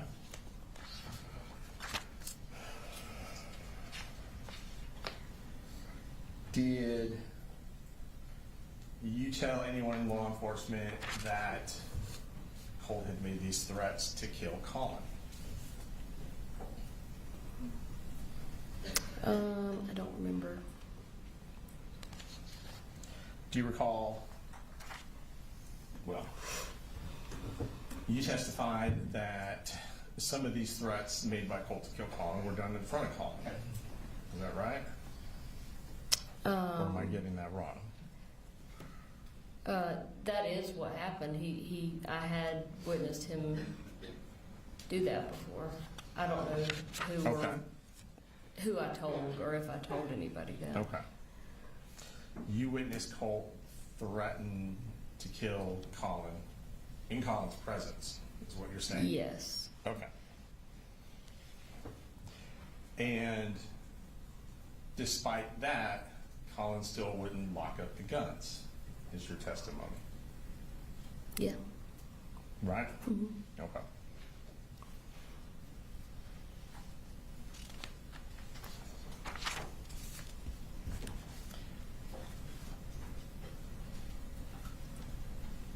You talked about Colt wanting to complete his school shooter uniform or costume, however you phrased it. Outfit. I think is Outfit, what he thank you. said. Thank you. And needing a mask to do it. And that you thought he was joking. Oh, a vest. A vest. Yes. Okay. And I believe you testified that the way he said it, the tone made you think that he was joking. Yes, and he actually said, "I'm just joking." He just said, I'm I'm serious. joking. Mhm. Okay. And I believe you said on direct, as part of your testimony, that, it really wasn't acceptable to make those kind of jokes. Yeah. I said something like, "It's not very funny." you know. Right. You mean you let them know you didn't approve of it, Sure. right? Because obviously you wouldn't approve of a school shooter or No. a school shooting. Nobody would. I made him understand that that was not acceptable, but I did know that he was just kidding around, or thought he was just kidding around. Or thought he was just kidding around. Okay. And that's obviously, as you said, not something that you would approve of. Right. Yes.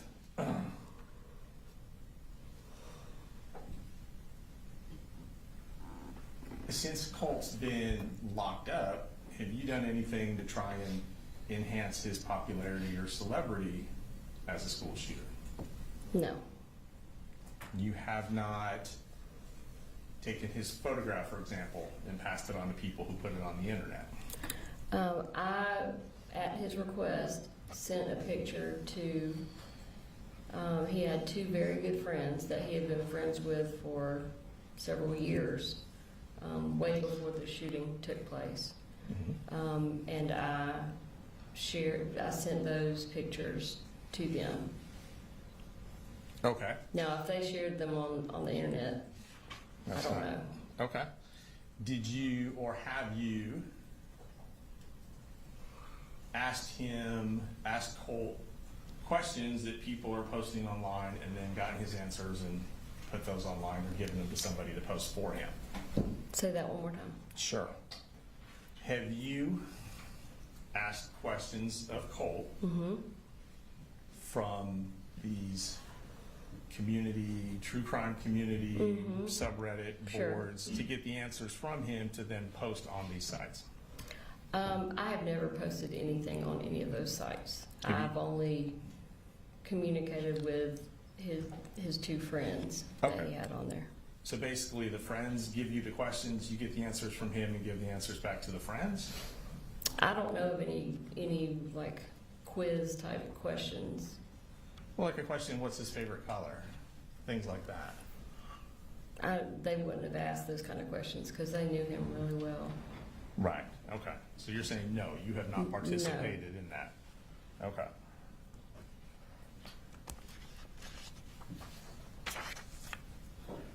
And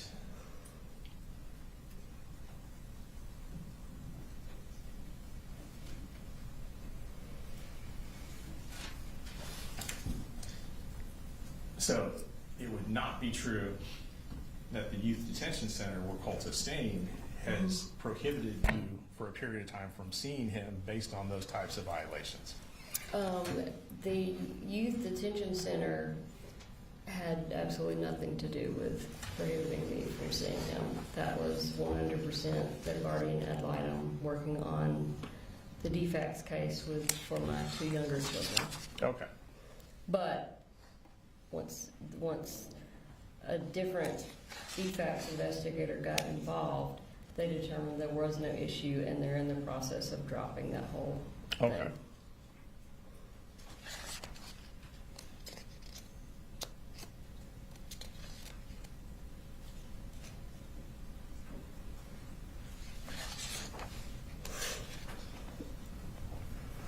Now, you were aware that Colin Gray and Colt had gone hunting, Yes, is that correct? yes. And it sounds like that would have been in 2023? Yeah, that sounds about right. About right. Did you ever voice disapproval of that pastime to Colin or to Colt? No. I believe you described it as a way that they were bonding. Is Yeah. that accurate? Yeah, I did not disapprove of that. Okay. And that also included going to shooting ranges, gun ranges, things like that? Yes. And you didn't have a problem with that either? No.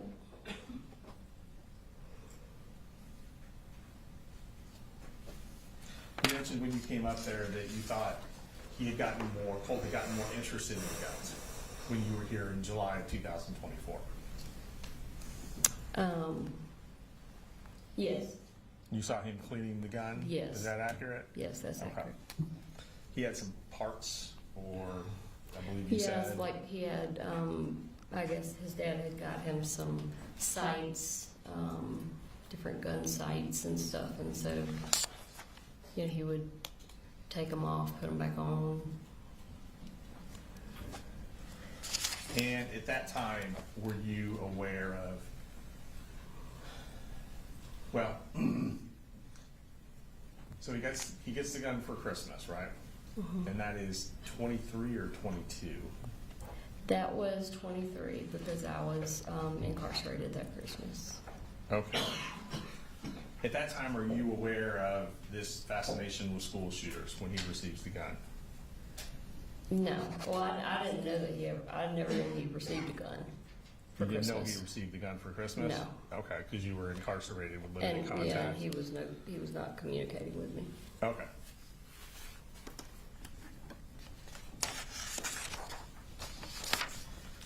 When did you become aware of the fascination with the school shooters?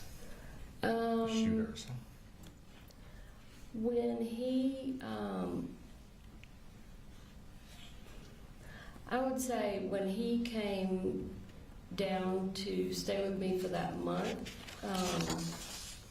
right before all three of them went to live with their dad, Okay. while he was down in Fitzgerald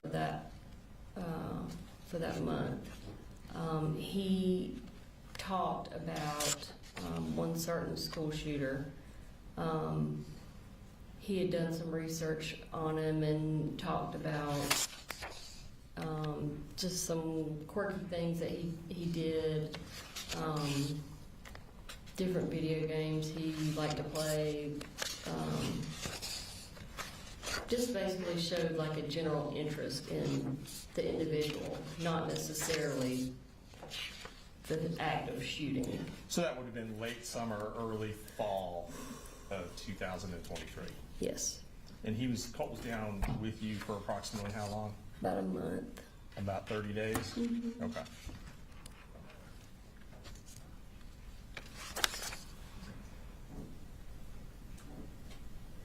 Now, you testified that you got Colt registered for school for the 9th grade.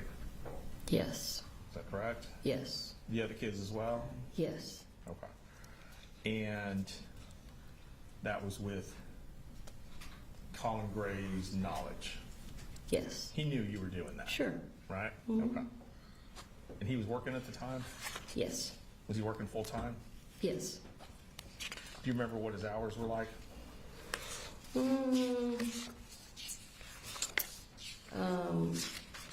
It depends on the day, but in general, Okay. you know, and it may have changed after I went to stay with them because, you know, I was at the house all the time, but I don't know, like 7 in the morning to anywhere from 4 in the afternoon to more later in the evening, just depending on what he had going on. Okay. And at that time, it sounds like you did not have a car? Yeah, So you would have been home during the day Yes. with the kids? Yep. During the summer, because school hadn't started yet, yes, fair to say? yes, Okay. And so, it sounds like it made sense for you to do things like get the insurance started, sure. or to get the kids registered. I had always done all of those things, even when I was working full-time and he wasn't. Okay, all right. And did he do anything, Colin, to get the kids registered for school? For that school year, Yes, ma'am. I did, when I started running into issues getting Colt, registered because of his absence the whole prior year, I asked Colin specifically to either call or go by and talk to Okay. the person that was in charge of attendance, because for one, he was the one that his name was on, you know, their accounts and stuff from the prior, I guess, attempts to get Colt enrolled, and he was the one that had talked with them the prior year when Colt did not end up attending school. Basically, I couldn't get any information out of her. I wasn't making any progress with the issues that she was trying to say that he could not re-attend 8th grade, even though he never attended school for 8th grade. Okay. And there was a whole lot of a mess to it, but basically he needed to redo 8th grade because he never did 8th grade. But the school did not want him to redo 8th grade. They wanted to enroll him in 9th grade. Okay. So he did get involved there because I completely hit a wall, and I said, you've got to at least call and talk to this lady because Okay. she's not giving me anything. Gotcha. Now, you testified that in late August of 2024, when you were having an argument with Colin over coming, not coming for that weekend, Yes. okay, just to kind of get us on the same page, Yep. that part of the part of the argument was about whether or not the guns were put up. Yes. Is that correct? Yes. And I believe you stated that Colin said, "Do you know what's going to happen if I try and take Colt's gun from him?" Is that correct? Yes, sir. Okay. And that was a phone call. not a text message? That communication? Yes. Yeah, accurate, okay. And this is before the Saturday, you are supposed to drive up to take Colt to Advantage Behavioral, based on your testimony. Is that correct? Well, we were having the argument that weekend. Okay, That was the day before we were supposed to take him to Advantage. gotcha. All right.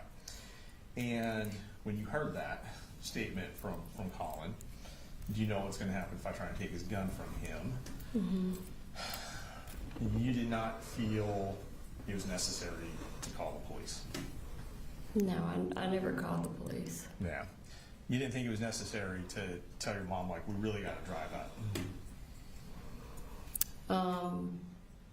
Not at the time, because I knew it was just Colin not wanting to deal with it. I mean, he could go in and take the gun from Colt. Okay. But he just didn't want to do it. Just didn't want to do it. Mhm. Okay. And you didn't think that that statement indicated any imminent threat or anything along those lines? No. Okay. I just thought it would be more of the same between him and Colt, just getting into confrontation, what had been taking place for apparently years.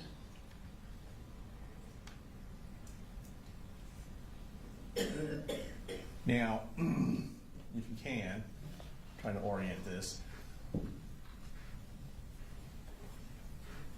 In 2024, you would have lived with Colt for about 5 weeks. In Weiner or in up here? In Winder in 2024.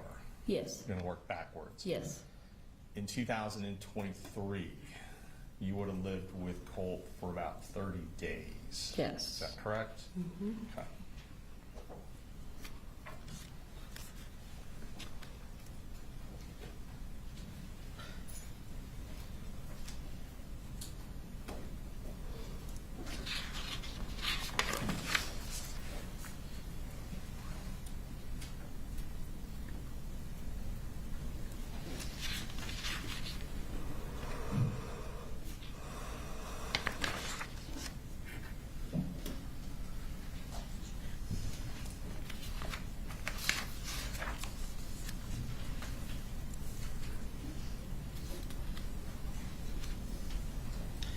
Now, you told GBI that you had this feeling of impending doom.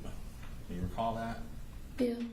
Was that after you received the text messages on the 4th from Colin?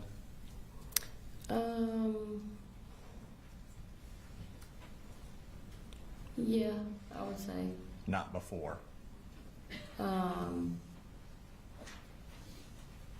I think it was more so after the text messages, and Is it fair to say that had you had some feeling of impending doom, you would have done more? prior. Yes, ma'am.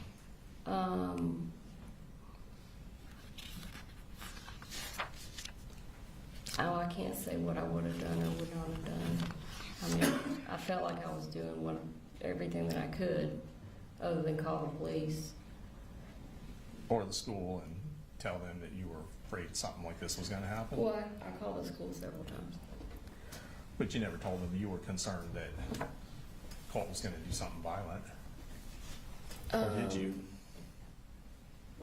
I had a whole list of things that I told Lisa. I think I said, I don't know what he's going to do. He may hurt himself. He may hurt somebody else. I don't know, but it's Okay. something bad's going to So happen. you did tell Lisa that? And that would be Lisa Butler? Yes. Okay. And did you tell Lisa Butler prior to the 4th in any of these conversations? Or well, let me ask you this. Did you have any conversations with Lisa Butler prior to September 4th? Well, I tried to call her the week before, if you remember, and she Right. was supposed to call me back, and that was the first time I reached out to her. So the first time you reached out to her was the week before and she didn't call you back? And the only Yes. conversation you had with her would have been the day of the shooting? Well, I had a very short conversation with her the week prior. Okay. And during that short conversation, and she told me she was going to call me back, I said, it's very urgent. It's very important that I talk to you today. Yes, ma'am. Did you go over that list with her during that conversation where you said it's very urgent for you to call me back, or no? No, I didn't go over the whole list. The list, you didn't go over that with her until the 4th? Yes. Is that fair to say? Okay. Fair to say, the whole list. Now, I could have thrown a couple of bullet points out to her during the conversation the week prior. I don't remember exactly what I said. Did one of those, well, you're not Don't sure remember. what you told her No. that week in August of 2024, basically, right? There's a number of different things I could Okay. have told her. But didn't. Well, I did tell her something, but I don't know what exactly I told her. Okay. I wish I had a photographic memory, but I don't. That's all right.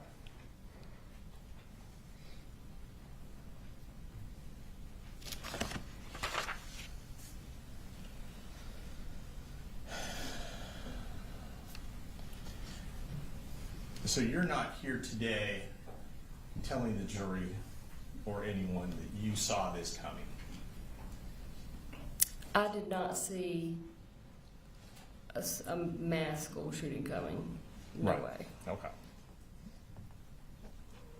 Maybe I was just not wanting to face it because I was his mother. I don't know, but it was the last thing that I would have guessed. Right. I mean, this is your child. Sure. I mean, I would have seen, if you'd asked me if I saw him hurting someone, I would have said maybe himself. But you can't picture him doing something like this to someone else, No, nor could you have in 2024, there's no prior way. to September 4th. Yeah, that's correct.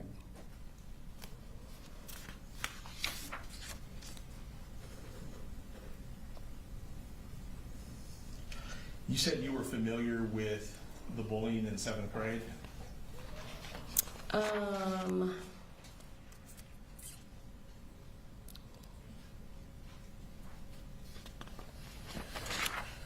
Can you elaborate Sure. the bullying?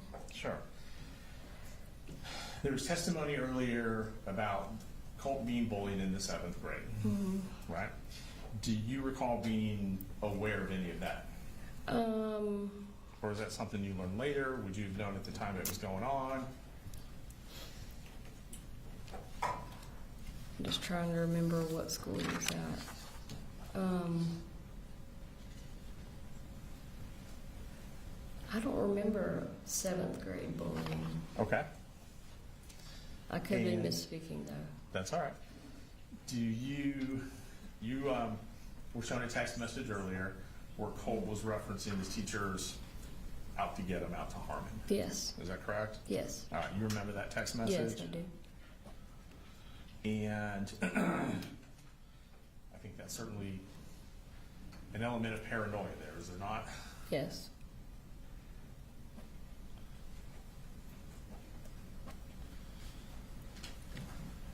And that text message didn't make you think, I need to get involved and call the police. It did not make me think I needed to call the police. It made me think we've really got to get him into the crisis center. Mental health treatment. Yes. Okay. I remember saying that's not normal. Do you remember telling one of the investigators that you and Colt had long conversations? Yes, we did. Is that fair to say? Oh, definitely.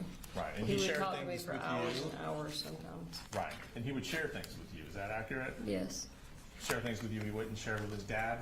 definitely. Is that fair to say? I believe you characterized some of those conversations as being more emotional that you would have with him as opposed to his father. Yes, definitely. Is that right? Is that fair to say? Okay. Yep.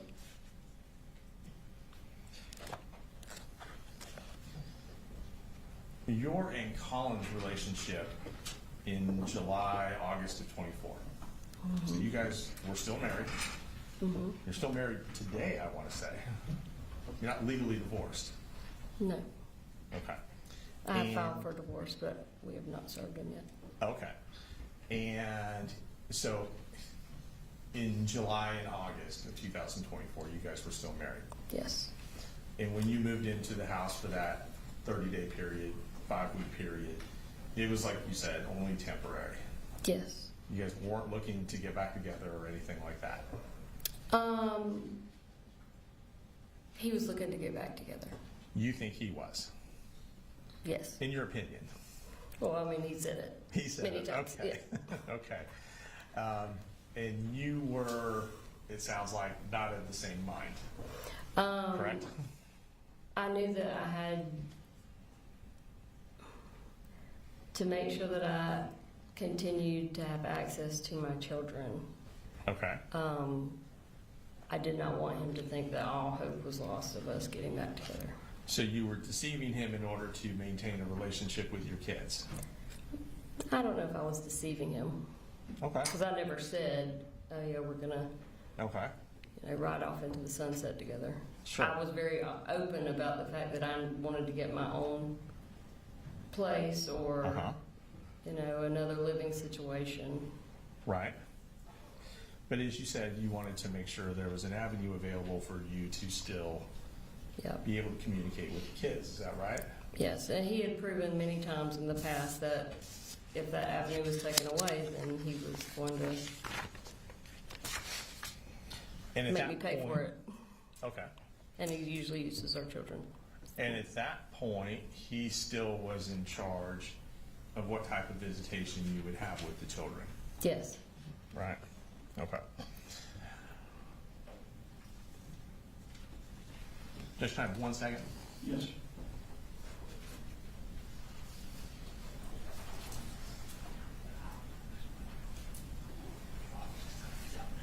You guys doing okay? Thumbs up.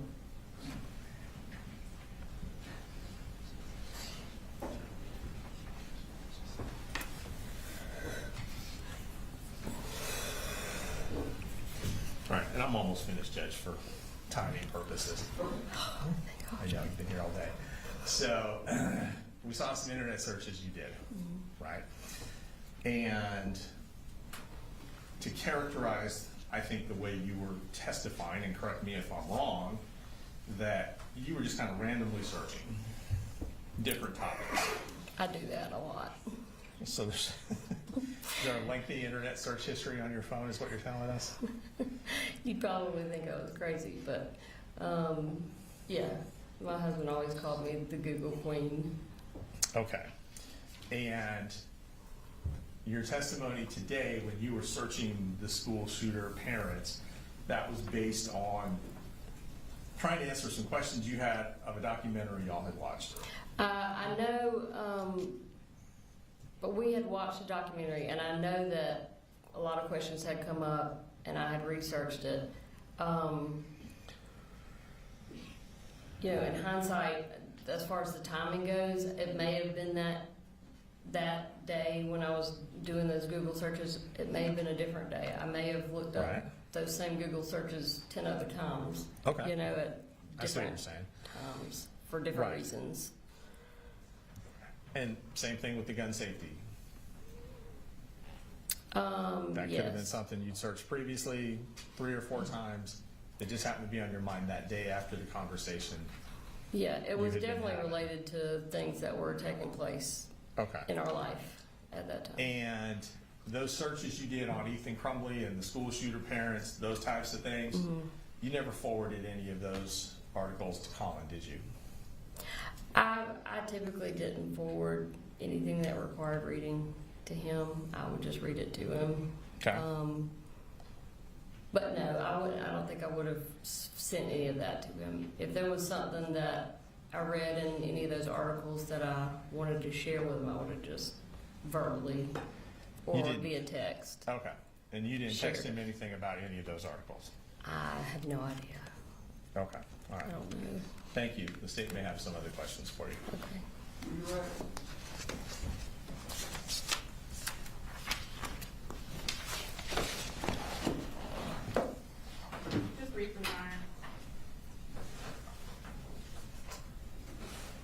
true that you were concerned that you and Colin could be arrested if Colt did something just like Ethan Crumbley's parents, and that you conveyed that to the defendant? I don't remember ever doing that, no. Nothing further. Is she free to go? Yes, Your Honor. All right, you can be excused.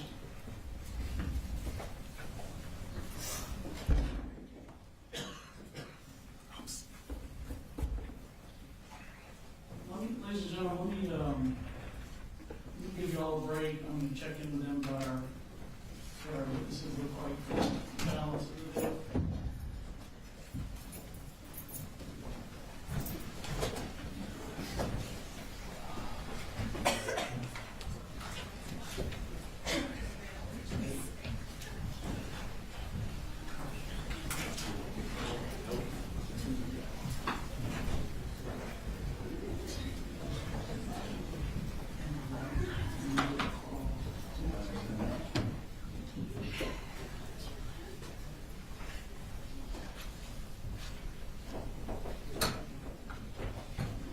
What does it? Your Honor, we have two witnesses that we would definitely like to get done today. Okay. Lisa Butler would be a medium-ish witness, and then... Is she one of the two? Or a Yes, third? yes. And then George Clackham. George Clackham, he's from out of town. He'll be short. Okay. All right, Mr. Cloud here. I'm gonna do Lisa Butler. I think she may be a little longer than they think. Okay. May wanna get their witness from out of town first, and then we'll get started on Lisa Butler. Yeah. We approach. Yes. Yeah.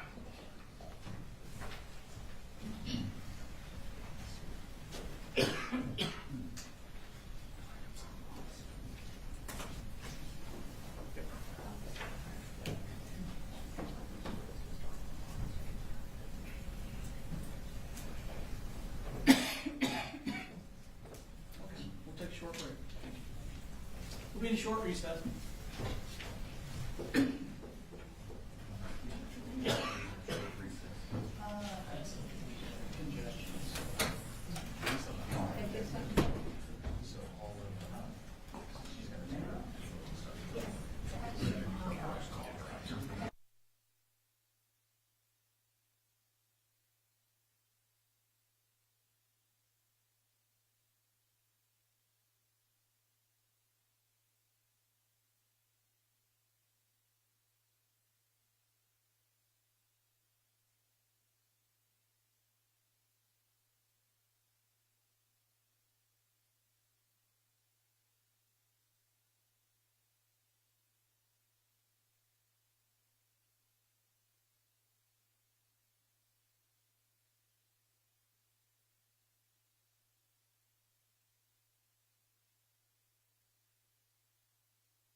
They called Lisa Butler to the stand.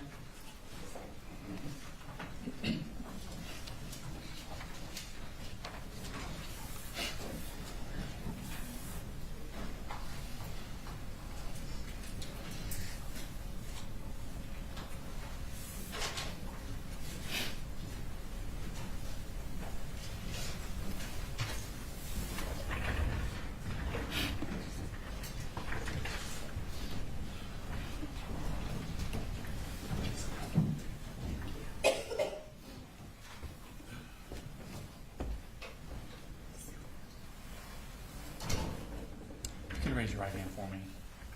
Swear the testimony you give matter not opinion before the court will be the truth, the whole truth, and the truth. Yes. Okay. And there's a microphone in front of you, so you put your hand down and just kind of fit that so we can hear you. And if you could introduce yourself to the jury. My name is Lisa Butler. And where do you work, ma'am? I'm a counselor at Apalachee High School Okay. And how long have you been a counselor at Apalachee High School? for 4 years. And what did you do before that? I was a counselor in Athens, Clark County. Okay. And what kind of training and education do you have for this? I have a specialist degree in school counseling. Okay. That's my highest level. All right. And let me ask you, how was the Apalachee counseling office set up? We have a receptionist when you first walk in. It's almost like you can go all the way around it. And Well, let me do this. We have a map that we've been using. And we'll go quickly, but this is a partial of the school, and you can step down. Do you see? Yes. Okay. Do you see where it is on here? right here is mom. Okay, but that whole square is the counseling suite you're talking about? Yes. Okay, thank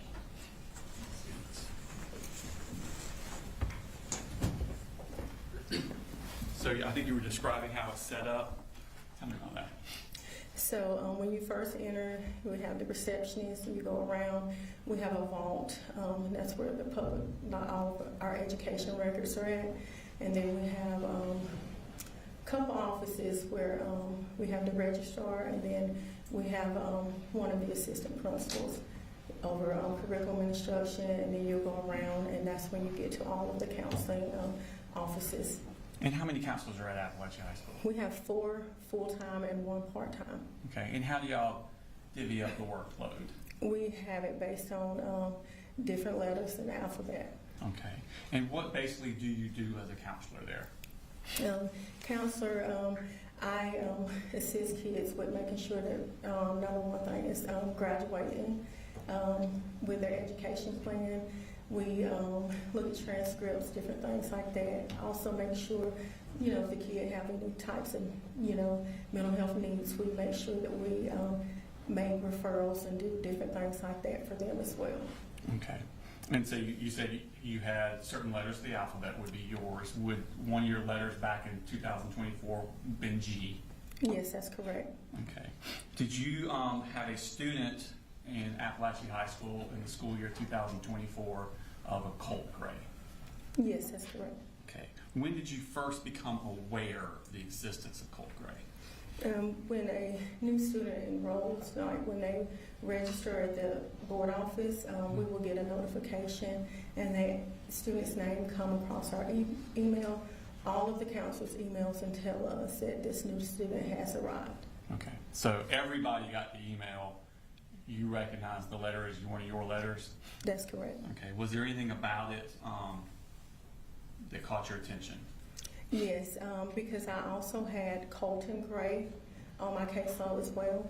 And so when I saw Colt's name, the names were very similar, so I actually thought it was Colt Gray. Okay. And you knew who he was already? Yes, Okay. Because he also has your letter, right? yes, and I had him before. Okay. When did you first meet Colt Gray? When he came for enrollment, when I was helping him with his registration. Okay. Was that August the 13th? I think so, yes. Okay. And so what was the purpose of him coming to the school that day? So that I can help him develop a schedule so that we can get him started for classes. Okay, and did someone come with him? Yes, Who came with him? his father. Okay, and did you introduce yourself to them? Yes, Okay, and did you tell them what your title was? yes, What did you tell them? that I'm his school counselor. Okay, and what did you do at that point? I sat down and talked with him. He was a freshman. We did not have his records, so basically I scheduled him for just regular freshman classes. Okay, when you say you didn't have his records, were you aware that he had not been in school the year before? No. Okay. Did you make a comment about not having his records? Yes, I had already made a comment with the dad over the phone. Dad had called maybe a few days before, and then when Dad had called, I said we don't have his records, and he said that he's a freshman, so What was the purpose of Dad calling before? to try to get him like for school, like registered for school, so he could start school. Okay.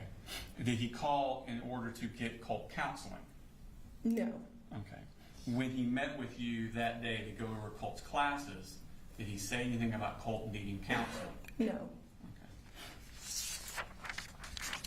What happened after you got Colt his schedule situated? I went over with Dad how he could register him for, like, sign up for Infinite Campus, like for the parent portal, things like that. I printed off a schedule. I gave Colt a copy of his schedule, and I also gave him his student ID. Told Dad to, if he has not signed him up for free or reduced lunch or did an application, to complete that application as well. And then I guided them to, we have like some students that do a tour of the school and take the students around. That way they can know where their classes are at. Okay. And did you then leave them with that student group? Yes, Okay. Did you have any more contact with the dad after that? not that day. Okay. When was the next day that you had contact or any sort of contact with Colt or his father? When Colt came into my office, a few days, maybe a couple of days later. Would that have been August 26th? Yes. Okay. And when did he come into your office? What part of the day was it? It was early that morning. Okay. Someone had sent him in my office because he was having some anxiety. He was really struggling, and they wanted me to talk to him, and I talked to Colt. Okay. And describe Colt's demeanor when he came in there. He was very fragile. He just looked real sad. Looked like he was kind of scared to me. And so, he just started talking to me and just told me he really didn't, feel like being at school today. And, I asked him, is there anything I can do for you? I didn't know him, so it was really hard to and so. Okay. And did you call anyone as a result of this? Yes, I attempted to call Dad from the school's phone. What number were you trying to use? The number that we have in the Infinite Campus. Okay. That he used to sign up the day before? Yes. Okay. Did you get any answer? No. Okay. What did you do at that point? I told Cole, I said, try to see if you can get Dad on your cell phone. Okay. And did he do that? Yes. Okay. And did you talk to the dad? Yes, on speakerphone. Okay. And what did you tell him? I just told him that, Cole was having a rough day, and, I had been speaking with him, and I was really concerned about him. And, he said that he wanted to talk to Cole, so he did speak with Cole. Was that also on speakerphone or was that private? It was on speakerphone. Okay. And did he say anything to you about Colt? Yeah, he had told me that that Colt had previously had like anxiety and different mental health issues. He did explain that to me. Okay. Did he say what the different mental health issues were, or did he just use the phrase different mental health issues? Just different mental anxiety was one of them, and I think some depression as well.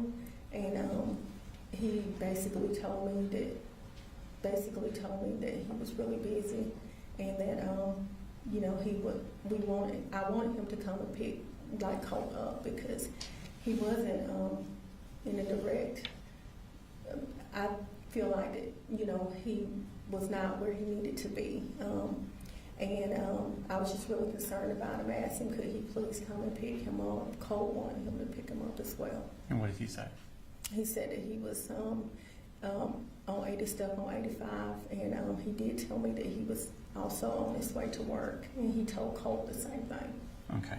And so was he coming to pick him up? No, he did not. Did you discuss counseling for Colt with Mr. Gray? I did. Okay. Who brought that up? Did he request it, or did you bring it up? I brought it up. Okay. And what did you tell him?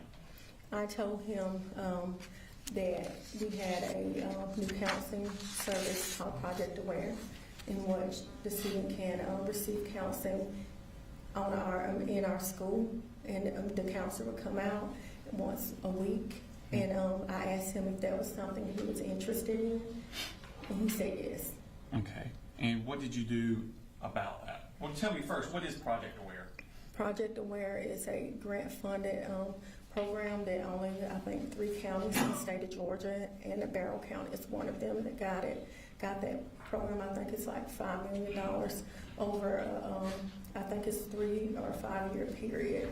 And basically, we have therapists that are in our, that's employed by the school district and this partnership, and they go out to the school, and they meet with the students and provide counseling, or they'll make a referral maybe to an outside agency if the student needs additional support.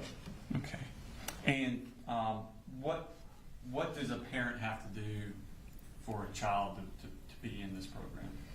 It can go a couple of ways. We can reach out to the parent, in which I did, or the parent can request it as well. Okay. And did he request it, or did you reach out to him? I reached out to him in reference to it. And so this form, how did you communicate it to him? I got his email, and I actually emailed it to him. Okay. I'm going to show you what's in Mark's exhibit number 172. Yes, you recognize this.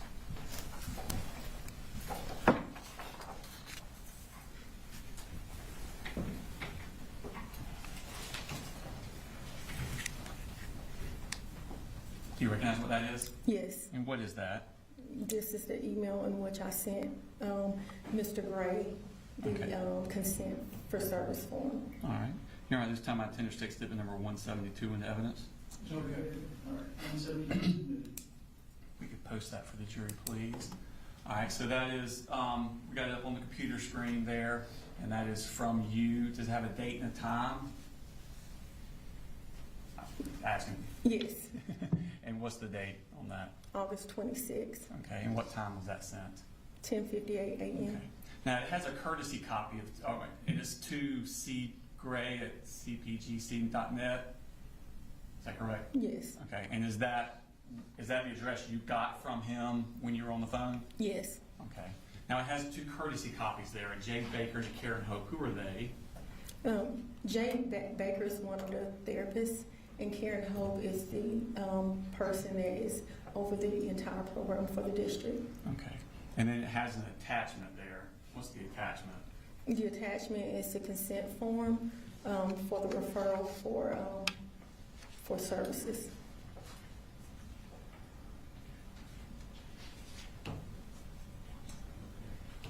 Okay. I'll show us Mark Sticks number 204. I actually recognize that. Yes,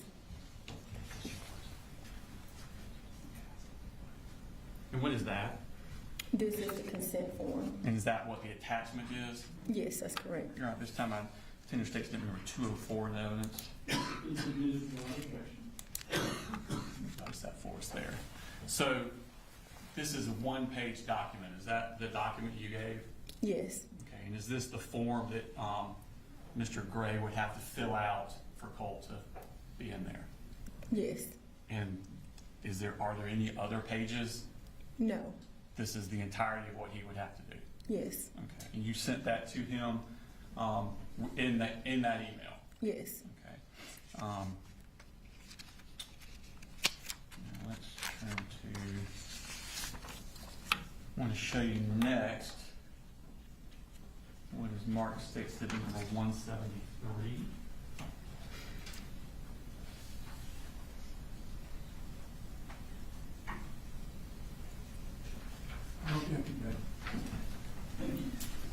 Yes, you can recognize this.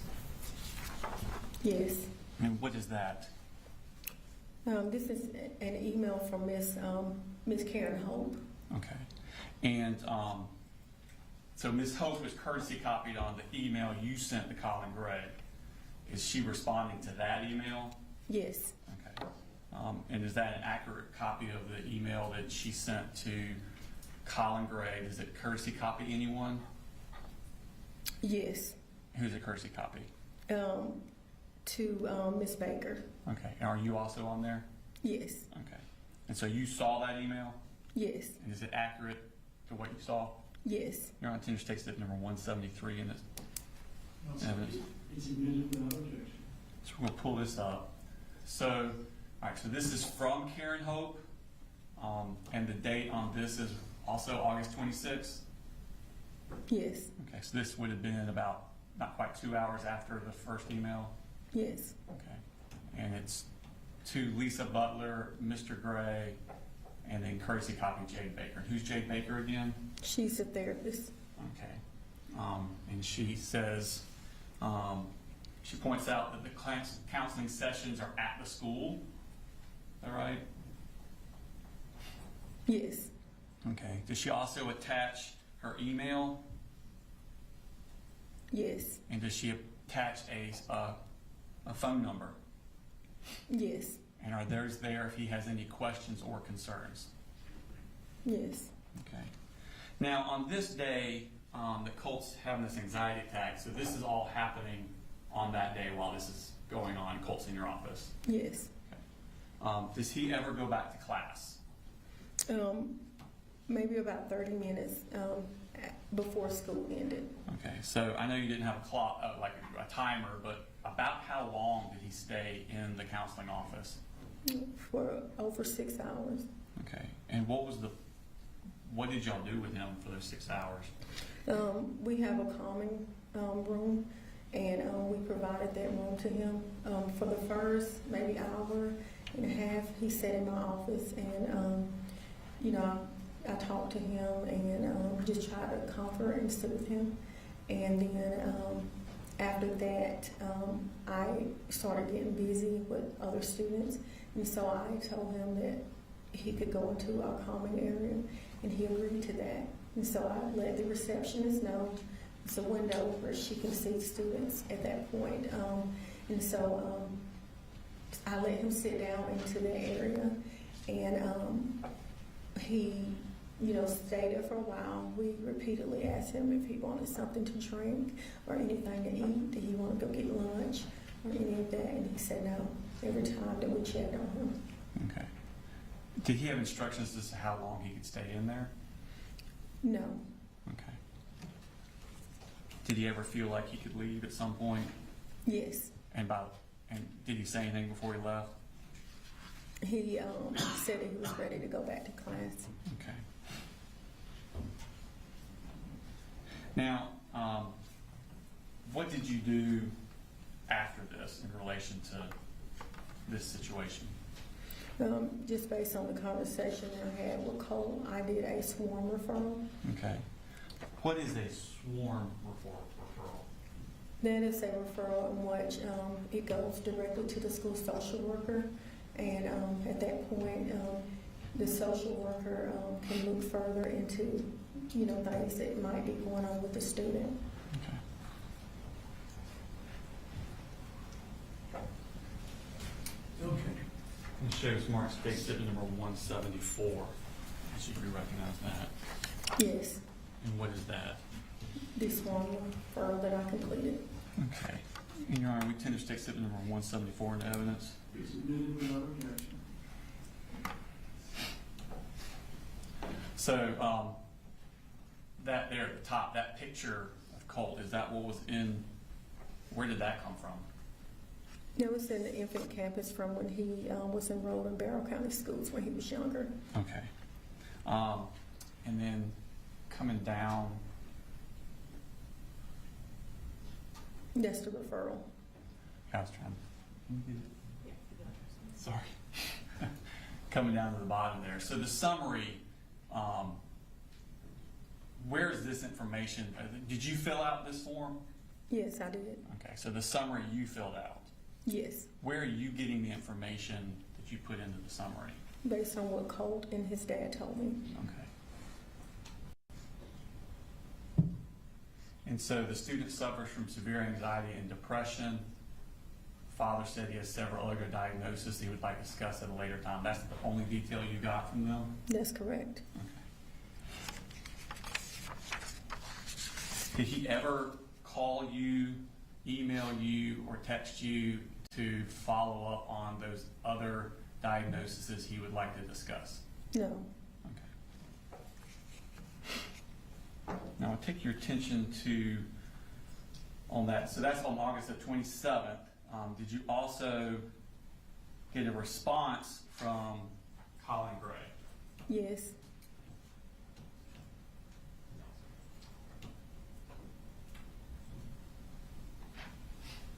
No objection. Showing you 175, states 175. I should recognize that. Yes. And what is that? This is an email from Mr. Gray. Okay.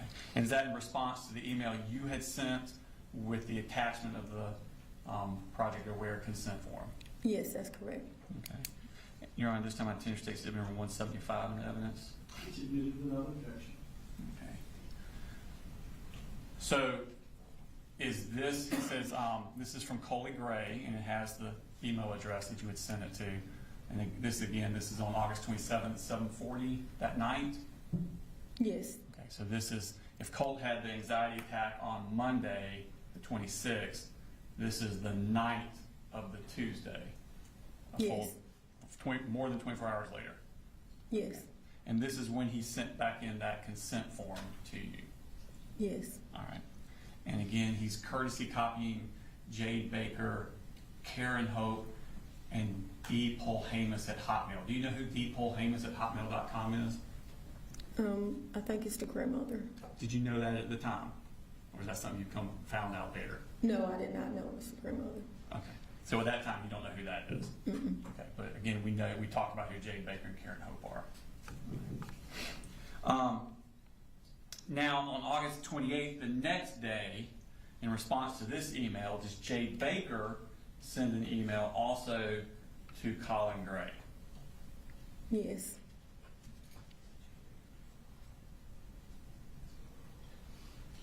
Okay. And were you courtesy copied on all of these emails? Yes. I'm going to share this marks states 176. Ask you to recognize what that is. Yes. And what is that? It's an email from Ms. Baker, just thanking Mr. Gray and telling him that she will be the clinician working with him. Okay, Your Honor, I tender state statement 176 in evidence. Submitted without objection. Asked to be published to the jury. So this is the next day, the very next morning. It's from Jade Baker, and it's to Colt Gray, Lisa Butler, and then, of course, courtesy copy Karen Hope and Deborah Polhamus. And she's just basically saying that she's the clinician who's going to be working with Colt, and I plan to work with him early next week. So this is August the 28th on a Wednesday. So you're going to talk about, that's the Labor Day weekend, isn't it, coming up?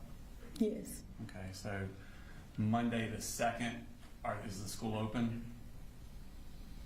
I think the Holiday. second. The 2nd is a holiday I think. on Monday, Labor Day, Yeah. Monday? Okay. So the first day she would have been September 3rd. It would have been the earliest of early next week. Yes. Okay. So it was not going to be before Saturday, 31st. No. Okay. And then I think she says, please let me know if you have any questions or concerns. Is that correct? Yes, Okay. Now, down there at the bottom, she gives her name and her cell phone number. Is that correct? yes, Okay. Now, the day or so after Colt's panic attack, did you get a call from Colt's grandmother? yes. Okay. And what was she calling about? Without going into the details, what was her purpose of calling? She wanted to talk to me about what was going on in his life. Okay. And how did you feel about meeting with her? I did not want to meet with her And why not?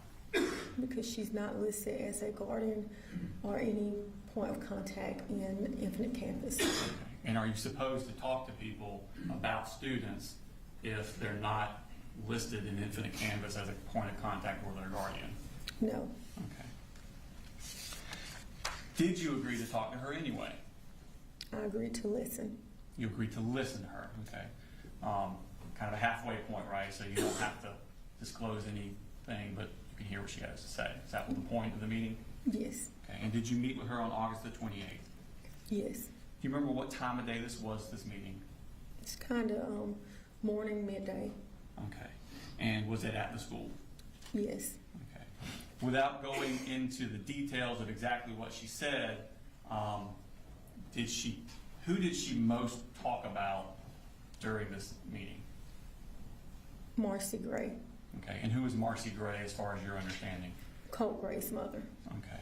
And without going into details, did she have nice things to say or bad things to say about, or neutral things to say about Marcy Gray? Terrible things. Okay. Did she talk about what she wanted for Colt? No, Okay. Did she talk about Colt's problems or issues with Colt? no, Okay. Did you talk to her about about Project Aware? yes, Okay. And did you let her know that you had given that to Colin Gray? yes, Okay. Did you receive information about Colt from her that you had not heard before that surprised you? yes. And what was that? That Colt did not go to school the entire 8th grade year. Okay. And also that Colt was in special education and he also had an IEP. Okay. Was that, you had made Colt's schedule a week or so before, a few weeks before, was that information you would have liked to have had or needed to have at that point? Yes, Okay. Had Dad ever mentioned that, or had Mr. Gray ever mentioned that to you, that Colt had not gone to 8th grade the year before? no, Okay. Did you try to call Dad and ask him about this? yes, Okay. And did you get any response? no, Okay. When Miss Polhamus, the grandmother, was talking to you, did she ever say anything to you about Colt cutting himself with a knife? no, Did she ever say anything to you about Colt having violent outbursts? no, Did she ever say anything to you about Colt having urges to hurt other people? no. If she had said something to you like that, what would have been your response? I would have referred her to take him to get counseling or maybe to an emergency room or anywhere and to get counseling. Okay. Did she say anything to you about trying to get counseling in Athens for that Saturday? No, Okay. When was the next time you had contact with anybody from that family? when Marcy Gray called me, Okay. And when was that? September the 4th. Okay. I want to go back. I want to talk about September 4th, but I want to go back a little earlier into the day. Did you get an email from Miss Harris? Yes,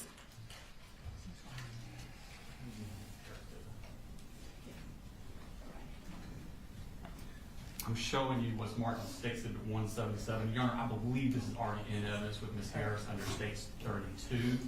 That's what I was thinking. But I don't have that one in front of me, so I'm going to enter this one because it's in front of me. I think we were duplicating a little bit.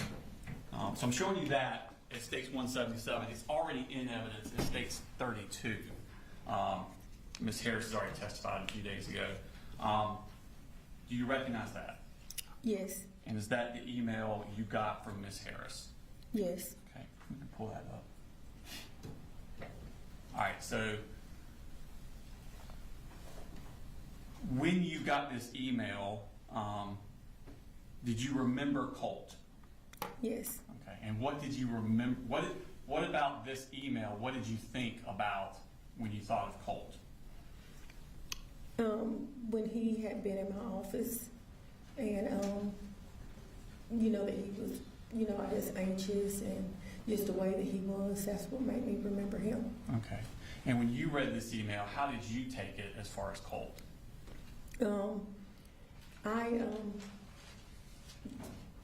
I was just really worried. I thought that maybe he was scared because this is a new school. Okay, so you thought Colt was scared Yes, because that's the last kid you just saw a week before. yes, Okay. Did you talk to Miss Martin after this by phone? yes. I called her immediately. Okay. And did you discuss the interactions you had with Colt the week before? Yes, Okay. Now, you said that you got a call from Marcy Gray. Do you have in your office,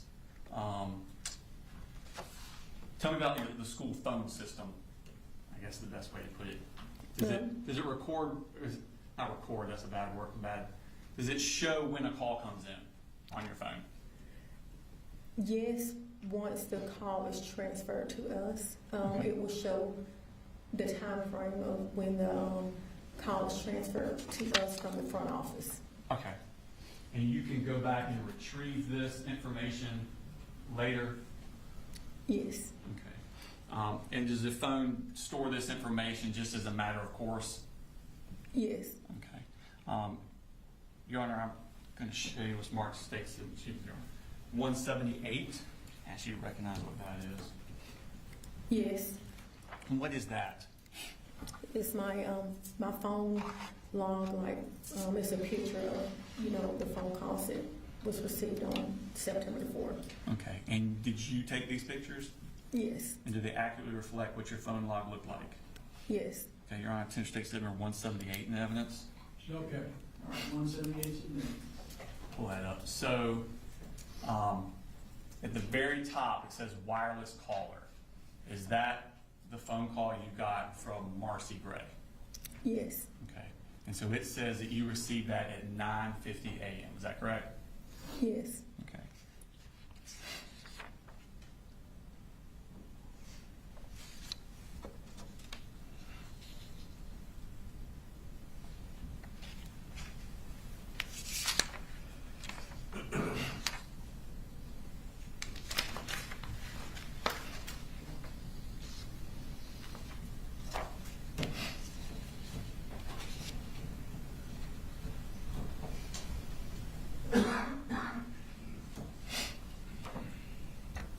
Having this mark, Your Honor.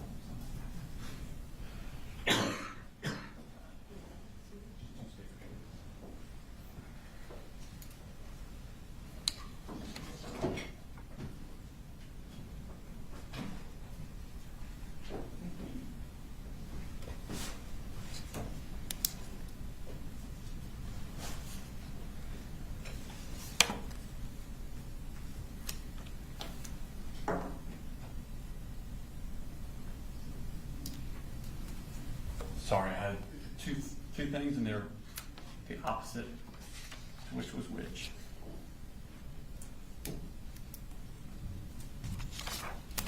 Now I'm going to show you what's Mark States number 179.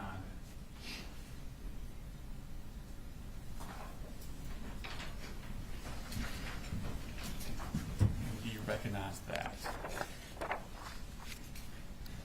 Yes, And what is that? the phone number from Miss Gray. Okay. So if you click on what it shows there, does that screen then pop up? Yes, Okay. And it tells you the duration of the call? yes, Okay. Your Honor, attention to exhibit number 179 in evidence. No objection. 179 is moved. So this is the wireless caller that came in at 9:50 a.m. And what was the duration of that call? 8 minutes and 29 seconds. So basically 8.5 minutes. Yes. Now, during Miss Marcy Gray's conversation with you, without going too much into the details, what did she talk about? Basically, that she was really concerned about her son. Okay. And did she tell you why she was concerned about her son? Yes. What did she say?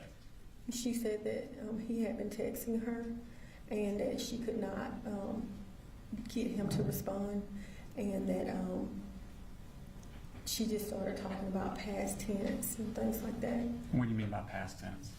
She was talking about, like she was saying, I wanted him to go to Athens to receive counseling and things like that. And we discussed the sworn referral and the Project Aware form that I had completed. And she goes to tell me that the Project Aware form had already been completed. We talked about counseling for him. Mm-hmm.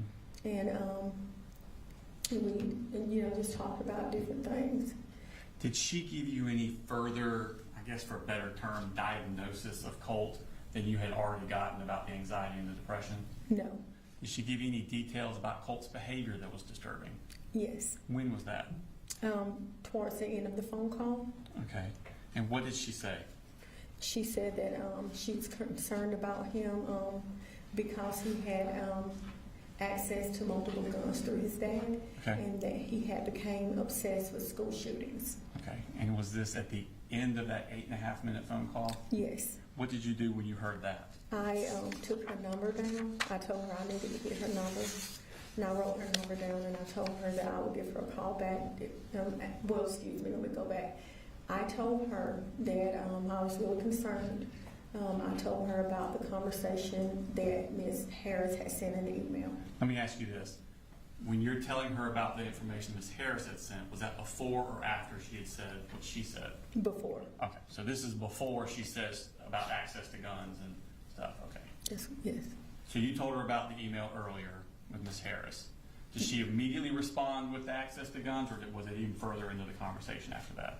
Further into the conversation. Okay. So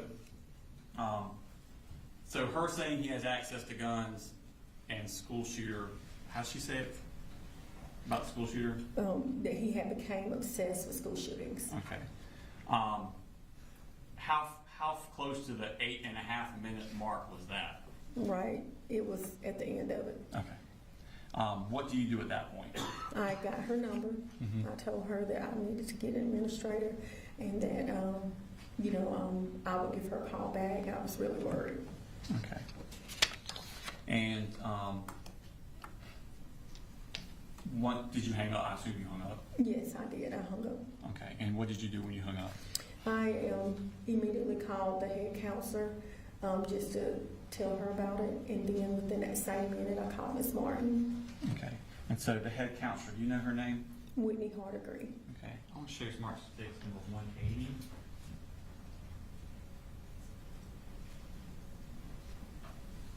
And she recognized that. Yes. Okay.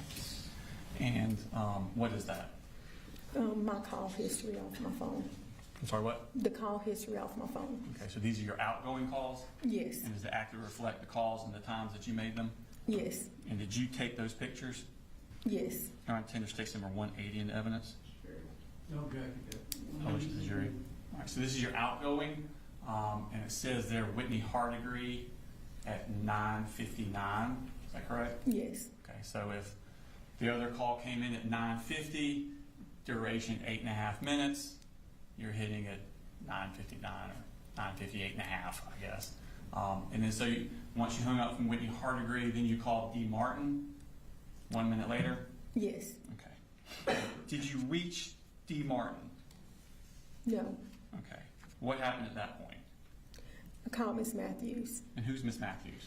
She's the receptionist that has a walkie that can call administration. And by walkie, do you mean a radio type thing? Yes. Okay. And did she send out a radio call to Miss Martin?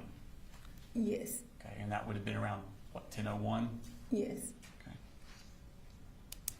Okay. What did you do at that point? I went up to, I had her page out, and then I went to the head counselor's door to see if I could speak with her, and she had a student in her office. The head counselor? Yes. Okay. And so at that point, I went up to Miss Matthews' desk, and I discussed it, told her what was going on. I really needed to get an administrator. Okay. Were you aware that Ms. Martin was already actively looking for Colt with the school resource officers at that point? No. Okay. What happened at that point? So at that point, Ms. Matthews, I think that someone replied back on the walkie and told Ms. Matthews that it would be a minute because they were in the middle of a search. And so, you know, I was just waiting. I tried to get the head school counselor again, and then at some point, I was able to tell the head school counselor what was going on.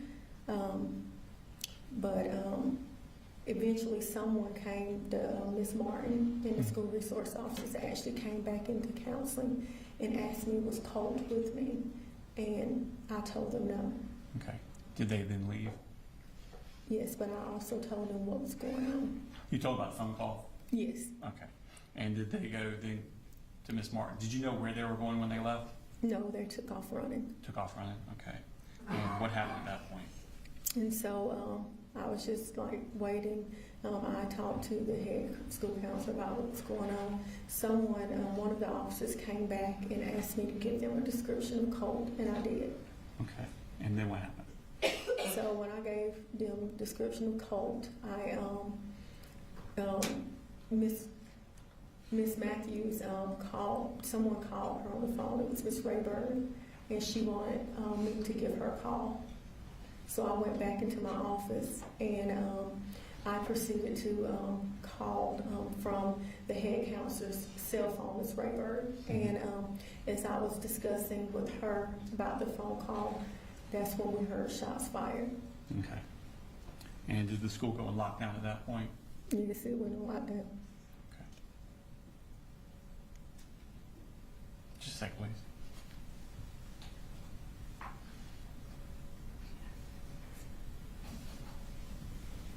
I have no further questions. Thank you, ma'am. Mr. Gray, can you approach him? Yes, sir.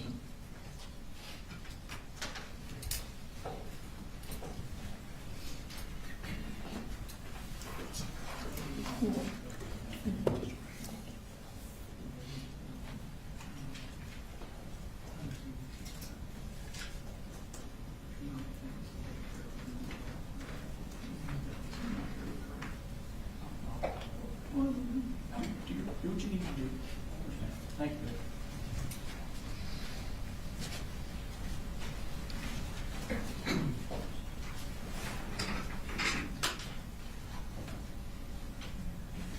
Good afternoon, Ms. Dawson.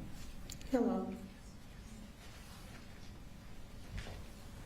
Sorry for your family loss.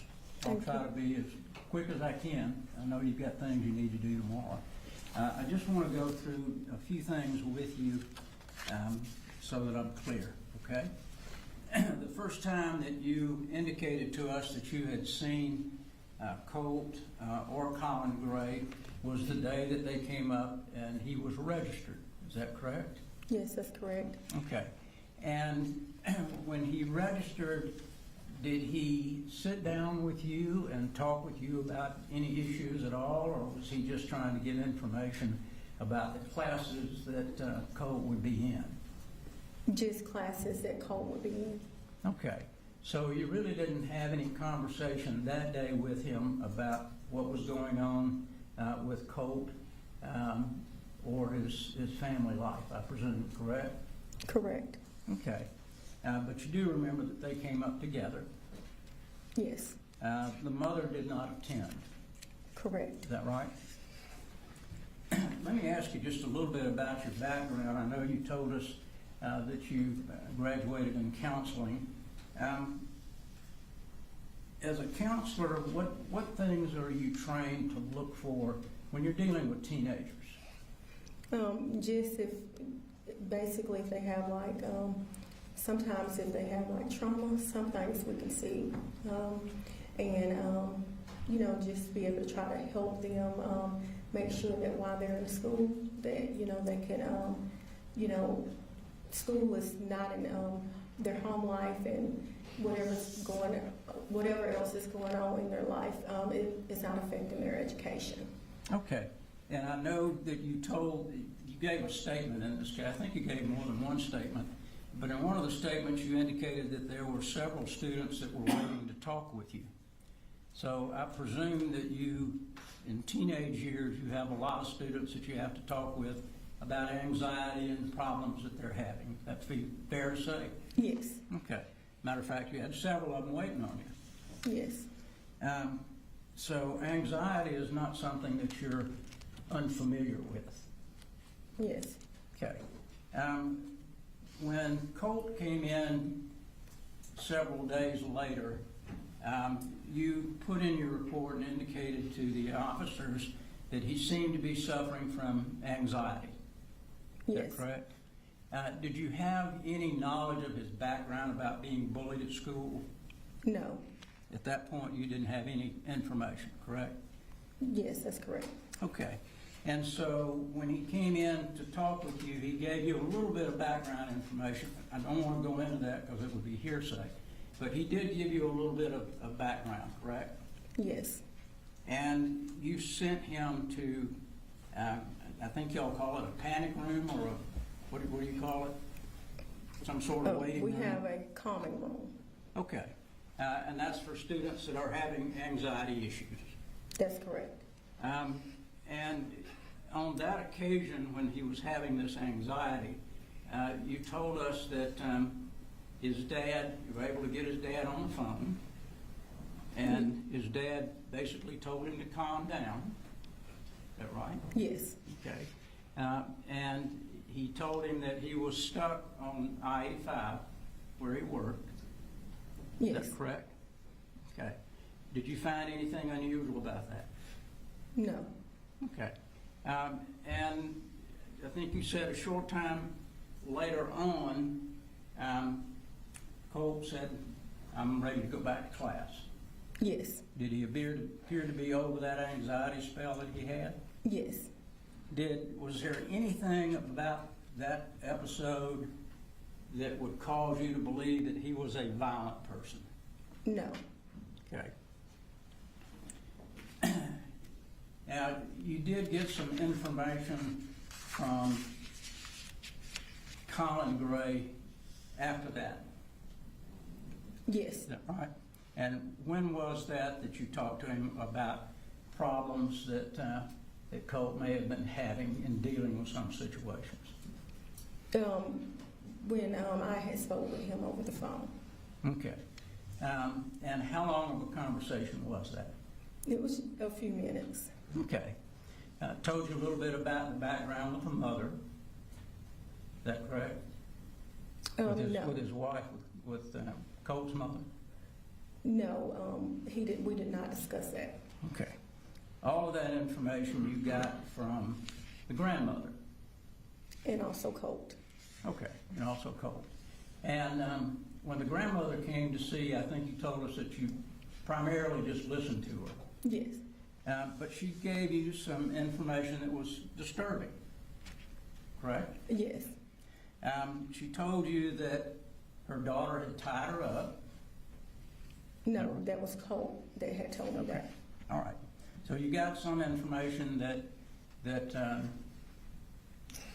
the grandmother was tied up. Yes. And did you get any information from the grandmother that Marcy, the mother, started doing methamphetamine unbeknown to the father, Colin Gray? Did she tell you that? Yes, that's correct. And did she tell you that Colin and she were working together trying to get Colt some help? No, she did not tell me that, no. Did she tell you that Colin had been working through these issues and that they were talking about counseling? Yes, Okay. And as a matter of fact, she got the information also about the counseling that she told Mr. Gray about. yes, And even though it was about 24 hours, I think y'all cut your phones off like at 3:30 in the afternoon, right? no, Okay, does it go all night? I saw something on the bottom that says we don't answer anything from after 3:30 or something of that nature. that would be Ms. Baker's email, and so she might not, but our school ends at 3:45. Okay. So the forms were filled out, correct, Yes, for the counseling. And the counseling was supposed to take place on Thursday? Is that right, the 5th? I think the counseling would have started on that Tuesday after Memorial Day or Labor Day. Okay, Tuesday, or could it have been Thursday the 5th? No, it would have been September the 3rd. Okay.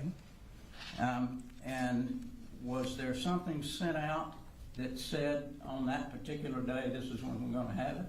In the email Ms. Baker sent to Mr. Gray, she said that she would be meeting with him earlier that week. Okay, it would be earlier in the week, but not a specific time, right? Yes. Okay.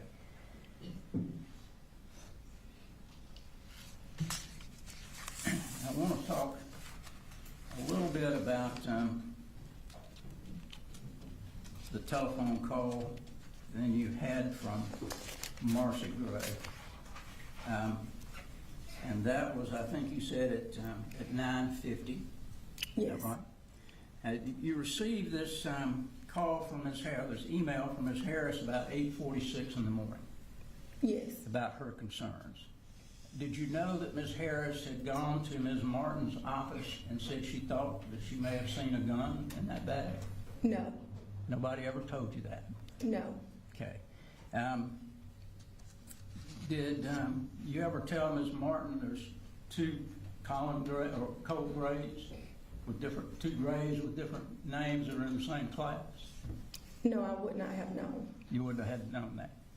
Okay. So you didn't have any idea that Ms. Harris had made a trip to Ms. Martin somewhere around 9 o'clock, a little after 9 o'clock. No. Would that have been important for you to know? Yes.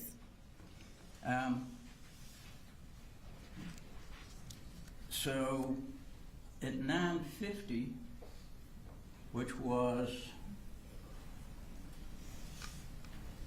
about over 70 minutes later, you get this telephone call from Marcy Gray. Yes. And she started talking with you about issues that her son had, correct? Yes. Primarily depression and anxiety, Yes. which is what you have dealt with in the past. Yes. And that's what you were going to ask for the counseling to be about, is anxiety and depression. Yes. Did she tell you that she had put her son on Zoloft? Yes. Okay. Did you question her about that at all? No. All right. And then at the end of that conversation, 8-minute conversation where she was telling you different things, she indicated that he had access to a gun. Did she tell you he had access to ammunition as well? No, but she actually stated that he had access to multiple guns. Multiple guns. Yes. And said that he had some sort of obsession with shooters. With school shootings. Okay. And I'm sure that raised a red flag. Yes. Okay. Because y'all have had, I'm sure, in your counseling, you've had a number of classes on school shooters, what to do. Matter of fact, I think you had a drill just a short time before this, correct? Yes. Okay. So when those red flags went up about shooting, you immediately turned around and tried to get a hold of an administrator. Yes. And were you able to get a hold of anybody to tell them they needed to shut the school down immediately? No. Okay.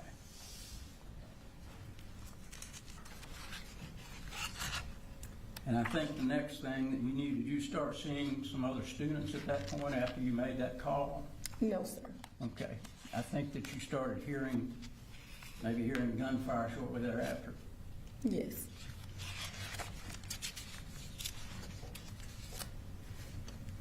And I think you told the investigators when they were talking with you that some people were trying to point fingers at you for not jumping on this fast enough. Is that right? That's correct. Okay. Because everybody likes to point fingers at different directions. Is that what you told them Yes. when something like this happens? But you believe you did everything you could to let people know that there was an issue, That's correct. correct? And Ms. Martin could have punched the button as soon as she heard something about a gun from Ms. Harris. She had the authority. Ms. Martin had the authority to lock down the school, did she not? Yes. Okay.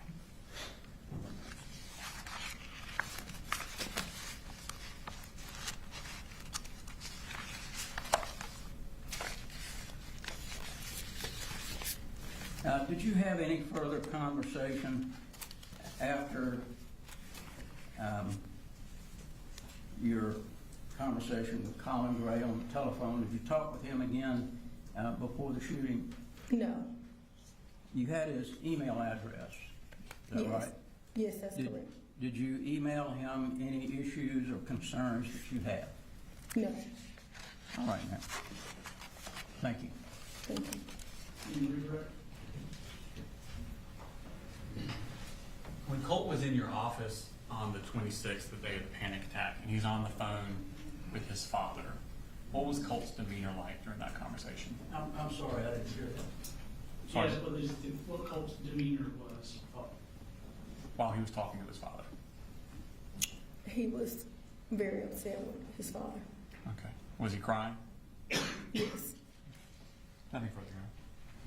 Any regrets? Just one thing. He was upset. Do you know why he was upset? Because he wanted his dad to come and pick him up. Okay. He was upset because his dad was working and he couldn't get there. Right? That's not what he said. He was just very upset because his dad did not come and pick him up. Okay. Nothing further, Judge. All right. Thank you, ma'am. You're free to go.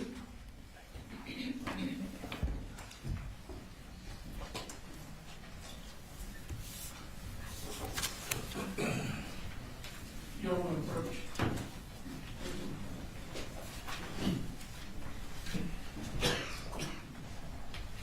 I don't know that needs everybody.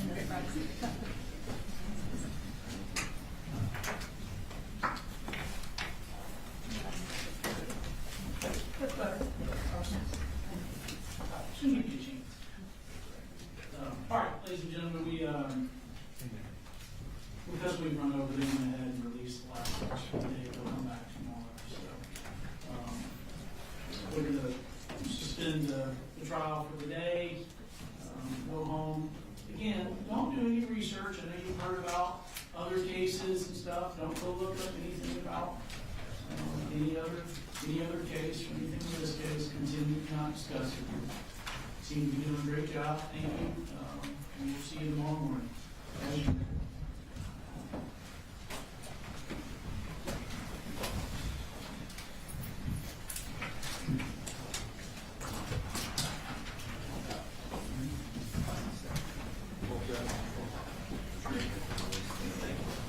You have to go back, they normally go back to the room.